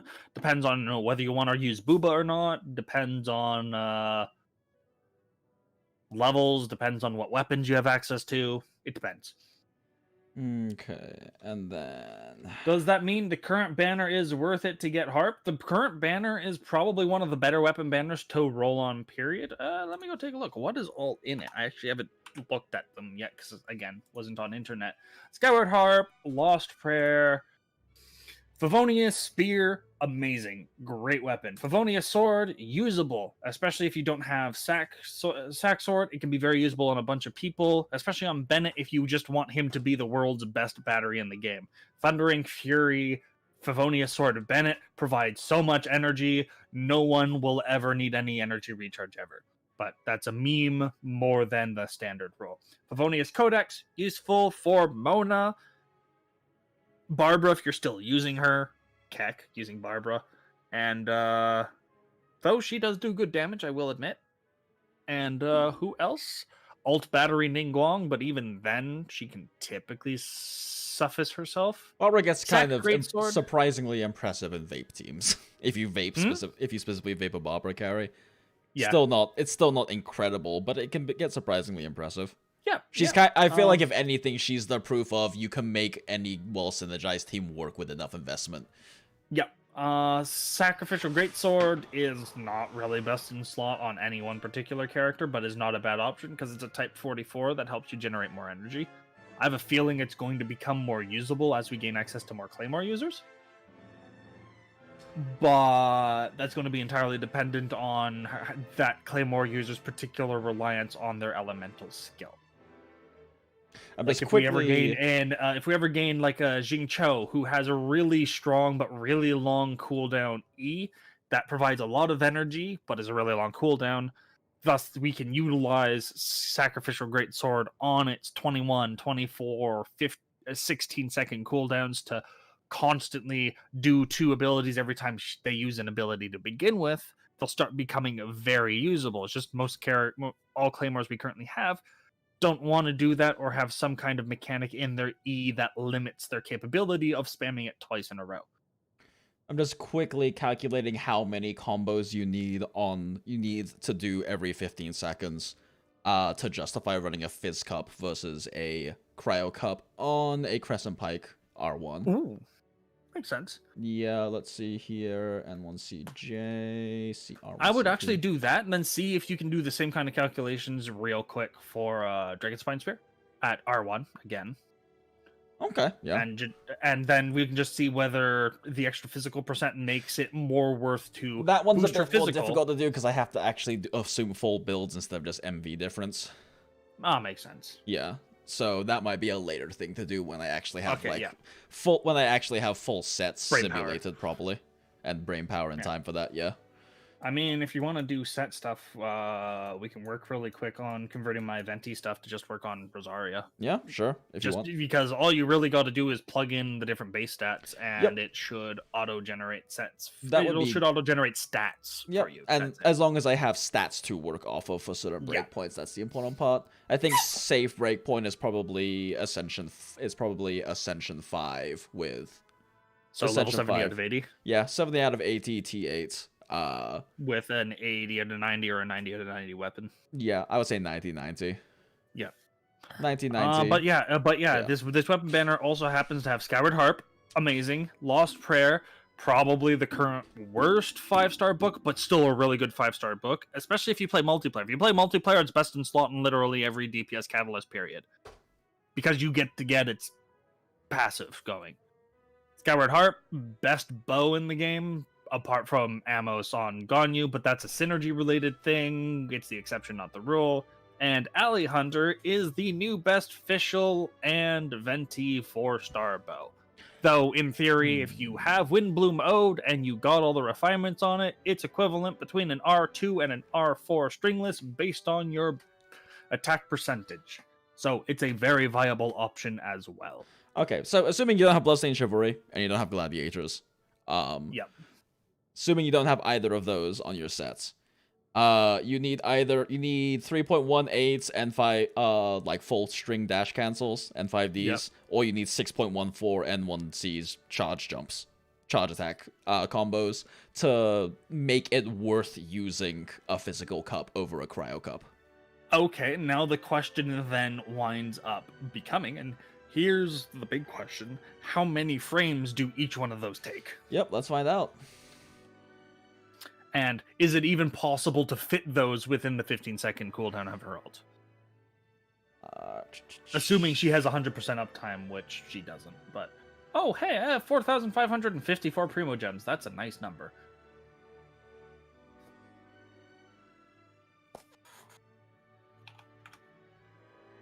Let's make this easier. Okay, chat. 60. 11.5 seconds. I thought Lost Prayer was good on Ning. In theory, yes, but a lot of, like, if you look at Ning Main's sheet, the problem with Ning Main's sheet, at least back when it was first made, was that they assumed a way higher uptime and way higher bonus from Lost Prayer passive than was actually generally possible when playing Ningguang. Whether they assumed R5 Windbloom equals R1.5 stringless? No, it don't. It's between 2 and 5. Typically, it's equivalent to an R3. I screwed up in my math and forgot to apply enemy defense before doing calculations. Charge spam is more realistic, but still kind of laughable. 11.5 seconds or 9.1 seconds? 9.1 seconds, that's basically, let's shorten that down to 9 seconds, essentially. Yeah, the extra just from, well, it's 9 seconds means for she has- matching. It's, Yeah. You would probably need to do another, at least full combo to beat it. To go beyond. Yeah. So Cryo Cup is kind of looking a lot more appetizing on her overall. And that's including the fact that CP has physical percent. Yeah, this is I basically calculated what the actual bonus to damage is with CP plus physical cup versus just CP at 90. And we were assuming there was no other bonuses other than those two. Yeah, and if you have Bloodstained Chivalry, it gets even lower. Here's a question. Yeah. Assume enemy has 10% resistance. Yep. Does C6 change that?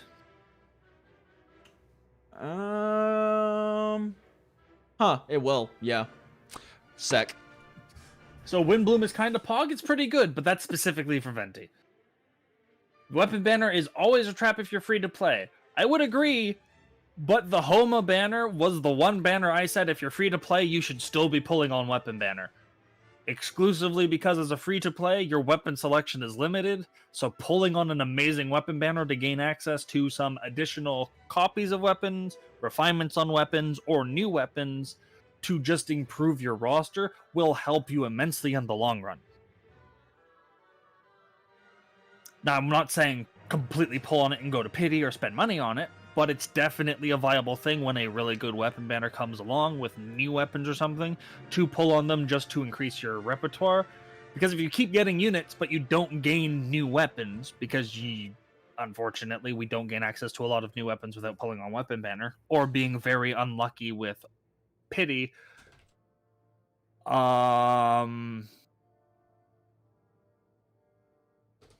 generally what you speaking, I'm losing my train of thought. God damn it. What was I talking about again?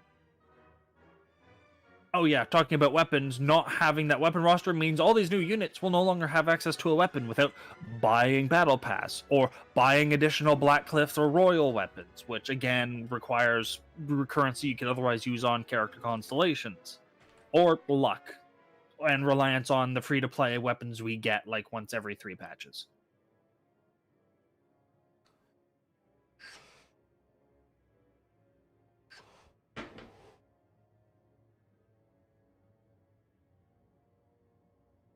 The only reason I didn't draw on Homa banner was because I didn't like or need the 4-star weapons there. Well, see, here's the thing. That was still the best banner we had weapon in terms of just usability, period. You didn't have a Favonius Codex on that banner. You didn't have a Favonius Sword, which are both generally less usable than their sacrificial counterparts. Though, I will admit, this current banner has Fav Lance, which is an amazing lance option. Oh, it's a really good lance. Like, the only reason I'm not using it on my Chengling, and I really wish I was using it on my Chengling from time to time, is entirely because I have it R5, is entirely and exclusively because I have a 5-star weapon and I use it instead. Yep. Because I think it's actually worse overall. It gives me more damage, but I need more energy recharge to make up for it. With Favonius, I could probably get away with like 160% and be fine, if it's R5. Because you pop in, you go, Goba, melee, leave. How does Royal work with her crit sharing? It'll snapshot whatever your Royal buff is. I'm pretty sure. Do you have a Royal weapon? Have you tested any Royal weapons at all? I have not done any Royal testing at all. Okay. Because I don't have access to one currently either, so I can't.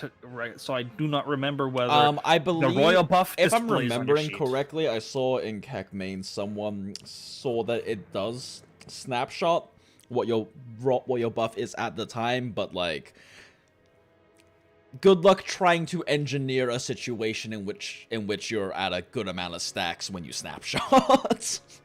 Without having such a low amount of crit anyways. Yeah. That, sure, it's nice, but like, Yeah. you're engineering a situation to make the most out of the weapon. That doesn't But mean it the weapon is should best. snapshot what your current crit is based on how many Yes. stacks you have. Yeah. Should. But the issue is in order for you to build up any stacks, you have to not crit on any hits you're doing before the snapshot, which is generally just how many times your E hits.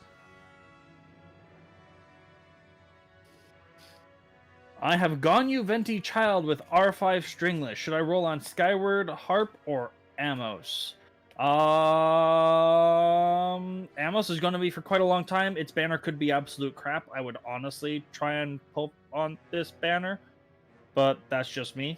Mainly because then I'd go Child R5 Stringless on a Vape Nuke team is kind of really, really poggers. Ali Hunter can just go on Venti instead if you get enough refinements of it. Otherwise, give him Stringless. Fischl, whenever you get her, can then get Ali Hunter. And then you can give Skyward Harp to either Ganyu or Child, and it would still work on both of them really well. Whereas Amos kind of only lives on Ganyu, though it's amazing on Ganyu. Eventually, there's going to be something to overshadow Ganyu. Did we miss a super chat? Huh. We did miss a super chat. I remember reading it. I think it was Madman. 26, whatever. Well, because or- I remember there was the 2 from Mad Men. no, he added a third one for $10, saying he's going to round it out to a nice even 17. Oh, gotcha. Okay, thank you for that. Which then. isn't a nice or even number, to be completely honest. It's not a 15. You should have made it 15. True, but it's much appreciated regardless. I just What are the characters was for looking at the Cyklov total Rosaria chat called? rev and realizing that I was not there for it. Someone asked, what other characters for Clee plus Rosaria comp? Bennett Kaya. Yep, Bennett Kaya. What does CP Fizz mean in the TLDR? Crescent Pike Fizz. How does R5 Windbloom compare to Stringless, both with attack percent timepiece? You're looking at about R3 Stringless. Maybe a little bit less, maybe a little bit more. Depends on your total crit sub, attack subs. So with the 20% rest shred from C6, we're looking at now for N5Ds 9.92, so 10. Yep. So 10 seconds of comboing, which is probably unrealistic with support But rotations. It's But for N1CJs, it's 8 seconds, which is probably realistic. It's realistic as kind of a cap, but I don't know if that's actually going to ever happen. Now here's the next thing. Is this also including superconductor? Or are we idiots? Fuck. God damn it. Fuck. Okay. S. Are you doing that shred bonus mathematically? That was a neat way of seeing it done mathematically. I normally just do the whole shred and then in the actual calc, have it afterwards. No, yeah, I just have a shred modifier in terms of damage. bonus, So you're and just I figuring it. multiply Oh, one. Yeah. So you're just manually inputting what the numbers are before and afterwards in terms Yep. of application. Just that, like, I'm not doing a complicated calculator Super here. chat $19.99. With no text. God. Nothing. Huh? Oh, much appreciated. Thank you Much for appreciated. the 1999 process. There was not a message, but regardless, thank you so much. Yeah. Okay, R1 Finish or so R1 Alley Hunter unofficial. Superconduct is 1.15. Yes, 1.15 bonus. Okay. 1.25. 1.25? Because you're also adding in her C6. No, I'm just doing just SC, Oh. and then I'll do C6 again. Ah. Why not just put them side by side, label them differently, and then have them apply to their different respective? God damn it, Slots? you're right. I just didn't want to have to do this again. Okay, let's do it this way. Sorry, Son I'm not of the one a making the sheet this time. son of a bitch. Having made many sheets, I 100% agree. I did and almost completely finished my Venti sheet. Then somebody said, "Hey, did you include the 50% defense reduction on everything not swirl?" And I was like, "Oh shit, yeah, that's right."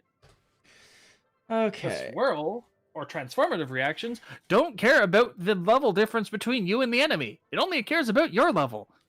Yup. Hooray! Okay. C6, C1 Chengling or C1 Kaya on Hu Tao team?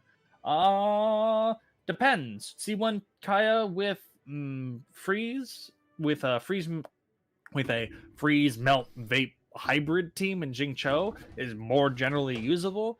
But Chengling is also a potential option if you're going mono pyro on floors where mono pyro might work. Because Chengling just kind of does a lot of overall damage, and Hu Tao doesn't generate a small amount of particles. It's not a large amount, but it's not a small amount. Oh boy. Times this. Bam. Process said check Facebook Messenger, Jinx. Huh? Process check The Facebook. one who sent you the super chat. Oh, thank you. Oh, okay. Oh. Who is process? I will find out now after I hide my thingy-majig.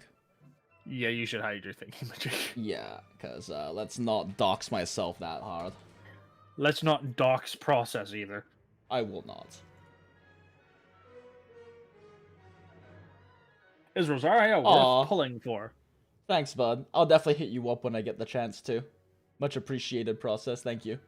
CP Fizz Rosaria versus CP Fizz Chengling. I'd go CP Fizz Rosaria, even though CP Fizz Chengling technically makes better use of CP, just because Rosaria is cryo and makes team building a lot easier. R1 Stringless versus R1 Alley Hunter official. I already answered your question. Alley Hunter. Okay, we back now. Alley Thank you, Hunter. Process, though. I'll definitely hit you up when I get the chance. Trying to think of when. Well, we'll talk about it, but yeah. Best artifact for support Kaya depends. Anything that boosts cryo damage, his ult damage, or EM if you're going reverse melt, and if he's more supporting in I'm doing damage period, then anything that just boosts his damage period, it doesn't matter too much. Okay, so now we have it. With Superconduct and 5Ds, 9.06 seconds worth of combos. Okay. And then for C6, it's 6.5 seconds of combos, which is pretty realistic to hit, actually. So Fizz Cup makes a fairly strong argument here. N1CJs is 7 seconds or 5 seconds worth to match. Both of which are relatively reasonable to achieve. Regular and C6. So yeah, so now yes, there is a fairly good argument for running a Fizz Cup instead. Yes, if you're using CP. If you're using CP. Yeah. If you're not using CP, like you're using a Home or something else instead, then definitely Fizz Cup is pulling out even further ahead because you're getting an even bigger bonus from running a Fizz Cup. Potentially, because sure, we're gaining a bigger bonus because we're losing the overall extra stacks on. Oh, thank you, Felindira, for the $5 super chat. Did you guys determine the ICD for Rosaria's ult cryo application? I think it's... She has no ICD. Yeah, yeah, she has an ICD. I have Every single hit tested. is 1 unit based off of the old system. The new system, they use different terminology, but it's essentially the same thing. Everything that she does for cryo is 1 unit. Every hit applies its own hit. There is no ICD. There is no, if you hit with the first hit of E, the second hit does not. No jank shenanigans that makes her absolutely bad. We have not personally gone around and tested it yet, but other people we trust have tested it. Oh, you have? You went ahead and tested it? I just went into the thing. There's an Abyss Mage, and you can just, hit gotcha. the Abyss Mage and tell him Easy. shield. Cool. So yeah, Cleeflo's checked it. Yes. Yeah. Everyone has a separate ICD, but it's so spaced out that it's still lower cryo application than say a Kaya ult. Avern Thing. Oops, I forgot that I don't have weapons for Rosaria, and I pulled her anyway. Lol. Thanks for the 5 SGD. Thanks for the 5. I mean, as a sub DPS, Favlands is good on her. Or even just Star Glitter. Is amazing. Yeah, or Star Glitter. Unless you have literally 0 spears, period, in which case, At that point, if you have 0 spears and you pulled a Rosaria, Knuckles, oh no. Alright, so we are going to, now that we've determined that, I am going to run a Fizz Cup. Oh, this was entirely just to figure out whether you ran a Fizz or a... Well, it was also a thing that I noted to myself at the beginning, before the stream started, that I wanted to calc and I forgot about until I was building her set. Oh, Evie! Hi!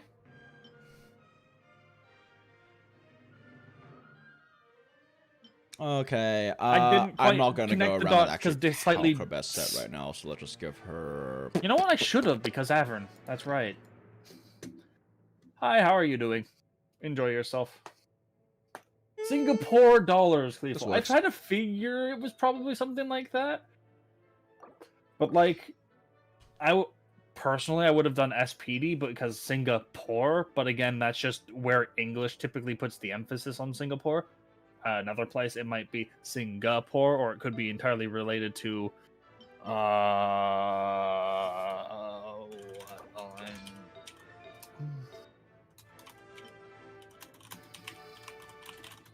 Let's just put her ratio at. Or it could be Tamil, Chinese, Malay, or something else related to that in terms of what SG actually is. So I'm not going there, but it's good to know. SG generally stands for Singapore in Singaporte. Happen to have PJS, Homa, and Skyward Spine as the only 5-star weapons I own. I use Hu Tao, Zhongli, and I'm thinking about putting Rosaria in there. Would Rosaria benefit from my Skyward Spine best? I mean, if it's the only other option you have, it's possible, but CP if you have it. Oh Will wait, there no, ever they're be a looking at video they're on looking at elemental using gauge Rosaria theory? as, I believe, a sub DPS for Hu Tao. Actually, yeah, that's a pretty good idea. Putting her there like that, Yep. and she'll be the only cryo there. She would need the ER. Yeah, do that. Yep. Although in that case, Hu Tao's gonna be reverse melting her. If you have Zhongli and do you have a Jingqiu in that team? Because if you don't have a Jingqiu in that team, Wait, she's are not. they gonna... on the same team? That's the thing. I wasn't sure. Yeah, I'm not really clear if they're on the same team. If it's just a Hu Tao, if it's just a typical Hu Tao Jingqiu plus Rosaria team, it'll work amazingly Yeah, well. then Spine will and definitely be good. But if we're talking about reverse melt, then probably Dragon's Bane or anything with crit. yeah. Or in this case, Jade Spear has crits. But so does Homa. So probably Homa Yes. in that case. And so does Homa. But at the same time, he has prototype Jade Spear and Homa. Hu Tao and Zhongli want Homa. Yeah, true. So save Homa for Hu Tao or Zhongli and just use a Jade Spear for Yeah. Rosaria. If he's using all three in two separate comps, oh no. Who gets prototype Jade Spear and who gets Homa? Is Dragon Spine Spear good on Rosaria? Looks like CP is still better. Mostly It looks due... like it, but we haven't done Yeah, comps. but I we wanna haven't do, I done want to comps do or my calcs. own calcs Yeah. back behind the scenes. I normally stream my sheets. Calcs This one, I'm on- not doing a full sheet. I'm just Yeah. doing specific calc for that instance, and then I'll probably spread it throughout the TC community once I get them done. Just want to finish Venti sheet and Venti video so I can put Venti sheet out with one of the Venti videos. Someone asked earlier if I was going to do an elemental gauge theory video. I am entirely planning on it. I am testing the waters with how I'm going to edit elemental videos going forward by starting with swirl as a reaction, and then I'll probably relatively quickly follow that video up with just an elemental reactions basic on what terms mean to begin with, so I don't have to explain it every time I go into another elemental reaction video on what transformative is, what transformative isn't, what amplifying is, what it isn't, why crystallize is shit and you should never worry about it. Dragon Spine plus Physical plus Chivalry set is roughly 160% bonus Fizz damage. Your opinion? The problem is, even as a physical carry, she's dealing split damage, and you have no cryo bonus at all. And the more Fizz damage you're stacking, the less damage increase you're getting from each of the new Fizz damages So I stacked would on it. honestly do they're that additive. set, but go Cryo Cup. Yeah, go Cryo Cup instead. You'd be Go better Cryo off Cup? with a Cryo Cup Yeah. at that point. Yeah. And even then, CP is still looking to be better than Dragon Spine, so if you have the option and the equal refinements and the equal level already, then I would go with CP instead. Dragon Spine is garbage, guys. Stop asking. It's not garbage. It's not like Favonius Sword on a DPS character garbage. Yeah, it's not still a very garbage. viable option. It's just If you have to pick between the two, CP is looking better right now. But yeah. if you have to pick between the two, but if you don't have a leveled CP and you have a leveled Dragon Spine, just use the Dragon Spine. Yeah, it's not like there's a 30% difference, just get the better weapon. It's a 5% difference. Sure, you could be doing more damage, but is that little bit of difference worth the change in stats and stuff? Is she better than Kaya for Hu Tao Melt? If you have her C2 and your Kaya C0, I would say yes. Is attack percent cup a bad idea since it boosts both Fizz and Cryo? Surely? I don't think it's enough of a difference. If fairly weak. she gains enough from physical percent on her, if you're running CP, she gets physical percent from CP. If you're running Bloodstained, she also gets physical percent from Bloodstained and charge attack damage from Bloodstained, which is enough for her normals, where Cryo Cup will provide more of an increase than attack. Because she's already going to run an attack percent Hourglass, and she has attack percent as an Ascend stat. I don't And want my she official isn't- to be too This isn't a strong. case of Shao where you have 150% damage percent with a damage cup. All of a sudden, meaning now there's potential for an attack cup because you already have enough damage percent to provide bonus to all your stats anyways. Damage percent provides so much more of an increase to one Yep, type that's good. if you don't have any of it. Because it's a 46.6% increase on her cryo versus an attack cup, which is probably like what? A 15% increase on her normals, on her charges, and on her cryo stuff. But is the gap between the cryo and the physical great enough that the 15% increase on physical makes up for the lack of 30% increase on the cryo? I'm I giving don't my know. sub DPSs for this Fizz carry for this Fizz carry. Rosaria, I'm gonna make them not 2 stacks, just so we can kind of see how she's looking. Makes sense. BP speed greater than CP or Dragon Spike? For reverse melt, yes. For not reverse melt, don't know. Mainly due to BP Spear giving away too much crit. This is 2 stack. That's better. This will work. What's up And for you? if you're running freeze comp, which is her general other comp, she's generally going to have to run a Chongyun. She can't infuse her own cryo attacks. Which means you're generally going to get that 15% plus everything. So there's 55 plus yourself is 60. And I'm pretty sure Dragon's Deathbane, Death Breath, HP, whatever, the BP HP. Spear gives Looks 44 crit, which all of a sudden means she's at 104, and that's assuming just Cryo Resonance, Everything is negotiable. Blizzard Strayer set bonus, and her base crit chance.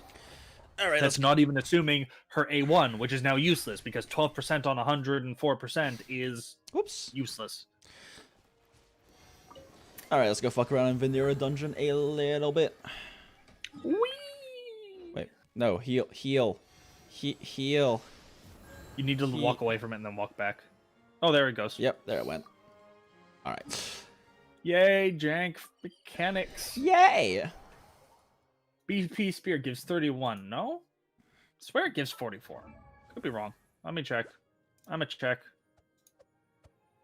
Even if it gives 31, that puts you at 90. Cool. Or you could have buffed your crit damage by a whack ton. Plus, if I'm correct, Blackcliff Spear is a type 44. Isn't it? Sorry, No, I'm it's a just type thinking. 42. Never mind. But that's more crit damage as well, so take it.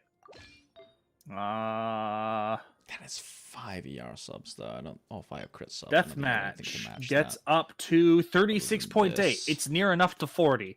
She's going to get maybe 4%. Actually, no, at 36%.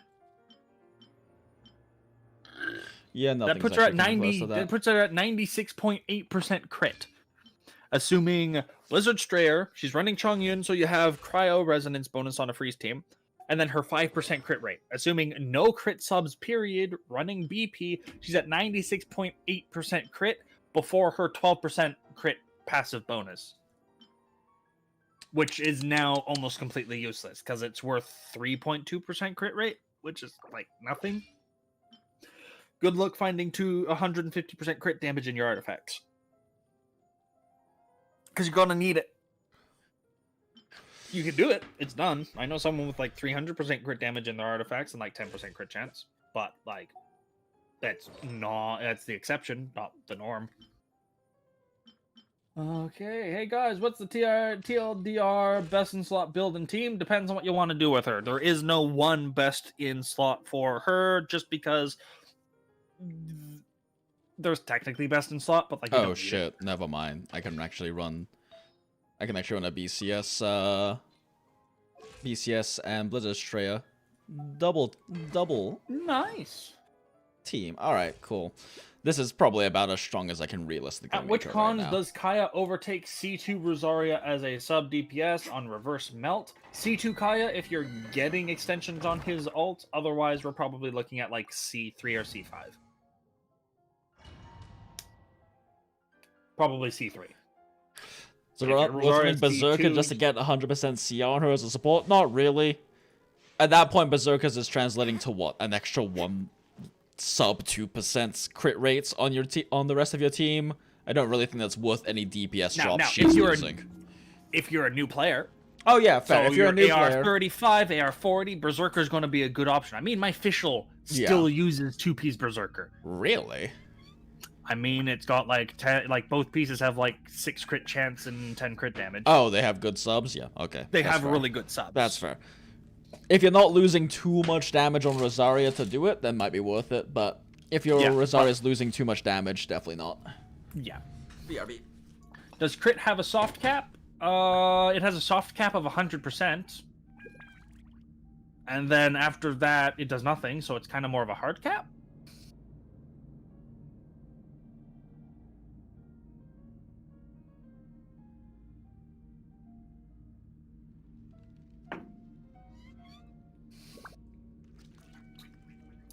How is it possible to get 300% crit damage in the artifacts? The max possible is 46 times 4 plus Everything's 62. negotiable, except overtime. That's 246 plus 50, that's 296. You forgot 62.2. Artifacts. Give me a second here. We look at substats. The max artifact you can have is 7.8. You can have a max of 7.8 times 6 on an artifact. So 7.8 times 6 is 46.8, not 46. Multiply that by 4. That's 187.2. Add to that 62.2. That's 249.4. Plus 50. That's 299.4. I think that's close enough to 300% that you can call it 300%.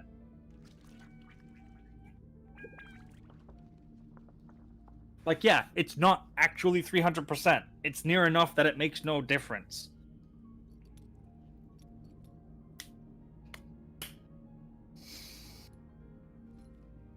Wait, Atlas is actually good? I thought it was a meme weapon. Atlas is amazing. Look at the passive look at its passive. It provides you damage percent.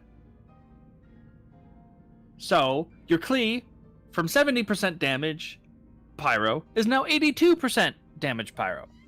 Plus, it's a type 48 weapon, so it has the highest base attack in the game. Each day to the fullest. And it has attack percent, which helps more. And its passive, you take that motion value thing there, treat that as an official turret projectile. Multiply that by 7. And that's the total damage its passive does. And the best part is, that passive, once activated, is there even when your Klee or your Ningguang leaves the field. Meaning your Klee and Ningguang now have a means of off-field damage.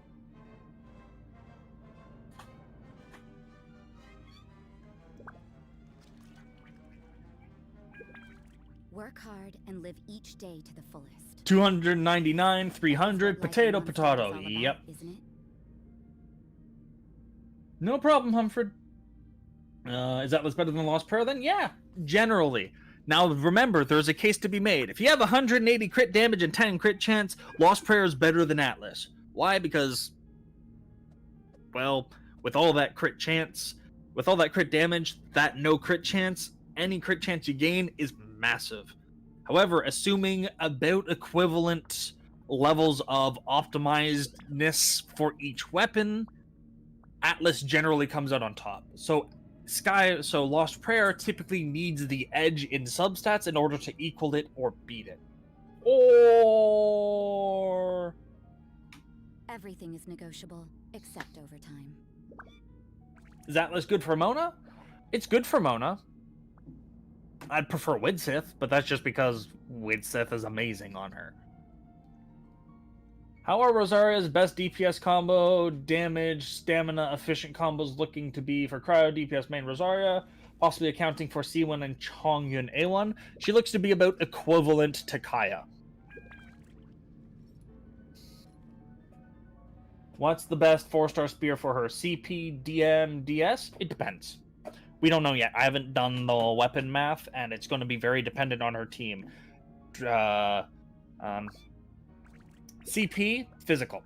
Deathmatch, reverse melt, probably.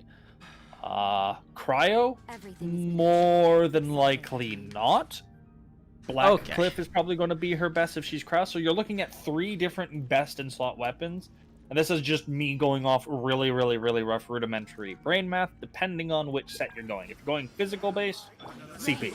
If you're going reverse melt base, deathmatch. If you're going freeze comp based, whether she's a sub DPS in this free comp base, running Kaya, Chongyun, and Rosaria or something like that, your best bet's probably looking at a Blizzard Strayer set with Black Cliff. Is the prototype spear good on her? There's 2 good ones, one's better than the other. Well, that happens. Oof. Yeah. Rest in pieces. No, my sword. They hit hard. They do. And I'm trying to get What's used the to her best 5-star to a weapon for fucking Fizz charge DPS attack Rosaria? cancel timing because it's very awkward compared to Hu Tao's. Yeah. Best 5-star physical weapon for physical DPS Rosaria? R5 Crescent Pike. And yes, that's an entire meme. Otherwise, probably... That was definitely not bad, though. No, definitely not. She does good number. She has pretty good number. That's pretty good number. Wait, so what's the MV a second on Rosaria's charge spam? She's looking at approximately close to 190%? Yeah, what with jump cancels around 190 up, and then 220 with really clean charge spams where you're jumping right as you only a few frames after hitting them. What 190%, which is definitely not bad at talent 6. What's the best combo with her? So that would be better than Razor? Destroying No. Stamina? That would be N5 jump. Otherwise, you do N1C. She doesn't burn too much stamina on her N1C, so maybe go N1C, N1C, N1C, and then do a normal combo in there just to deal with your stamina a bit. But that's like... and stuff. Is Rosaria looking better than Razor? No. Nope, not at all. Is she better if Fizz? Probably. It depends. Depends on your floor. Like in this floor, Fizz damage increased by all party members is 75% more better. Physical would probably be best here. Depends on what the buff on your particular content you're doing is, because they provide buffs in individual content. Is she worth pulling for? I would say yes, but then again, I am also a person who likes having every character. She better at reverse melt than Kaya. Depends. The moment you give her some elemental mastery, or you provide elemental mastery buffs through Sucrose or Albedo, yeah, she is better than Kaya for reverse melts. If you had to run one particular cryo character for reverse melts, she would be the one to pick over Kaya. Yep, but also Assuming, run both. Yeah, or just run both, because you can feed both, depending on which unit you're using, of course. Does Rosaria have a spot in a Ganyu team, Melt or Cryo? Possibly for Cryo, because she does provide really good energy. And she doesn't have to be on the field too much, and the extra crit can be nice. I don't know if she'd be perfectly usable in like a perma-freeze unless you were running like Ganyu, Rosaria, C4 Child, but that's just because C4 Child exists. And also, at that point, you probably have enough money to have a Mona, so why not run a Mona instead? And they get super finicky. But Child, bro, I don't want him. I'm not telling you to pull for her irregardless of things. You have to make that decision yourself. I'm just saying that she's a character good enough worth pulling that if you wanted her more than anything in the world, you should pull for her. At the same time, I'll also tell you straight off the bat, I pulled for Diona because I wanted Diona regardless of whether she was going to be as good as she was or not. Turns out she was really good. Yep, definitely not terrible clear times by any means. Nope. Honestly, I have a feeling if she's a main DPS, holding the E for an extra second or so on units you can teleport behind them could be useful just for the capability of dodging. Actually, that's also a nice question too. It's a question as well. What all can she teleport behind? I'm thinking just off of my head, she's probably going to be... I believe I saw someone in Kekmains mentioning that you can actually teleport between the legs of a lava troll, so that probably just leans rune hunters and rune guards and rune units as ones you can teleport. I am curious though, real quick, can you cancel a charge with an E? No, you can't. Okay. I was curious if you could cancel a charge with an E. Oh, that would be dumb. That would be a... I should probably at some point do some frame counts on her, her normal combos with charge finishers. Because the big issue is that this is a fucking stamina hog. It's not that bad. It's about as much as Kyle, which isn't that much. Also, her charge attack voiceover is a little high pitched for me, honestly. Oh, are you on Japanese? No, I'm on English. It's a lot higher pitched than her normal speaking voice. Ah. Makes sense. I didn't notice it too much, but... I'm also the person who likes Klee voice, so... You win some, you lose some. I keep trying to do Hu Tao timings, and it's screwing up my charge attacks a lot. I think I have an easier time of it because I don't have Hu Tao. Probably. Ring cutter.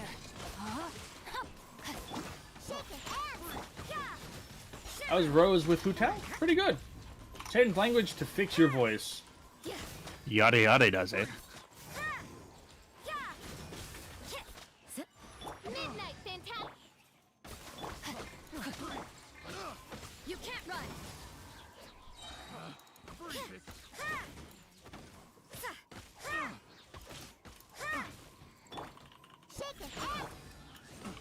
No, my soul. Honestly, I think if they provided some variation and it wasn't just one or two same level pitch screams on a charge, it'd be fine. Yeah, that's probably Because it. even It's just the characters same with lower high-pitched overall tone. voices will go higher pitched when they heavily exert themselves to an extent. I like her Not EN always. voice. It's a little jarring to me how much higher pitch her charge attack voiceover is compared to her normal speaking voice.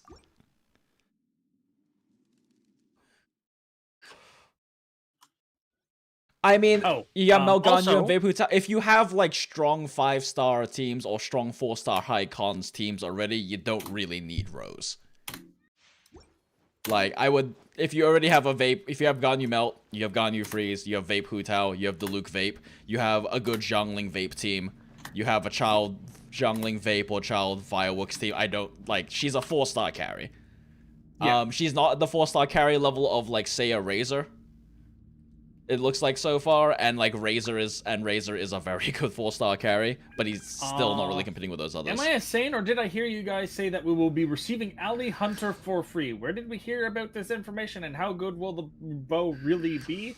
No, there was a rumor floating around at some point in time that there was going to be a free bow in an event coming forward, Which ended up turned being out to be Woodbloom Ode. Windbloom Ode, which is also a really good bow on Venti. And potentially, depending on what you have access to, Fischl. And that's about it.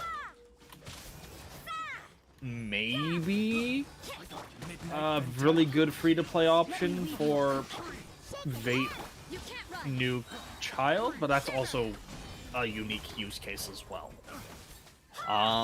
We thought it might be this weapon, and we thought it would be a really, really good option.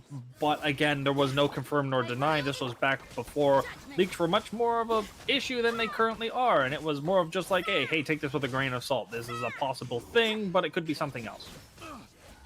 Midnight Phantasma. Forgot about Windbloom on DPS Diona. Unfortunately, she doesn't melt nearly enough to make it really viable. I'm sorry to say, but like she melts 2 out of her 5 projectiles, which are low motion value to begin with. Her ult doesn't do all too much there, and her charge attacks have such a ridiculous ICD that she can be on ICD when she hits them with a second arrow. Not in C4.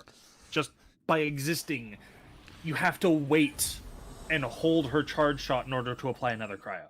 Yeah, I will definitely say, like, just to kind of re-sum things up for anyone new in chat, she's nothing groundbreaking, but she's not weak. She's not like an insanely strong 4-star either, and she is just a 4-star. If you want to pull for her because you like her, she's not a bad pickup. Yeah. She's not a bad pickup, but she's not like something that's really worth pulling for her power level alone. Especially if you already have strong teams. Do you have Pike versus DS in your TLDR real quick? Huh? I do not. Let's Pike watch that. versus Pike versus Dragonspine Spear. There's a case to be made for Dragonspine Spear if you have it. If not, just CP's better. Would Windbloom Ode work for Vaporized Child? Yes, it would. R5 Windbloom is stringless R1.5. No, it's not. I screwed up in my math on my stream where that went around. So people passing that information on and never showing back up on the next stream afterwards. Shame on you. It's more equivalent to an R3 stringless. At least on Venti. Wait, what the heck? Oh no, why did that? Oh no. Uh-oh. Why did it cut off? Oh no, what happened? Uh-oh. How did that happen? I don't know. How did that happen? What the heck is this? Is Rosaria viable as a Cryo Sub DPS versus other 4 stars? She's viable, yeah. If you want to use her for her being there, she's not so bad that I'm going to tell you to not use her even if you like her. But then again, I'll also say I'm not going to tell you not to use Amber even if you like her, so there's that. She's How not did Amber that? bad. Why is this? What the fuck happened? I don't know how to fix this. Can you shrink font size?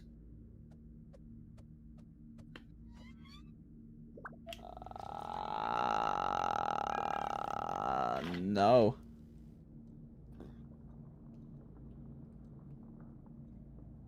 What the hell happened to this? Oh, you're using font. That's the font you're using. I thought I found it. Yeah, phosphate. I was going through trying to find a bunch of inlines because I really like them. Editing the font size did fix it, but that was weird. Okay. Yeah. Okay, moving on. Kaya can't get me bombed. Like royalty rain outlines rain cutter. Mucho texto. Thank you, Santiago. Muchas gracias. And that's about all I know. But I'm Canadian, so I should know more French than Spanish, even though I don't. Midnight Phantasm. How does Rosaria's Q support Hu Tao's N2C1 spam? Well, N2C, N2C1, a there's bit no worse. C2. Yeah, a bit worse than Kaya's. A bit worse than Kaya's, unless you're like a higher constellation, in which case Yeah. potentially a bit better, but it's case by case. But generally worse than Kaya's. If you have C2 though, better than Kaya's. Because you get more melts, and Yeah. more melts is better than stuff. Let me read you Is there a verse. chance you guys can count the average pulls per 5-star? What'd you reckon? 64, 68? It's something around there. The data I've seen, and this is old data, so I don't know if it's been updated, is that the average is around 70. 65 to 70. It was, last I checked, it was 68-ish. Yeah, that sounds about right. I know that there are that people are collecting large pools of data to figure it out, and the numbers I've seen quoted are 65 to 70. Yeah. Now, specifically, this does not mean like 68 is soft pity or where you're going to get guaranteed a unit. No, this is just the average of if you take all the people who've gone to 90, all the people who've gone to 80, all the people who've gone to 70, and the few lucky people who've gotten something at 10 or 20 summons. There's enough people summoning at 10 or 20 to skew your data down towards 68 versus people hitting 90. Now, the really interesting stuff is if you remove, let's say, the people who make summons in the first 50, where do summons land once you start hitting 60 to 90? Where do they peak in terms of how that graph works? But that's going to be more interesting than anything else. Would it be worth it to keep pulling for child constellations after just pulling him? That's up to you. Is Constellation 1 worth it? Yes. Is Constellation 4 worth it? Potentially, yes. But that depends on how much you have saved up or how much you're willing to spend and how much you want that sweet child Ed Sheeran face. Alright, so Fizz output, not too bad. I mean, it's no Hu Tao, but it's a 4-star carry, and it's definitely not too bad.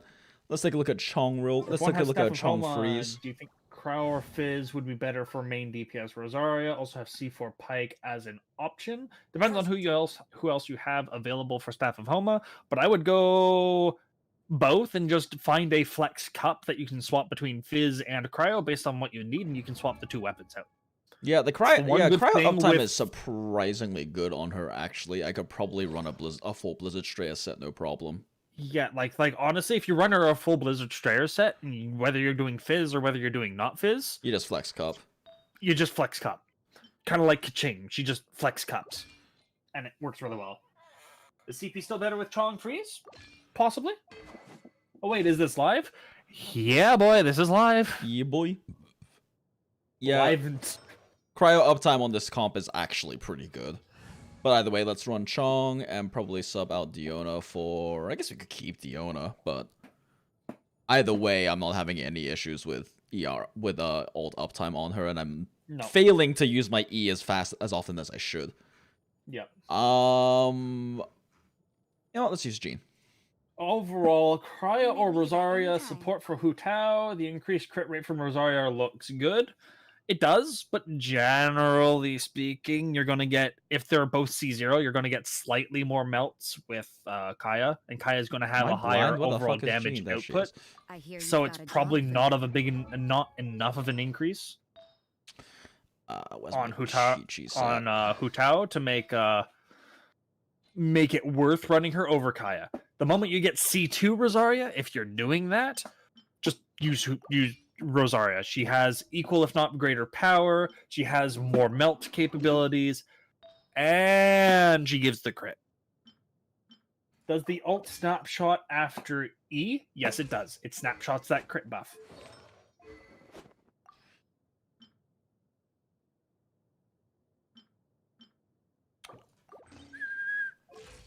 Hey, 2.18k. Let's see something. Pure attack, Jean. She exists. She exists. R3 Rust or R1 Viridescent Hunt on Child. I'm pretty sure that would be R3 Rust, though I'd probably still go Viridescent Hunt just because I like Viridescent Hunt a lot. It looks pretty, and they're close enough. I guess Chong's set doesn't actually matter here because I'm using him to pop E, and that's When does it. Chong, like, other than specifically Bennett quad or triple melting Chong, and you're actually trying to make Chong do damage and build him, when does his set matter? Other than Noblesse. I was about to say no. I'm either running him as a 4 NO or a 4 instructors unit in most cases. But like at that point, it's literally just the set bonus. What you give him doesn't matter too much. And in this other case, than it has NO HP. does. Yeah, in this case, like instructors doesn't matter, so I'm just gonna give him a flower and call it a day. Someone mentioned to Hyo. What did Hyo mention? Hold up, Razor C4. This is the only death break in the game instead of the usual Fizz Shred Kupo. Klee has it. Lisa has it. Yeah. Okay.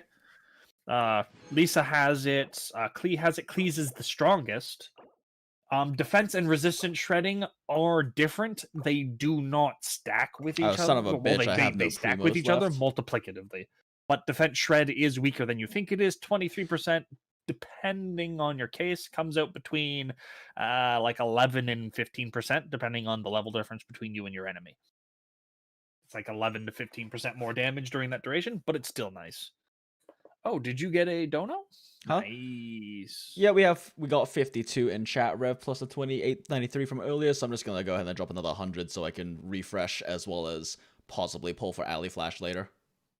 Makes sense. But I gotta close stream so I don't dox myself to you.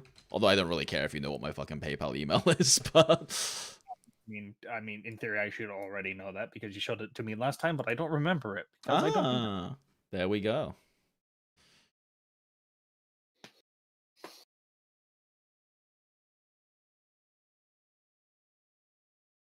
But it's still a good practice, so good on you.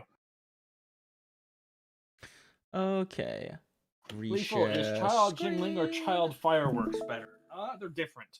They're different. Both are strong. Both are strong. Is one better than the other? Possibly. Is it a big enough difference that it matters? There's no content where one can clear it and the other one can't. It really comes down to, if you want to know which is stronger, it's most likely comes down to which has higher cons. Yes. And even beyond that, it can come down to which one is stronger, which one gets more buffs from the particular Abyss Floor. Yep, also true. Are they buffing Electro? Are they buffing Bait? I think that people don't really realize unless they see full team calcs is that outside of some outliers, when everything C0, most top teams are within like 5 to 15% of each other. It's a very minor difference. Like Child Fireworks, Child Zhongling, Diluc Vape. Oh well, Diluc Vape's a bit of an outlier. But like Child Zhongling, Child Fireworks versus like Zhongling Vape with Jingcho, versus a Razor physical team, versus a Kaya Freeze team, versus a Bennett carry with Chongyun Melt, versus like any of these like top teams. They're within like 5 to 15% of each other, and then like C0 outliers are things like Diluc Vape, Ganyu, Freeze, and Melt above that. Hu Tao Vape melts, or Hu Tao Amp Tao at like single target, and Ning Guang team with Alfredo at single target. At C0, those are kind of the ones that are a bit of an outlier compared to the others. Everything else is within that 5 to 50% range of each other. And then on top of that, if you have constellations, like if you have a C6 Zhongling, she's just better than a Diluc Vape team. You can run Zhongling in literally the same spot in the Diluc as Diluc in the Diluc Vape team. She's just better because she's C6. Yeah. Melrose Renegade. If EM whoops. more than EM boost. See, the thing is, if you're running Melt. Oh shit. The OBS disconnected for you're going to want an EM Hourglass. OBS disconnected for a second, so you might need to restart that answer. Oh, sorry. Yeah. So no, OBS disconnected for a brief second there. Okay. Yeah. So again, Melrose Renegade.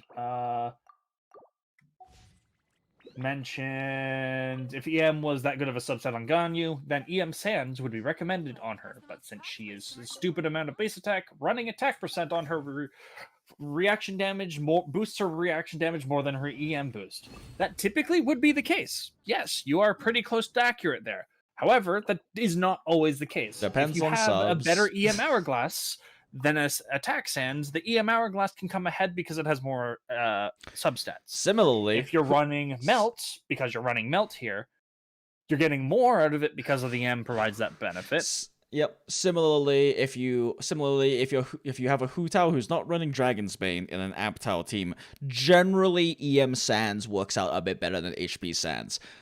My HB Sands has like 4 more crit rolls than my EM Sands, and then also I have 187 EM from substats from the rest of her gear. So I never run EM Sands on my Hu Tao, even though generally in a lot of situations EM Sands is better.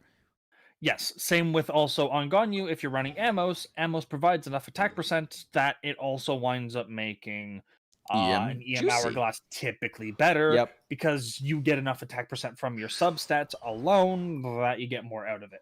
But again, it's very case-by-case basis. If you're running Melt or you're running Vape, EM becomes an incredibly viable option without heavily investing fully into it. Other than that, there are some cases where it also makes sense on transformatives, but those characters typically can either provide or are capable of being provided a very rapid and fast amount of reactions that they themselves can trigger. Characters specifically for this are Venti with his self-proccing swirls, Lisa with Venti allowing her to do massive amounts of overloads, and that's about it. Maybe some other characters like Official, who's proccing a massive amount of overloads in a Venti ult or something like that. But generally, you need a large portion of like AoE damage being done with transformatives, or a very rapid application of them, of which we only really have access to one, and that one is typically through Venti. Not always, but typically. How does EM affect freeze times? It doesn't. It does not. The game doesn't say it does, and for once, them saying it does not by not having it be there is actually the truth. Yup, for once. The funny thing is we couldn't trust them, so we actually had to test. Shit, I don't freeze have... trigger instructor. Yes, it should. I don't have a Black Cliff leveled to run with this shit. Oh, I don't even have a Black Cliff spear to begin with because I have a Homa. However, I'm leaving my Homa at 60 out of 70 to simulate a higher level Blackcliff. And if I run Deathmatch, I am definitely overcapping on crit. Oh yeah, I'm hella overcapping on crit. Well, wait. So you're at 33, that's 40, 50, 60, that's 73. That's 83, that's 85, that's 99. But I also have my A1. No, that's including A1 because I had a 12 there. Okay. You're literally at max. Because you have no crit rate other than from Deathmatch. True. But also lower base attack. Still worth trying, seeing how it feels. No, this is putting I'm gonna... How do you calc motion value? Noah, could you go to the talent page real quick? And just showcase like the normal talents. Sure, one sec though. I'm going okay. if I run deathmatch, I'm gonna be at 122.5%. Oh, see ya. Okay. Yeah, makes never sense. mind. We're just gonna stick with CP, even though this is a. I'll work on leveling my Black Cliff for like cryo comp testing later. Yeah. But I mean, I could just run Homer, but kind of hard to gauge relative power that way. I mean, you can Okay, just but yeah. stuff her artifacts. Always So said go about- to normal attacks and skill attributes. Those numbers there are motion values. Those percentages you see there are motion values. A Yep. motion value, and I have a video explaining this because I know Jinx has done this enough times on Monster Hunter. He didn't want to bother doing it on Yup. Genshin as well. Motion value is just the damage a singular animation has. It's a term derived from the motion or animation or animotion a move has and the damage it does, which is a damage value. The things that are calculated are motion values per second, which is us figuring out how long that animation takes and then deriving that number down into a set time frame. AKA damage over 1 second or damage over 1 minute kind of stuff. Ah, son of a bitch. No one's in there. Dragon Spine looks better than Crescent Pike. Yes, it does. Is the Abyss Floor 11 damage buff additive or multiplicative? If it's cryo damage, it's additive. If it was reaction damage, it would be multiplicative. For whatever reason. Boss Prayer versus Atlas for cleaning. Calculate it based off of your artifact set capabilities, but I would generally go Atlas personally, because it's generally the better option, though there are cases to be said where Lost Prayer can potentially be better in terms of your substat distribution. Discombobulating name. That's a name. Yeah, we are live. God, playing around Chongyun in Jinx, like has he an played area Monster as Hunter spread Rise as yet? this is awkward. He has. I'm pretty sure he's beaten the game. Rise? Yeah, I'd be in the game. I also got the much sought after double Wex charm off of my rolls on it. But yeah, I have been playing it. I've been playing Switch Axe mostly. I'm thinking about picking up Charge Blade or Longsword next because the changes to Longsword in Rise are ample. Are they? Yeah, Oh no, probably through the switch moves that you switch gain moves access to. exactly. Yeah. I was going to say because base moveset looks basically the same. EI Spirit Slash is significantly better than it was previously. You have a two Wirebug Silkbind move that has like GS level motion value on it, and you can use a small bomb to use it for trigger the counter for wake ups. Oh, the one where he basically does the whole throw a net in front of him, Yeah, and it looks and then- like he's.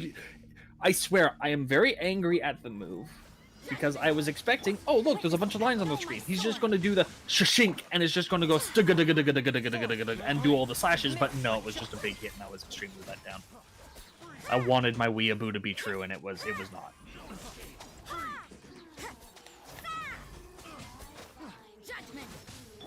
Reaction, no. Reaction's just period. Superconducts, overload, swirl, anything that gets a reaction boost from reaction floors was multiplicative. It's why overload did a lot of damage back in the original Abyss floors.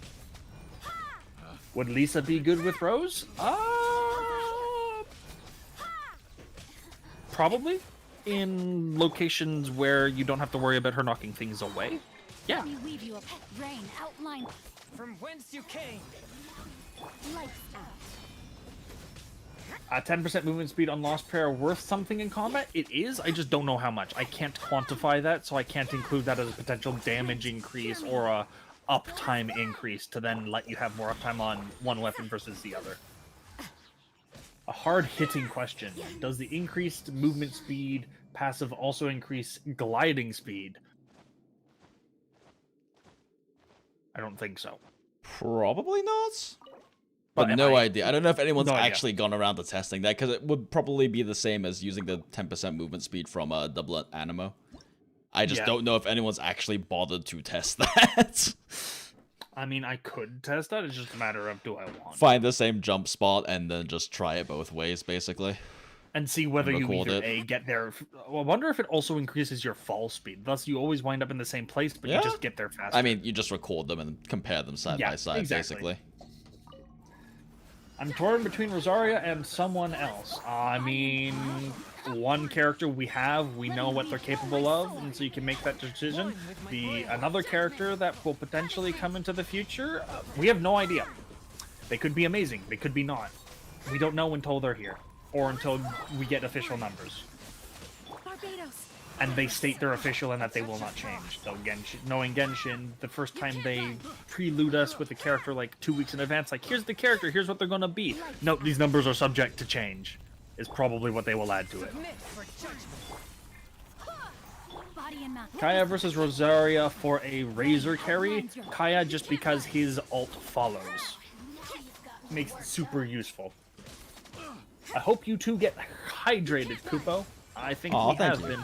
Yep, I have water here. From whence you came, a touch of This is awkward to set up in this domain because there's so many targets to play around, and they are mobile. Not to mention, not to mention, my auto target keeps hitting the wrong targets. So Cryo Rose is better value than Fizz Rose? Then it depends. Depends. It's hard for me to really get a good gauge on Cryo Rose because I still have to use CP on her right now. Yep. And like, really the best thing I can do for testing this is actually clearing Abyss floors. I'm just too tired to actually do any Abyss floor clearing right now, and it's also midnight, so I'm gonna be hopping off very soon. Makes sense. I still think her best niche is going to be as a reverse melt sub DPS.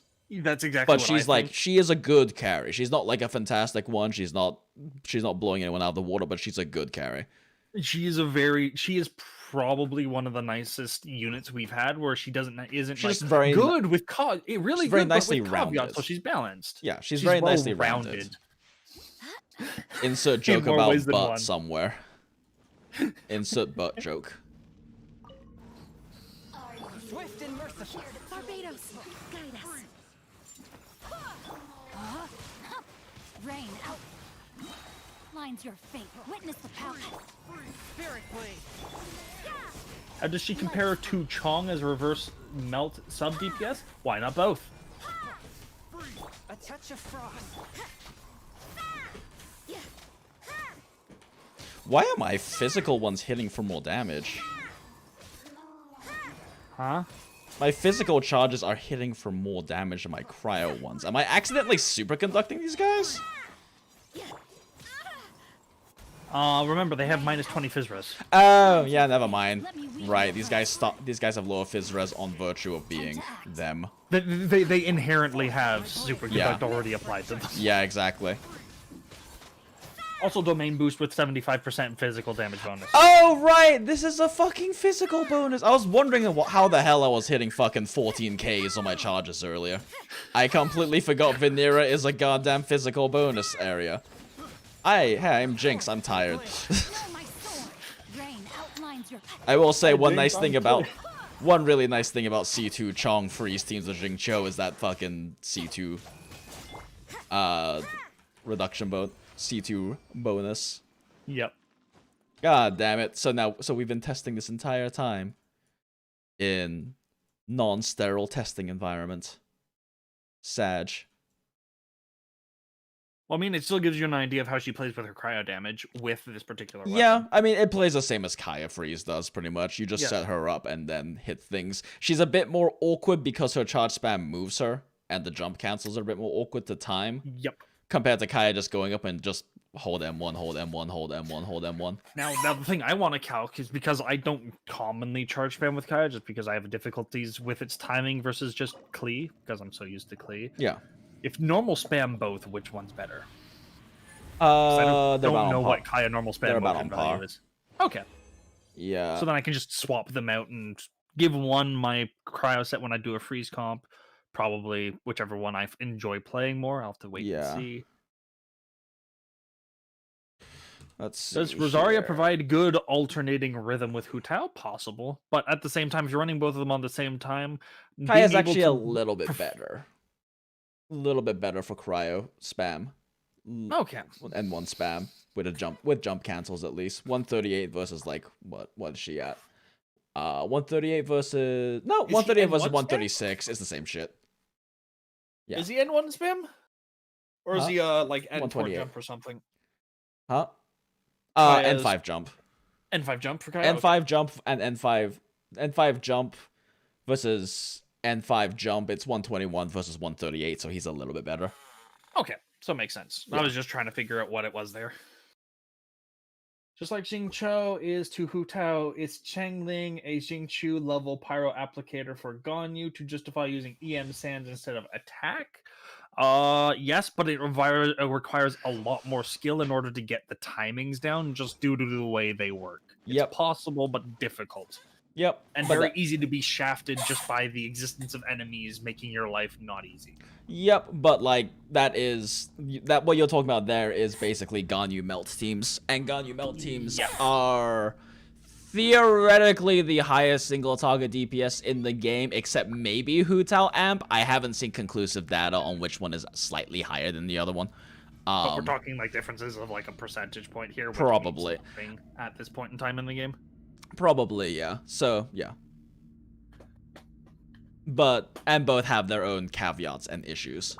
Yeah. Ganyu's being that you have to play shot Ganyu without a shield. Yeah. Okay, I shall be right back. I'm gonna go get some more drink, and then I'll set myself up so that when you end stream, I can start Cool. mine. Rain outlines rain. Yeah, we'll probably be ending here pretty soon. One with my blade. Wind, hear me. Go as one. Shiver. Overhit. Kick. Ah! Yeah. Ha! Yeah. Ha! Judgment. Rain cutter. Know my sword. A touch of frost from whence you came. Go as one. You can't run. Shiver. Freeze. Ha!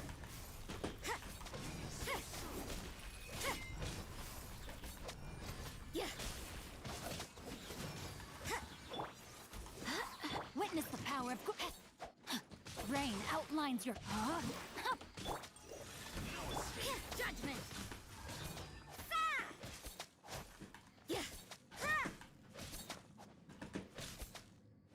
Yeah.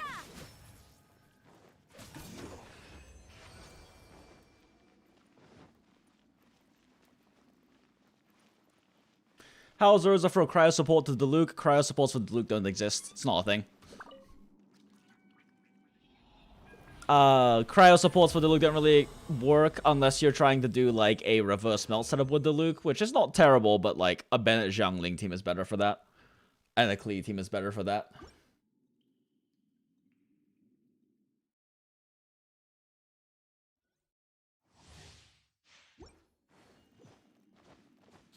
But yeah, like, Diluc doesn't really get to use cryo supports. That's kind of what puts Hu Tao ahead of him in single target output. Because he shatters instead of melting, except for in very niche situations. And you basically, if you're running cryo supports with Diluc, you're giving up his ability to vape for their ability to reverse melt, which can work. It's a team comp for sure, but Diluc Xingqiu is just better, and you don't really need a cryo unit on his team then, because he doesn't get to benefit from melting.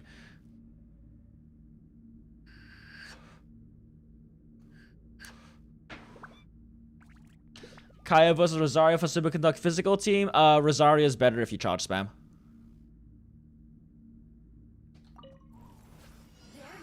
Especially with CP, unless you have an Aquila Favonia.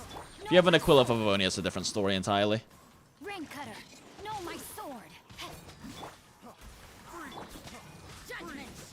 Shiver. One with my blade. Judgment. I have returned with more drink and a Mike's hard line.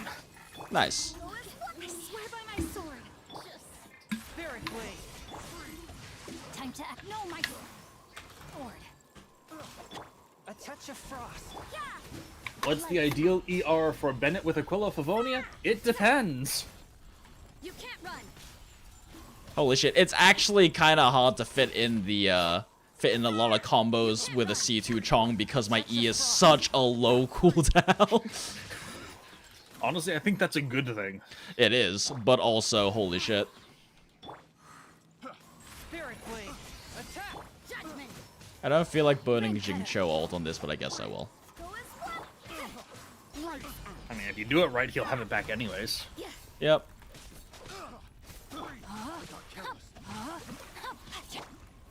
I will say, Fizz is a lot easier to play for sure, but Perma-Freeze is nice. Is it better for Amp Tau to run an Instructor on Kaya and HP Sands versus having an EM Sands? Probably not if you actually invest in Kaya, because you're nerfing enough of Kaya's potential damage, which is not an insignificant amount of damage, mind you. It's not a massive amount, but it's not an insignificant amount. Yep. That I don't know if running Hu Tao on an HP Hourglass plus Instructor EM bonus would be worth it over running an EM Hourglass. But it also depends on your substats. But generally, depending on your substats, you would run whichever one was better anyways. I don't think Instructor's bonus would be enough. Chongyun, Rosaria, reverse melt for Klee. You'd be better off running Rosaria, Kaya, reverse melt for Klee. Yeah. Yeah. If you're running like if you were running Chengling there instead, then you could use Chongyun instead. To be honest, though, in general, Kaya is just better than Chongyun if you're not using Chongyun's cryo conversion. Yes. Like, that's kind of what he's there for. He provides a lot of utility, but his damage is just lower than Kaya's in every regard. Yeah. The only time you would use Chong instead of Kaya in that particular slot is, again, if you're running Rosaria as a cryo main DPS and you're just melting her using Chengling instead of, like, otherwise running Freeze. Like, in terms of... Which is an option. In terms of base motion value, like... Will you guys Kaya's display reverse melt Rosa? I definitely will, even though I don't have the set for it. I definitely will in my stream after the fact. I don't know if Jinx will be. Yeah. Let's see real quick. Let me adjust Just this. run the cheap one, because I'm going to run the Klee one. Yeah, you run the Klee one. He'll be doing that one. I will go ahead and just set up a reverse melt Bennett Jiangling variation. Let's see here. What about Chongyun's C6 ult and quick swap? That's one of the highest damage ults in the game. His C6 If you're talking about total damage? No. If you're talking about total possible damage in like a singular Q button press at a singular instance of time, it's high burst, but when averaged over a full 12-second duration, it's not that high.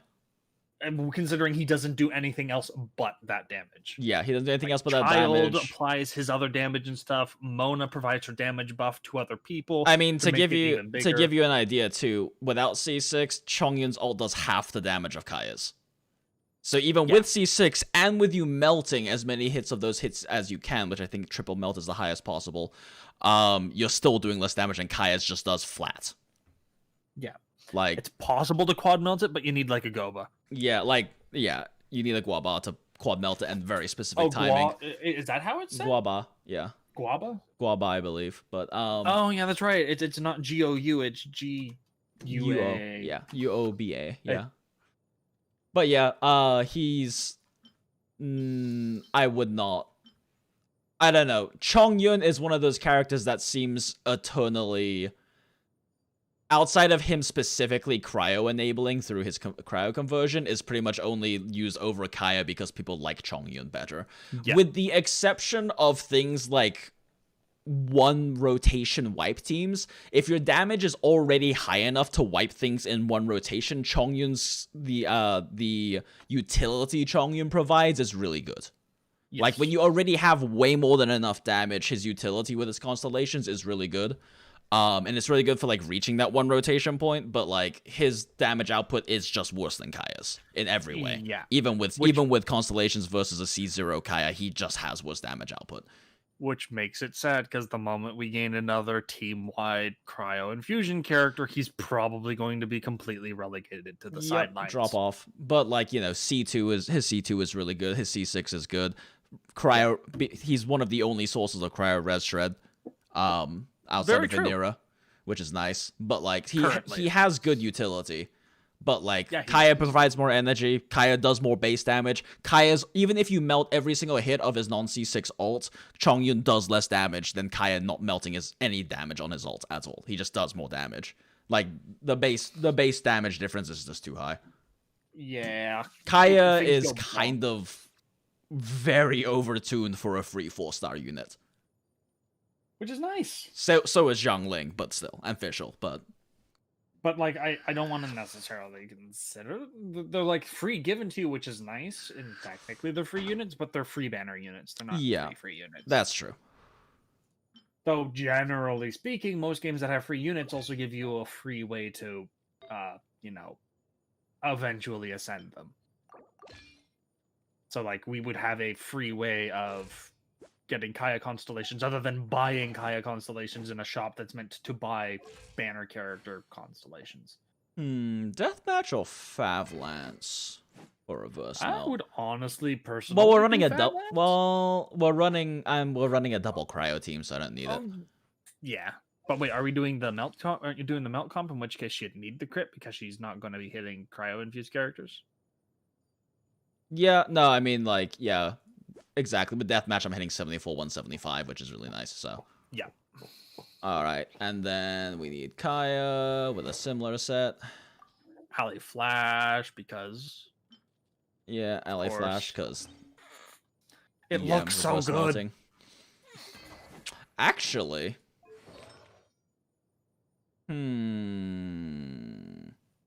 Iridescent Favlance- versus Windbloom for Venti depends what refinement on Windbloom do you have and what your stats wind up being. It mainly depends on your stats. could run DB. I could run DB. I'm running DB. Okay. Oh, DB looks good on her. Yeah, DB looks really good on her. Mm, Does mean I need to fix a crit ratio a bit, though. that's fine. She hits 50, 175. That's pretty good. Let me run. Is Rosaria crit rate buff worth having over C2 Kaya's damage in future physical teams Yeah, that that's don't fine. have a selfish carry like Razor? Possibly if you have her C2 as well. It's just right now the thing is most characters that are physical are going to want to be in the face of the enemy. And commonly when you're in the face of the enemy, you move with the enemy. Rosaria ult does not. Kaya ult does. So it's dependent on your situation, your team comp, or anything else, but it's not like one's heavily better than the other. It's more dependent on your use case, what you're okay with, what you're not okay with. Do you want easy to use? Do you want potentially higher damage? Super finicky. Your sands on support Rosaria? Depends if she needs it. Depends. We have not done EM calcs yet. Yeah, we haven't Or done at least calcs we yet have to not see. seen them. Yes. Ching Main's probably done it because I have a program for it now, but like, Yeah, fair. eh.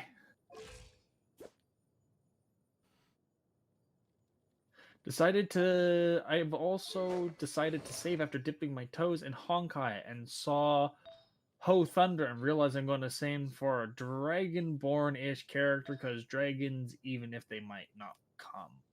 No idea what you're talking about, but neat. I don't recall any dragon characters from Honkai.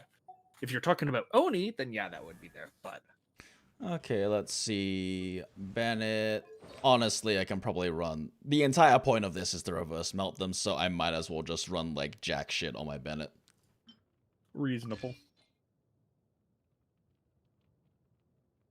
If anything, we'll just run a 4 instructors on him and a 4 noblesse on... What main stat do you recommend using on Rosaria's Cup with CP and Bloodstained build, Cryo? I personally would recommend a Cryo Cup if you're running 4-piece Blizzard. If you're running 2-piece Blizzard, Bloodstained? If you're running Bloodstained, yeah. If you're running Blizzard, go Fizz, possibly. If you're running Bloodstained, go Cryo. I may be slightly wrong in that regard, but it's just a quick swap of just swapping the cup. So don't go farming too heavy we'll on just it run till we have a Black better Soul on him. answer, but that's what I would personally do. Holy shit, that's a terrible ratio. He's talking about Hersher of Thunder May. Yeah, but she's an Oni. She's not dragon. There ain't no dragon. Oh, she might have access to a dragon, but she's entirely themed after the Japanese Oni. She's got the horns. She's got the shoes with the central pillar on them. I can't even remember what they're called. But they have them, and I don't know why, but I So run really a like that design weaker where set on her. their shoes wind up coming to like a very tiny point. She summons a dragon. She summons a dragon, but she's not a dragon. She's an Oni that summons a dragon. That's true. I just think of her and I go, no, she's entirely themed after the Japanese Oni. She's got the big, solid, giant arms on the side of her and all that other stuff. Weird don't want my theoretical jungling to question, be but too if we ever get a strong Team here. Hydro Infusion support, will 4-piece Heart of Depth with Hydro Kaching be viable? And if so, how viable?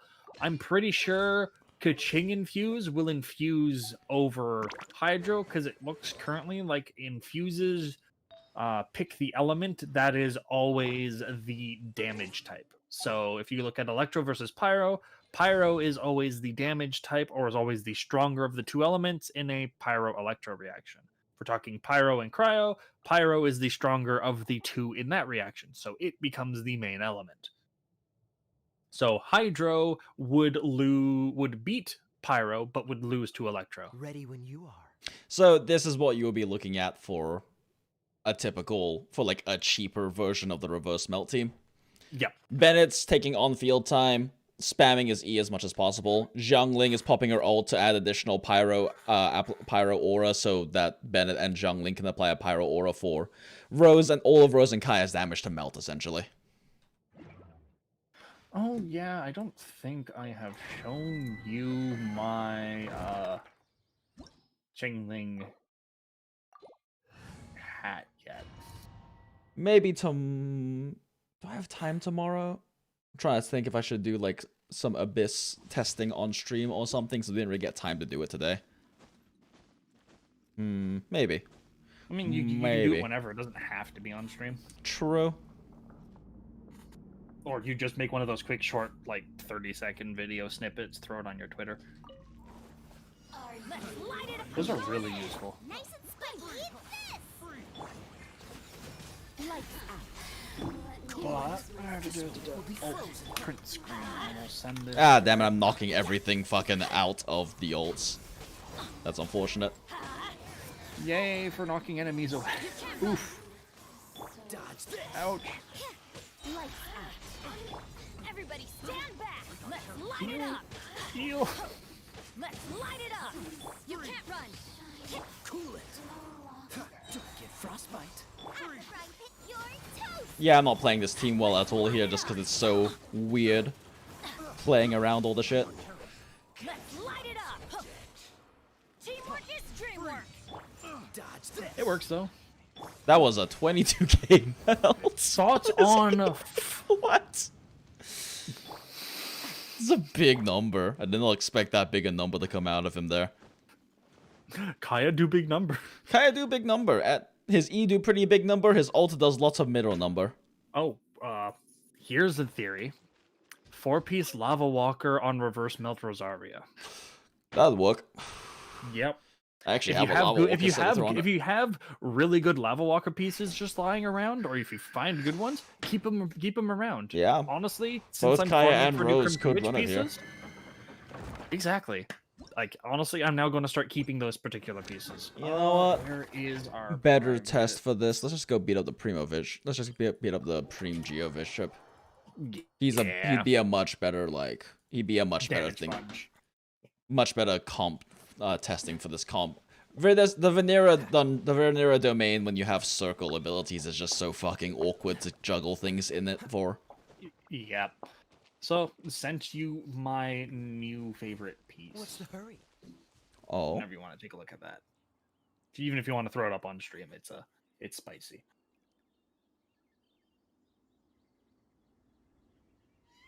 Lord. Ooh, spicy. Very spicy. Attack Since percent helm, but still spicy. you say attack percent helm, but energy recharge hourglass. Which means attack percent helm's better. Oh right, yeah, that's right. Because at that point the first like 20% or 30% attack percent can never be beaten by crit no matter how much crit. Assuming you don't have Bennett with the Xiangling though. Assuming you don't have Bennett with the Xiangling, and even then it's not so much of a difference, especially Yeah. considering the crit stats that has. Yep, fair. Freaking, 20 crit damage, 10 crit chance is kind of hard to find on any piece. I'm period. also in the case where I have so much crits. I have like so much crit subs that In all your gear, there is because you never farm so really a much. there is really never a situation for me for that. But Yeah. But again, I free to play all my artifacts. I mean, I don't do resets for artifacts. For the intent purpose of, if I have scuffed artifacts, that's because I, as a free to play on my artifacts, would be scuffed, even if I happen to have every unit in the game with multiple constellations. The artifacts are still a majority of your damage, other than potentially like 5-star weapons. Everybody stand back. But like, you can easily work with that by just adjusting to a 4-star weapon. I think a reverse melt team would be better with Sucrose or Diona using Viridescent Hunter for grouping. It's a possibility, but VH doesn't have a large enough AoE to really help too much on grouping, other than, you know, Sucrose. If you're using Sucrose, Sucrose is a viable option, but then you'd remove Kaya from the comp particularly. Everybody stand back. We do big number, especially because Alley Flash is big number. I feel like I need to be swapping to Rose and Kaya more to get their ease off cooldown for this comp. I'm definitely not doing that nearly enough. This is probably the most quick swap comp that actually works really, really well with making the reactions play well with each other, because normally you don't get like a bunch of Cryo and Pyro going around doing their thing quick swapping. Let's light it up. Yeah, I feel like I need to be...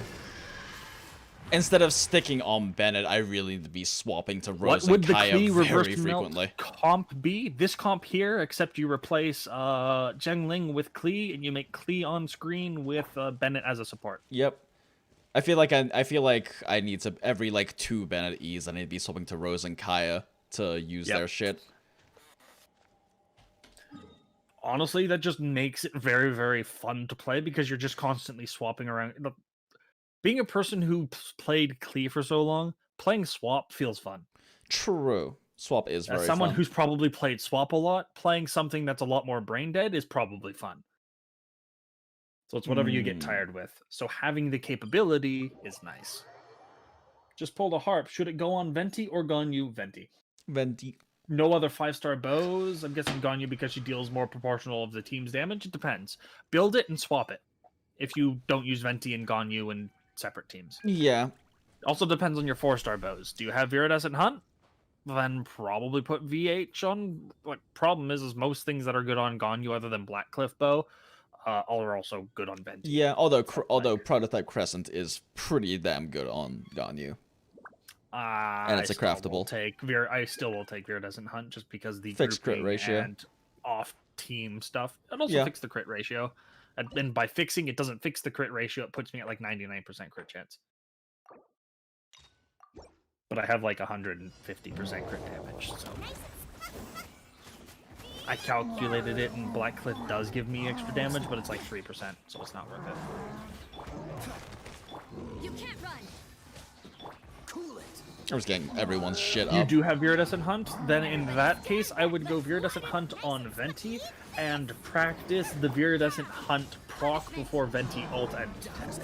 It's something that's shit, gonna be my going alley in one of flash! My alley flash buff, no! Oh no!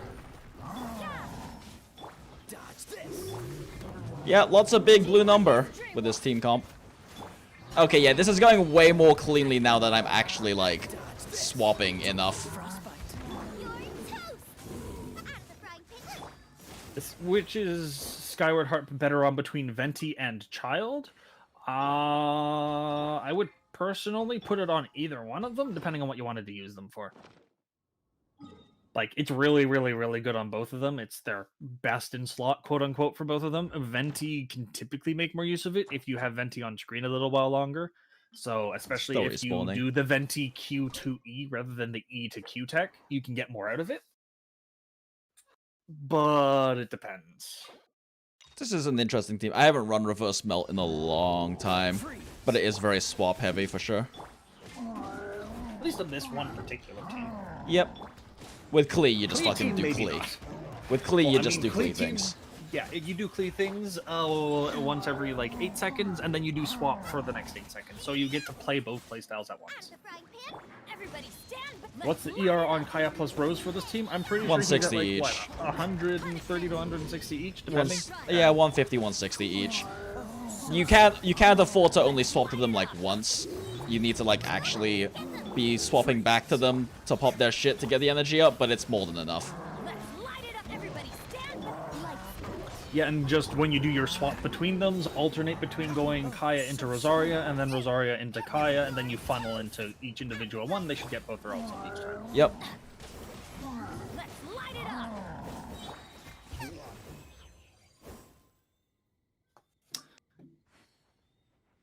Cars, that's a good thing to say. I like it a lot, but you know I ain't never going to tell him that. What? You don't have to show this somewhere else, but this is worth the screenshot. Lol. One sec. I'm just getting my ults up so I can go fight Geobishop again. Now that I actually understand this team a little bit better. Okay, let's go to Geobishop. Oh, teleport's disabled. Okay, I guess I'm killing this guy. Yeah.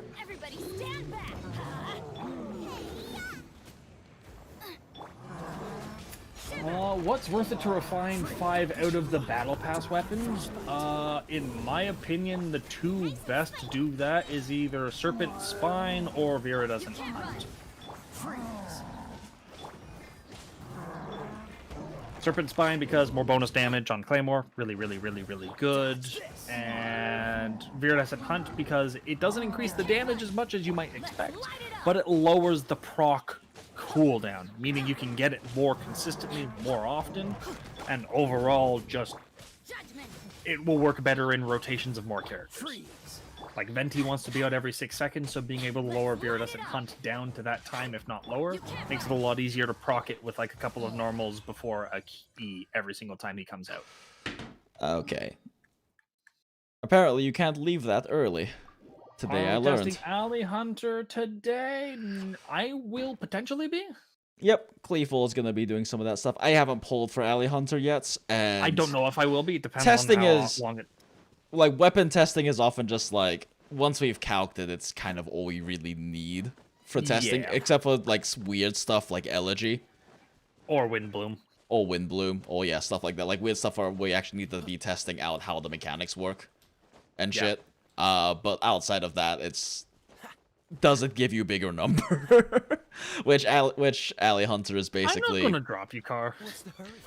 Alley Hunter seem like from calcs I've seen from other people or have been quoted from other people I trust. It's basically it's better if you have it's better than stringless at the same refinement, but use whichever one has more refinement or more levels.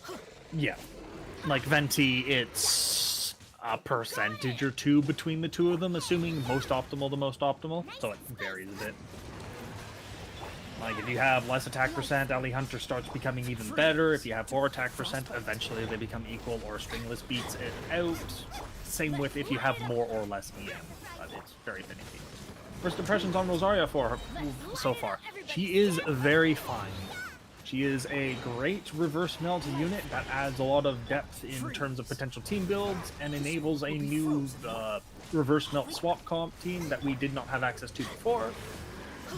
But she does not break any waters in becoming a new broken unit in any one particular comp or enabling something that wasn't massively already capable of doing that.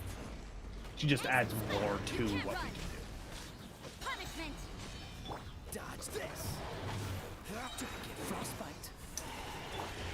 Lots of big blue number. Lots Big of swap. light blue Lots number. of big light blue number. Yeah. It's really nice whenever you get those double melts on Rosaria E and Rosaria's initial big Q is big. Is pretty nice big number. They're pretty nice big number. Yeah. And the thing is sure, they aren't child alt big number, but you get more of them. they're very more frequent consistently. big. They're very frequent big light blue number.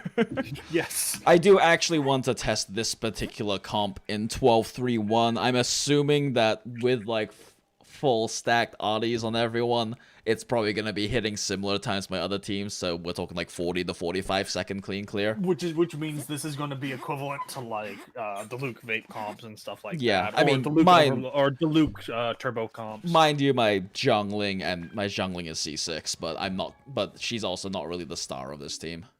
She isn't, and also there's the whole fact that like a lot of people who have been playing since almost launch should be pretty close to a Chongling C6 at this point, considering she's been in shop. You gotten a free copy of her. Have we gotten 2 free? You've been able to get up to 2 free copies of her if you potentially got another copy of her in Leeway event. I just realized I should probably be popping Rose. I should probably be popping Rose before Zhangling for the crit snapshot. Probably. Yeah. But even if you're not doing that, it's doing as good as it is. That just makes it even better. Yeah. Just for crit snapshot on Zhangling. Kaya last.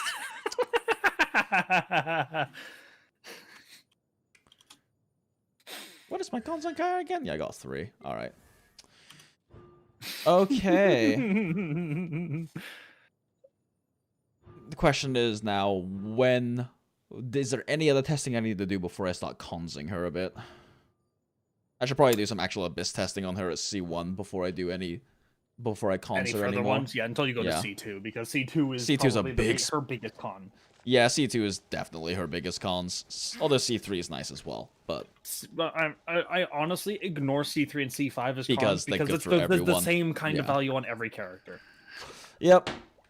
Unless it does something very unique and specific, such as Mona giving more bonus damage, which is beyond normal stuff. Yeah. Or if, say, someone has an ultimate that has a childlike effect, so when you activate the ultimate, that would be a really interesting character. Can you do this comp with Bennett only? Nope.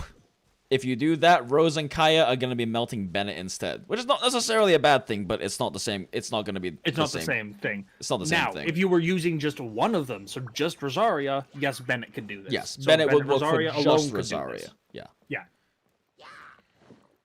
You know what? You could probably do Bennett, Rosaria, Albedo. True. Bennett, Rosaria, Albedo. I would be a bit concerned about Albedo. No, he won't eat enough of the aura because he's a 2U, right? On a Z. He's a half U rather than a 1U. On his E? No, I was talking about Bennett. Bennett's E is a 2U, Bennet's right? E. Bennet's all 2U, yeah. Yeah, he's all 2U. So yeah, it'd be fine. That would be fine. Actually, that's an interesting comp. I'll have to look into that one. I'm gonna look. I might look into it myself just because I have myself an Albedo. I like him. He looks like me when I'm skinny. Stop teleporting the things. I want you to hit the barrier, Rose. God damn it. Don't you love it when auto target the pain? Yep. C6 Rose is also good, but it's very comp specific. C2 Rose is always applicable regardless of what you're doing. Yeah, this is definitely. I feel like this is really the Rose comp for me right now. It's very accessible. It's seeming strong so far, but I need to do actual Abyss testing on it. It makes best use of what I think is by far her strongest use case. Yeah. Especially because she can run DB. Which is really, really, really nice, especially when you have R5. DB is a really good 4-star weapon when it works. It's only out when it works. Yep, but it's a very niche weapon. However, it's very niche in that only Hydro, Pyro, or Cryo units can use it. And it's also just nice to be able to play a swap team, because, like, remember when the game first came out and people were like, oh man, swap teams are always better than carry teams endgame, and then we realized, wait, no they aren't, because fucking Diluc and Ganyu and all this shit exists that just makes carry teams better than swap teams. Yep. Because amping reactions exist. Exactly. Because amping reactions exist, like, unless you have a full team of 90s, or a full team of, like, A6, 80, 90s, with full stacked artifacts, swap teams aren't beating carry teams anytime soon. Yeah. Will they? Yes, they have the highest ceiling. However, they are so expensive that the amount of time you have to put into them in order that They are more currently expensive. They hit mainly the whale ceiling tier to actually territory. clear the hardest content right now, which means Yeah. that their ceiling No, is yeah. that ceiling is affordable for players currently. It's to get to their ceiling where they just are always better than a carry comp, regardless of level Yeah. of investment anywhere else. Even if the carry comp is equally invested, is well beyond what free to plays or low spenders are capable. I think only like Omega whales are even possible of getting there at that point. Okay. Yeah, that's right. They pinged. Dodge this. Let's open Streamlabs. Gotta run it as administrator, as always. Freeze. You heard it here first. Stop swapping, boys. No, that's not what we said. No, Don't not- take what we said out of context.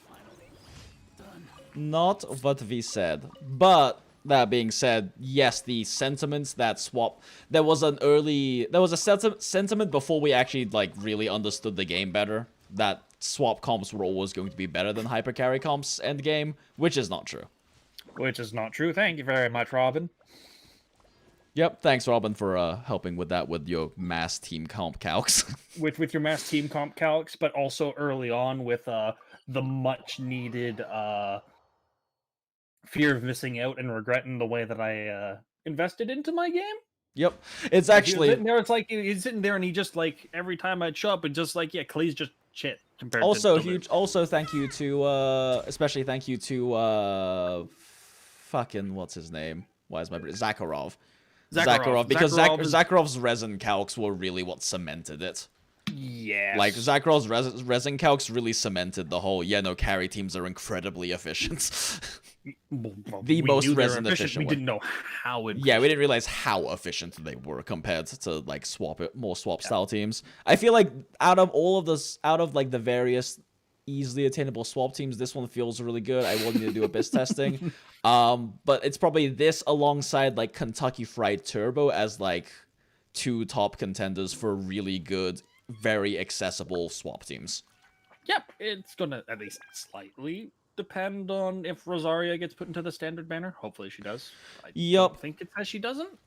Like the weapons say they don't, but I'd need to check that because they started doing it with weapons, and I no longer trust them about anything. Details. Scroll down. Of the above characters, the event-exclusive character will not be available in the Standard Wish Wanderlust Invocation? Oh, that's event-exclusive... Holy shit! 5-star. Well, I guess, Rip Rose. Rip. She just got fucking one-tapped by the bombs. Freeze. Oh, thanks for freezing for me, I guess. It doesn't say anything here about her being added in at a later date. Overworld Commission stuff is so brain dead. The event exclusive character, I assume, is just a 5-star, so it doesn't say anything about her being limited. The base probability of 4 stars. The 4-star item you win in the Wish is not one of the featured characters. The next 4-star item you win is guaranteed to be a featured character. The 5-star characters you already own. Blah blah blah blah blah blah. Blah blah blah blah blah. Kentucky Fried Turbo is Zhangling, Jingcho, Fischl, and Bennett. Basically all of the, like, almost all of the really fucking stacked Also 4 country stars team. in the same comp. Country Also team's pretty country good team's up too. there. Country team's also pretty Where good. you replace Fischl with Chongyun. Yeah, I still think it's worse because Chongyun is just not providing that much. It's worse, but it's also potentially more fun, depending on what the character likes to Fair. play and who they happen to have. Fair. But it's still up there as just a free to play because Fischl- again, it's just Yeah. And if Turbo gets removed, then KF Turbo is going to drop a bit in power because Zhangling gets higher ER needs suddenly. Yep. Zhangling and Jingcho. but she can still do a lot of damage even with high ER needs. Like I have her at 220% ER, and it's like, oh yeah, she still does really, really good damage. Like the insane thing about Kentucky Fried Turbo is you can run not a sack sword and still have him have no problem ulting off cooldown just because of the turbo gen. Ridiculous. Like all of a sudden your Jingcho damage goes up by like 30% because Jade Sword. It's a lot of crit. Yup. Oh, pardon me. Alright, after this commission, I'm gonna be hopping off. Okay, let's go get myself prepped. I'm considering whether I want to stream any Abyss comp testing. I might stream once. I might do it in a few days or something. We'll see. I'd do it in a few days, or maybe make it just like a small Discord stream or something. We don't know. We'll have to wait and see. Yeah.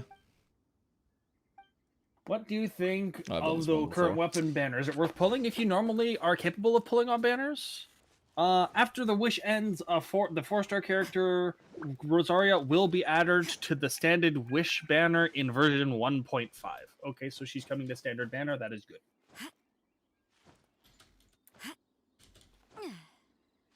Thank you very much, Pilu, from my Discord and atting me about that. Okay, It's so high Rosaria up. testing, and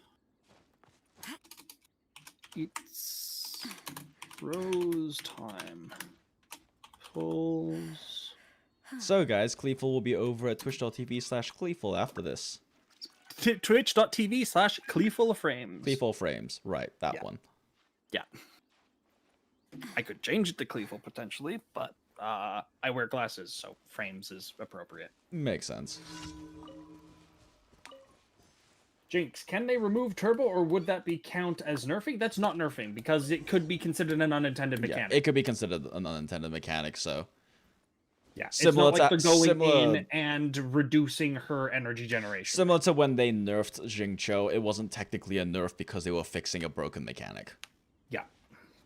Because he wasn't supposed... Like, they basically were able to and did make the argument that he wasn't supposed to have separate ICDs on every sword. Yeah, which makes sense, because no other character has that. Yeah, exactly. Kind of like they could potentially bug fix his C4, because that is also potentially technically a bug. Yeah. Because his C4 is 50% improved damage, not 50% additive damage on top of your cryo damage. No, it's just 50% Total more damage. 50%, which is...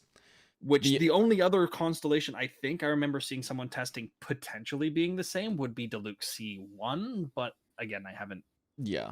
Taken a look But at the it numbers is myself. otherwise, as far as known, is the only full total multiplier in the game.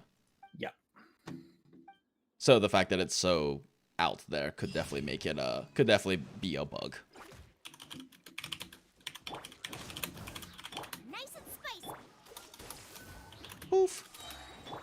Let's light it up. You can't run. Thorny Ace Queen. Let's go prep this. Copy. Slashu asked, would 150 full set win. Lava Wall could be viable for reverse mod Rosaria? Yes, actually, we were just talking about that. That would definitely be her. That would be her most likely her best set. But again, it depends on your substats. I have a Lava Walker set, but I can almost guarantee you that my current set is going to be more damage just because I have better subs compared to my Lava Walker Wait set. for 1.5. There will be a Cryo Melt set. There ain't going to be a Cryo Melt set. If there is a Cryo Melt set, by all means, go ahead, give it to us. We have no idea if that's going to be a thing until it happens. No point waiting on something we don't know is going to be in the game. Yep. Especially considering it's weeks away, and we know Genshin doesn't like to tell us what we're getting until like 2 days before we get it. Ooh, that's not a bad sense. Now, if we get a Cryo Melt set, sure, thanks, happy. But, Yeah, I'd have to level up. Well, actually, could run my attack sands instead, honestly, since I'd actually have to calc if it'd be better for EM unlock, because I'm using Dragon's Bane.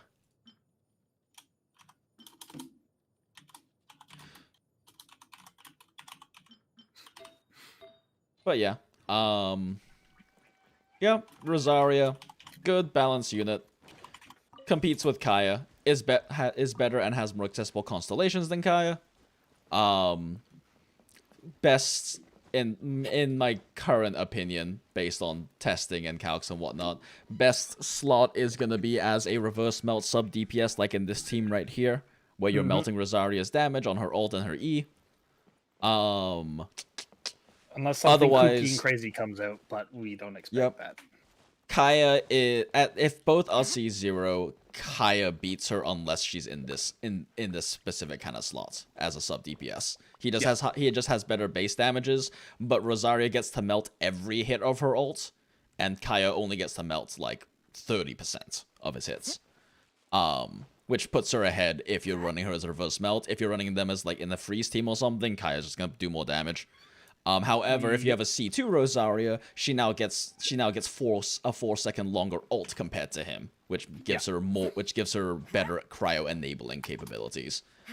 Same thing if you're running them in like an Amptal team, C0 versus C0, Kaya's gonna be better, but if you have a C2 Rosaria, then she's going to be a better cryo enabler for Hu Tao Melt. Hu Tao Melt's Vape Amptal. Physical carry wise, she's good. Nothing tremendous, nothing bad either. She works as a CP carry. Falls behind Zhongli and Zhongling in terms of raw output of her normal attacks, but whether she makes that up in team damage or not is still a thing we don't know. So regardless, point is she's competitive with them as a CP carry. She's not Razor level though. And as a cryo carry, she's on par with Kaya if you charge attack spam on both of them. But charge attack spamming on Rosaria is a hell of a lot more awkward compared to charge attack spamming on Kaya. But both are good for that. And again, with Constellation, she comes ahead of Kaya, and she's easier to get Constellations on than Kaya. Yep. Alright. That's definitely how that goes. Dragon's Bane or Favlance for Rosie? Depends. In this particular team, Dragon's Bane is better because you have double cryo. You don't really need the gen from Favlance. And my Zhongling's running Favlance just to make her ult uptime a bit easier because you don't spend all of your time spamming on Bennett because you need to be swapping to these guys every 6 seconds to pop their E's. Yep. So Zhongling still has some ER requirements on this team, even with a Bennett funding her. Yep. But yeah. Dragon's Bane good, Deathmatch good, Favlance good for sub DPS, for like reverse melt sub DPS. Everybody stand back. All good options. Alright, I think that's about it. I'm gonna be hopping off now. So, yep, so just so you guys know, if you want to continue watching Rosaria testing stuff and all that stuff, I need to go do my pulls now. So twitch.tv/cleefulframes, you can find me there. I have just gone live, though. Stream starting soon, picture is going live. Welcome to those who join, and those who don't, I shall see you again in the next Jinx stream. Yep. Alright guys, thanks so Other than much for that- joining us. I'll be doing some more Rosaria testing and then putting out some early impressions video on her. She's a lot simpler than like the other characters, so it'll be a lot easier for me to get a fairly early video out for her compared to other characters where it's taken longer to get a good video out for them. But yeah, anyway, thank you again so much for joining us tonight, guys. Thank you to Li Xuan Yen, as well as Blink U196 and Adept CB Addict for the donations through stream elements. And thank you to, I actually don't have a list of all the super chats, unfortunately. I don't know if I have a way to look at that, actually, because it's not showing up on my stream elements, unfortunately. So I know there was a few super chats as well. Thank you to all of you who did super chat. I can't look it up right now, unfortunately, and I need to go to bed. But yeah, thank you so much, guys. It has been fun, and happy waifu hunting, whalers. I'll see you next time. Bye. Bye.